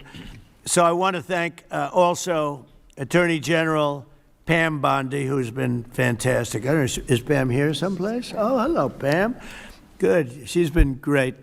And the Speaker of the House, he's got the easiest job of anybody in government. He's got a majority of 2. I don't like to say 1 because it varies, but between 1, 2, and 3. And I think you're the only man that's ever lived that's able to be very happy about it. In fact, when we get up to 3, you know, every once in a while we get up to 3. Actually, for a period of time, we had it up to 4, and then we had a death. And death is very bad when you're the Speaker and you have a majority of 2 or 3. But we had a death, and then we had another death, and we had some things, and but we're looking very strong. We had one man who was very ill. It looked like he wasn't going to make it. I don't know. I won't mention his name. Should I? Do other people know his name? Do you want to mention it? He'll be proud. Go ahead. Tell him the story. Okay. Well, thank you, Mr. President. Congressman Neil Dunn of Florida had some real health challenges, and it was very serious, and had a pretty grim diagnosis. And I mentioned it to the President, and I said, Congressman Dunn is a real champion and a patriot because he's still coming to work. And if others got this diagnosis, they would be apt to go home and retire. And what was the diagnosis? It was, I think it was a terminal diagnosis. He would be dead by June. Okay, that wasn't public, but yeah, okay. That's it was grim. That's what I was going to say. I don't think with a heart problem, by the way. This was a heart problem. So, the long story short, the President called him to encourage him and thank him, and they had a conversation, and the President mentioned in the course of the conversation, you know how to get my doctors involved, and they did, and within a number of hours, they took him to Walter Reed Emergency Surgery. The man has a new lease on life. He acts like he's 30 years younger, and he walked into the conference meeting, and we thought we'd seen a ghost. And I spoke with him over the weekend, and he's encouraged and thankful, and he thanks the President for his leadership and intervention, and thank you. Thank you. He actually called Mike. Mike called me and he said, "Sir, we're up by 3, but we're going to lose 1 by June." I said, "Who?" Neil Dunn. He's a great congressman. Incredible. He called to say that he was terminal, really bad heart. There's nothing they can do. I said, "That's bad." Number 1, it was bad because I liked him. Number 2, it was bad because I needed his vote. But he really said, "Mike, I'm going to last this out for the President and you, and however long I live," I mean, it looks like June is the time, but however long I live, I'm going to be voting for you. I mean, how many people are going to say that? Most of them are going to say, "Mike, I'm retiring immediately. That's the end." He's an extraordinary man. But he didn't do that. It was really impressive. And then I realized I have doctors in the White House. The White House doctors are incredible. And they've helped me with other people. They're helping me with people right now. People that are very sick are like they're miracle workers. And I said, I have to call them. And I called the 2 doctors. They're both great. And they immediately went over to see the congressman. And he was on the operating table like 2 hours later. Yeah. And it was a long operation. They gave him more stents and more everything that you could have. I think he's got everything that you could possibly have. And they called up. They said, "Sir, I think he'll be fine." I said, "You got to be kidding." He said, "I think he'll be fine." And Mike was telling me the story that the other day he came into a meeting for the first time in a long while. Go ahead.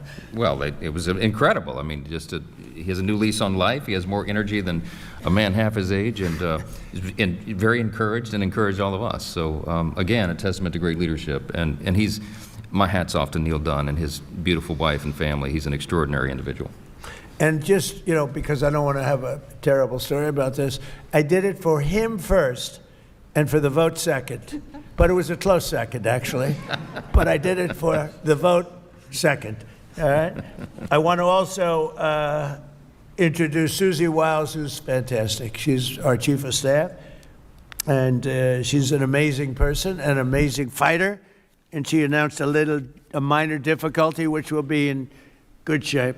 Good shape he'll be around for a long time. She's She had a diagnosis. You probably saw it. And she's going to take care of it immediately as opposed to waiting. She said, let's do it now. I said, do it immediately. Because with that particular ailment, the faster the better. That's the only thing I know about it. The faster the better. She's going to do it immediately. So she just started, actually. And she's going to be in great shape. The prognosis there is excellent, beyond excellent. So, thank you, sir. But who needs it, right? That's right. Who needs it? So before we took over, just a year ago, the legendary, this wonderful place was on the verge of, literally on the verge of collapse, both from a financial standpoint, maybe more from a financial standpoint, but also from a physical standpoint. Necessary maintenance has been ignored. The programming was very woke and out of touch with reality. And we had an orchestra that lost like $18 million a year, and they subsidized it every year. So what kind of an orchestra loses 18? And I'm being nice when I say 18, it was much more. And I started looking at the programming. They had tremendous union difficulties, like 19 different unions, and driving everybody crazy. And I think the unions are going to be great. I've always gotten along with unions. As you know, I got great union support. But you had 19 unions. Every time somebody wanted to put on a play, they had to deal with 19 different groups of people. And it's they say it was like Broadway, but worse. And you don't get worse than Broadway when it comes to the unions. I've watched that for many years. The programming was terrible. And they had a budget deficit of about $26 million minimum, owed a lot of money, were out borrowing money, which is a lot of people don't understand. So under the leadership of this exceptionally talented and rich board, it's a very rich board, not everybody, but most of you are loaded. Ike Perlmutter's got so much money. Look at Ike Perlmutter. He ended up being the largest owner of Disney. Started with, was it $100 or less? It was a little less, Ike, right? He didn't speak English, and he became the largest owner of Disney, right? But then they went woke and he sold the stock. He didn't like Mickey Mouse being woke, right, Ike? But he's one of the most brilliant business people. Thank you, Ike. It's great. And Lori, thank you very much for being here. So I think it's Lori that's on the board, though, right, Lori? What's with these husbands? All the husbands are traveling. I think it's the White House. I got all the husbands with the wives. That's never happened. Boy, oh boy, what great relationships. My wife is going to have to speak to me. This is pretty good. The biggest guys in the country travel with their wives to come to a meeting. But it has something to do with the White House, right, Ike? Right? You don't want to see me. You want to see the White House because it's a special building. But thank you. And congratulations on an amazing career. Most people don't know Ike Perlmutter. Isidore Perlmutter. And started with nothing and built a vast fortune just by deal after deal. Did you ever have a bad deal, Ike? Which was that? Don't tell. See how honest he is? Most people would say no. He says one, and it couldn't have been very bad. Great to have you. So under the leadership of this board, which is, as you see, incredible, we're achieving a very dramatic and quick turnaround. We got rid of all of the DEI. Some of the news media loves DEI, but we got rid of it. Maybe you're right. Brought back patriotic and family-friendly programming, and last year we raised over $130 million to keep this place going. Otherwise, it would have been closed. The building, let's call it the Kennedy Center from that time, was losing so much money it could not have stayed alive if we didn't come in as a group of people and a lot of wealthy people that made a lot of contributions. So with the Trump Kennedy Center honors alone, we raised this year a record $23 million, which was double what they had ever done before, $23 million. There's still much to do. The previous management left us a facility in very bad condition. Abysmal is the word, and everything from busting pipes and leaks to serious electrical and structural problems. And some of it we fixed, but most of it we're saving for during the construction period because we'll do a much better job of it that way. Major renovations are required to keep the facility functional. and that'll start right after July 4th. We're going to have a little bit of a celebration, not a big deal, but a little bit of a celebration on July 4th. We'll have a little party, and then after that we close or we start construction. We're fully financed. As I announced in February, after a one-year review based on input from highly respected experts and subject to board approval today, we determined, it's a little late for the board because we've already announced it, but these are minor details, but I think everybody agrees. But subject to board approval, we determined that the fastest way to bring the Trump Kennedy Center to the highest level of success, beauty, and grandeur is to cease the entertainment operations for a 2-year period of time as we complete high-quality, really high-quality construction. We've already purchased seating, as an example. We've already purchased a lot of the marbles and some of the things that are hard to get. Getting quality marble is very hard. Takes a long time. It comes from areas where it takes a long time to mine, and we're getting some of the best things you can. The marble is going to be incredible. The seats that we have, the seating is the highest level. Everything is the highest level.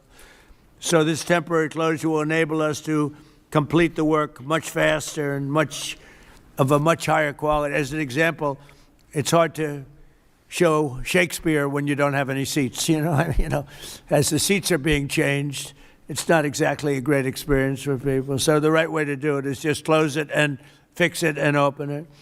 We'll begin right after, as I said, July 4th celebration. And thanks to the great, big, beautiful bill, we are fully funded, ready to go.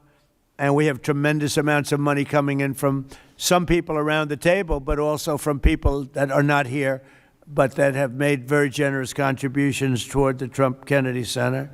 People that have never given to it before and would never have given it except I asked them to give.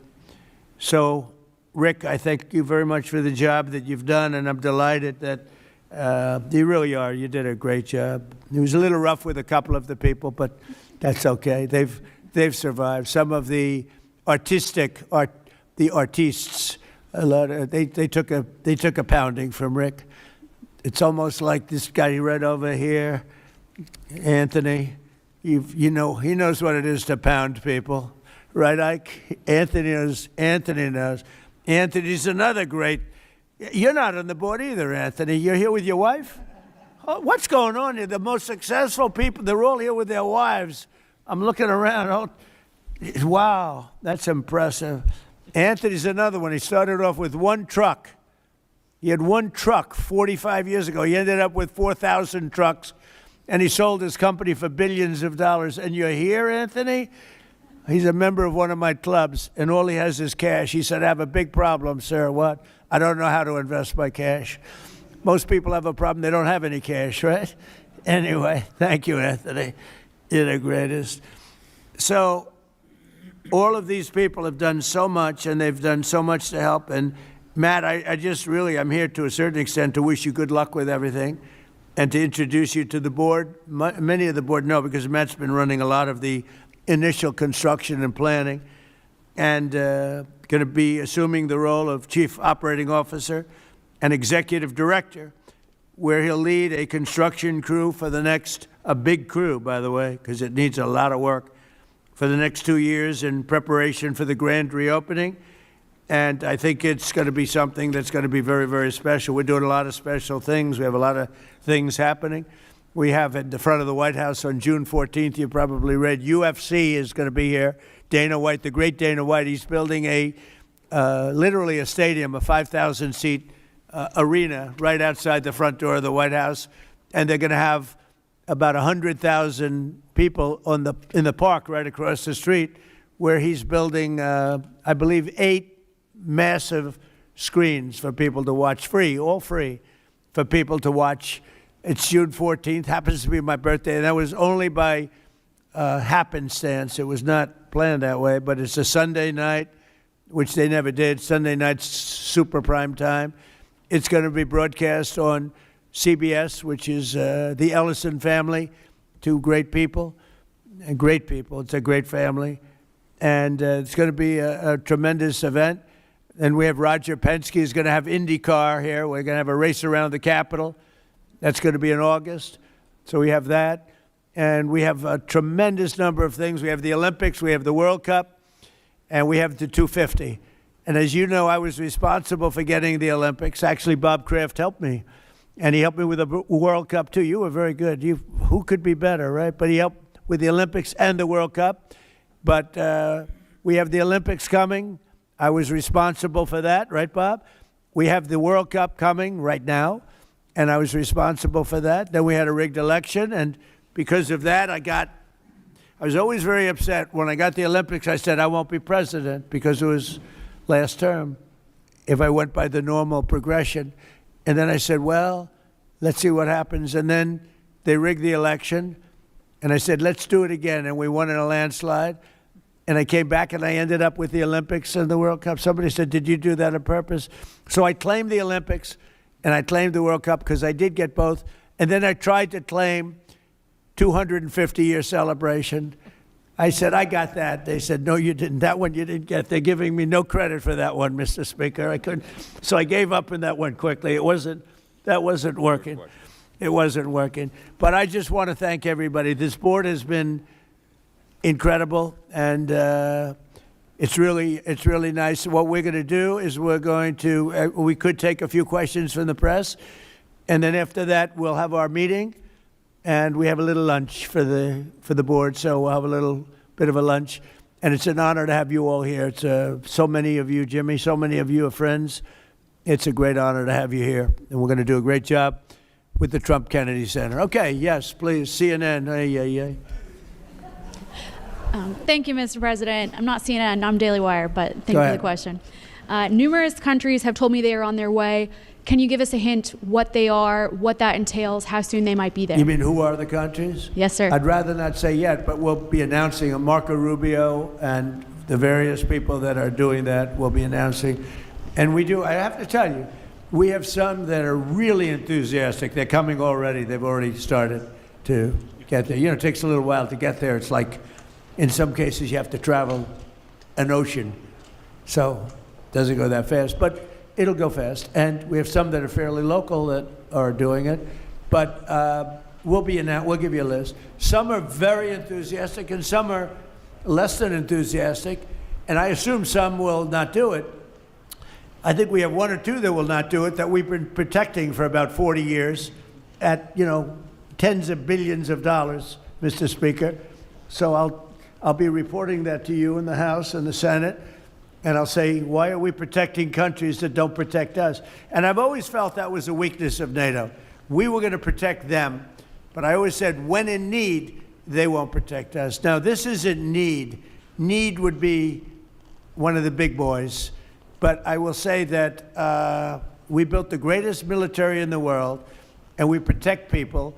And if we need their mine boats, or if we need anything, any piece of apparatus that they may have because of a situation that they have, they should be jumping to help us because we've helped them for years stay out of wars. Yeah, please. Thank you very much, Mr. President. Can you tell us if you have spoken with French President Macron about the coalition to reopen the Strait of Hormuz? Have you been speaking with the French President? What does that mean? Have you been speaking with the French President Macron about the coalition to reopen the Strait of Hormuz? Yeah, I have spoken to him. He's been, on a scale of 0 to 10, I'd say he's been an 8. Not perfect, but it's France. We don't expect perfect. Are you confident that France will help with the reopening of Strait of Hormuz? Yeah, I mean, sure. I think he's going to help. I mean, I'll let you know. I spoke to him yesterday. I don't do a hard sell on them because my attitude is we don't need anybody. We're the strongest nation in the world. We have the strongest military by far in the world. We don't need them. But it's interesting. I'm almost doing it in some cases, not because we need them, but because I want to find out how they react. Because I've been saying for years that if we ever did need them, they won't be there. Not all of them, but they won't be there. I was very surprised with the United Kingdom, because the United Kingdom, 2 weeks ago, I said, why don't you send some ships over? And he really didn't want to do it. I said, you don't want to do it. We've been with you. You're our oldest ally. And we spend a lot of money on, NATO and all of these things to protect you. I mean, we're protecting them. We're working with them on Ukraine. Ukraine's thousands of miles away, separated by a vast ocean. We don't have to do that, but we did it. Well, Biden did it. I mean, I have to be honest with you. Biden got taken to the cleaners. But we worked with them in Ukraine. We don't need to work with them in Ukraine. And then they tell us that we have a mine ship around, and they don't want to do it. I think it's terrible. No, I was very surprised. I told him, we requested 2 aircraft carriers, which they had, and he didn't really want to do it. And then right after the war essentially ended, meaning they were obliterated, he said, I would like to send the aircraft carriers. I said, I don't need them after the war has ended and won. I need it before the war. So I was very upset not upset, I was not happy with the UK. I think they'll be involved, yeah, maybe. But they should be involved enthusiastically. We've been protecting these countries for years with NATO, because NATO is us. You can ask Putin. Putin fears us. He has no fear of Europe whatsoever. He fears the United States of America and the military that was built by me in the first term. Yeah. President, you mentioned the significant amount of oil that China derives from the Middle East. What is the status of your conversation with President Xi in terms of getting China to cooperate, in terms of making the Strait of Hormuz safe for those oil tankers? Yeah, so China is a great example. They get 91% of their oil from the Hormuz Straits, which we protected for years. And it always bothered me that we have these countries. Japan gets 95% of its from the Straits, the Hormuz Straits.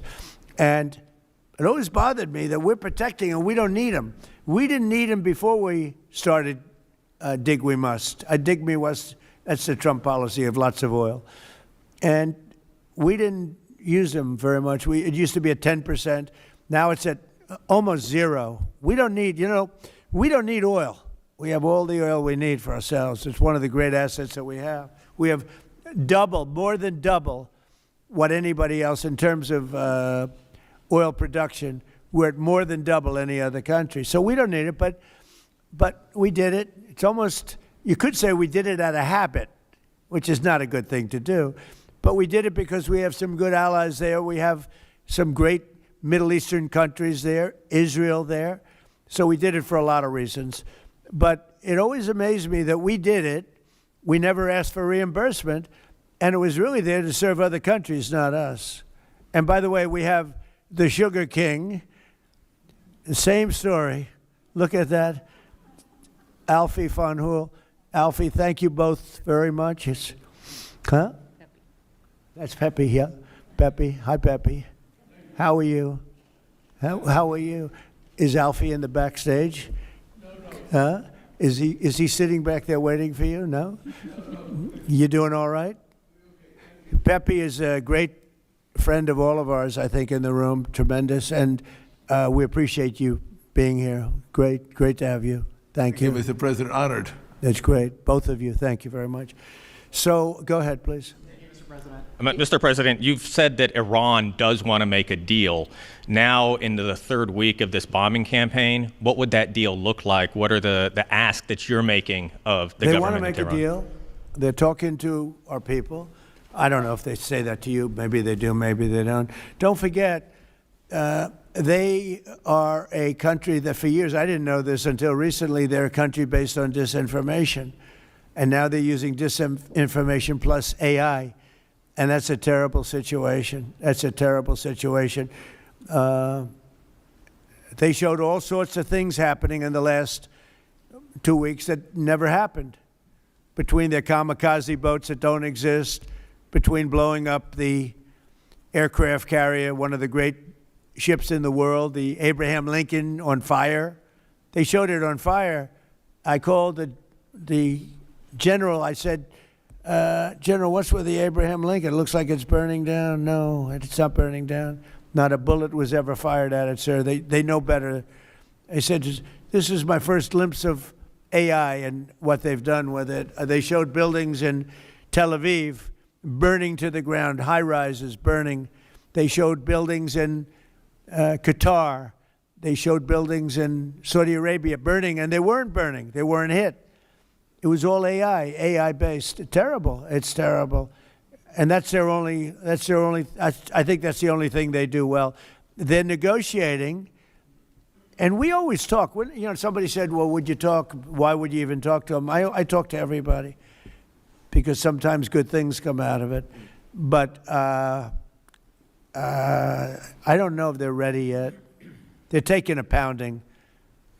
I don't know if they're ready yet. And we don't even know their leaders. Look, all of their leaders are dead, as far as we know, but they're all dead. We don't know who we're dealing with. We knocked out the first group. Then the second group met, 88 met to pick the leader because the first group was all dead. And the second group got knocked out. They're all dead. Then a third group met. I would think they're a little nervous about meeting. I don't know if they're nervous. Maybe they're not. Maybe they're crazy. If they're not nervous, then they're crazy. But we met with the next group, but we don't know who their leader is. We have people wanting to negotiate. We have no idea who they are. Yeah, please, Peter. Thanks, President Trump. What are your advisors telling you about the Ayatollah's son, the new supreme leader? What are they telling you about Well, it's him? not only them, it's you people. I mean, a lot of people are saying that he's badly disfigured. They're saying that he lost his leg, one leg, and he's been hurt very badly. Other people are saying he's dead. Nobody's saying he's 100% healthy. And he hasn't spoken because the Ayatollah would sit and he'd spew hate from a form of a throne. Not as nice as a throne. I like the English throne much better. But it was a fancy chair. But he'd spew hate from his chair. But you'd see him a lot, right? This one we haven't seen at all. So that could be for a lot of different reasons. We don't know, Peter, if he's dead or not. Now that you've announced... I will say this, nobody's seen him, which is unusual. Something else. Now that you've announced that the U.S. has destroyed all of Iran's mine-laying ships, why can't the U.S. just immediately reopen the Strait of Hormuz? Well, we could, but it takes two to tango. We have to get people to take their billion-dollar ship and drive it up. If when Pepe has his big sugar ships coming around and they cost $1 billion, and we say, I think it's okay now, Pepe, take your ship, drive it through the Strait of Hormuz. He may say, let me wait a little while, because it takes ship owners, and these ships are very expensive. They can cost up to $2 billion. So they don't want to take a chance that, gee, I think you'll be okay. They got to know it. So they don't have to set, we don't know if they even set any mines. But the thought that they may have is enough to keep people from saying, we don't need it. Now, we are pounding that area, that coast, as you know, left side. We're pounding it, like really pounding it hard. And again, they may have no mine set. We hit every one of their mine droppers. They call it the mine layers, right? The ships. They're pretty sophisticated ships. Every one of them is gone. But it only takes one. So it's a little unfair. You win a war, but they have no right to be doing what they're doing. But we're hitting them very hard. And today is a big day where we're pounding a certain area that has very much to do with the Strait. And I think we'll get it going very soon. In addition, we do have other nations coming in. You need people to watch and people to see. We have other nations coming in. Yes, please. If the United States is working to secure the Strait of Hormuz for the benefit of other countries like China, and our allies aren't yet stepping up to your standard, is the United States getting back to being the world's policeman? Look, the United States should not be very much involved. They can on a certain basis. They've been doing it for a long time. But I've always said, if you look back years ago, I said, why aren't we being reimbursed? You know, these are the richest countries in the world. Why aren't we being reimbursed for maintaining the Hormuz strait? And why aren't we being reimbursed for that? I've said that for years.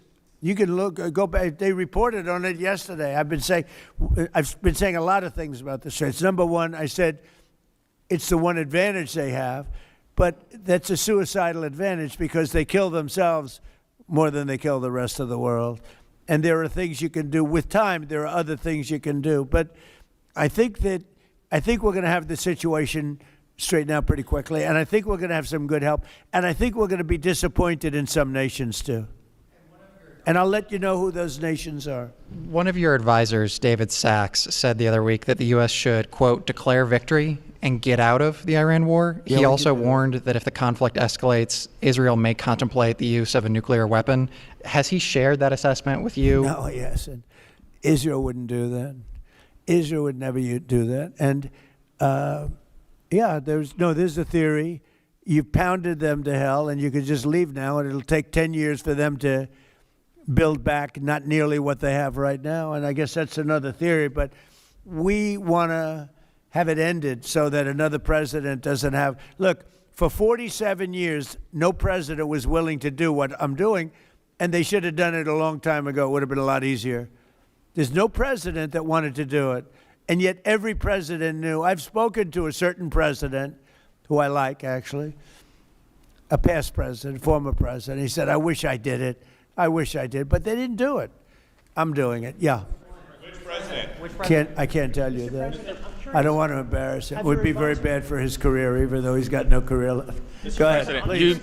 You mentioned. How about the man right Thank you, sir. Mr. President, you mentioned that you're not entirely sure who you're dealing with, who the leadership is in Iran. Do you see a viable opposition movement still in that country following all of the protests that we had seen before the airstrikes and kind of an opposition movement that could become a viable leader in Iran? Well, the biggest problem, and we have brave people in this room, but the biggest problem that I see is that they put out a warning, and we have the warning. We get everything they get. And it said any protester that goes onto the street will be immediately shot and killed. This is a little tougher than the American way. This is not quite as tough as, nobody can believe it. So I can't imagine, they don't have guns, and the other ones have guns. Highly sophisticated machine guns and AK-47s and other kinds of guns. And they did that with the women. So the women had 250,000, even 500 people protesting a year ago. And they shot women right through the middle of the forehead with snipers. And they didn't have to do many. About 10 went down bleeding profusely. And 250 to 500,000 women went running in the other direction. Because they can be brave, but they're not stupid. And they have no gun, and you have snipers in buildings specifically for this reason. So a woman goes down falling, bleeding from the head, and it doesn't take long for that to spread. And when that spreads, that crowd dispenses. And nobody else has been able to do that to the extent that these people are violent. They killed a minimum 2 weeks ago, 32,000 people. So, and they put out actually a notice 2 days ago, if you protest, you will be shot and killed. So, I don't know. I would say Mike Johnson's the only person I know who has the courage to go out in that kind of an atmosphere. I don't think so. Right? Yeah. Have your advisors told you anything in terms of how long we can expect gas prices as high as they are right now? I don't need advisors to tell me that. I know what it is. The Prime Minister of UK, United Kingdom, yesterday told me, I'm meeting with my team to make a determination. I said, you don't need to meet it with the team. You're the Prime Minister. You can make your own. Why do you have to meet with your team to find out whether or not you're going to send some minesweepers to us or to send some boats. I said, you don't have to meet with your team. It's the same thing here. I can tell you that when this is over, oil prices are going to go down very, very rapidly. So is inflation, so is everything else. But frankly, much more important than short-term, even long-term oil prices, you can't let the most violent, vicious country in the last 50 years have a nuclear weapon, because the Middle East will be gone. Israel will go first, without question, and they'll certainly take a shot at us before we get our act together and say we got to take them out. You can't let Iran, who's truly a nation of great terror and power. Look what happened in the last 2 weeks. They weren't supposed to go after all these other countries in the Middle East. Those missiles were set to go after them. So they hit Qatar, Saudi Arabia, UAE, Bahrain, Kuwait. Nobody expected that. We were shocked. And the other one, you know, they fought back. They could have yielded. But think of it, if we weren't around, they had tremendous power. They had thousands of missiles, most of which we've terminated. They had thousands of drones. They were making drones and missiles all over the place. We've knocked out most of those factories. I mean, now they're sending out 2 or 3 missiles. Now, you know, they've still got some. They might have 8% left. But mostly they've been eliminated. They've been terminated by what we did and what Israel did too. Yeah, please. Israel is expected to expand its ground offensive in southern Lebanon to go after Hezbollah. Have you discussed that with Israeli leaders? Yeah. And does the United States support a potential Israeli invasion of Lebanon? Yeah, no, I did. And I know look, Hezbollah is a problem. It's been a problem for a long time, not just now. And it's a certain area, because I was with the other night a person whose parents live in Lebanon. This is a very substantial person, wealthy person, whose parents live in Lebanon. I said, really? How do you live in Lebanon? Your parents are living? Oh, yeah, they live there. And over the years, they've gotten used to the fact that it's being bombed. But they explained to me that it's really a different section of Lebanon. It's a section where Hezbollah is. And they get used to it, I guess. I don't know. I mean, people live in Ukraine. You would think they wouldn't live in Ukraine, but they live in Ukraine. I don't know that I'd do that, but they live in Ukraine. They live in Lebanon. Hezbollah is a big problem, and they're rapidly being eliminated. Thank you very much, everybody. I appreciate it.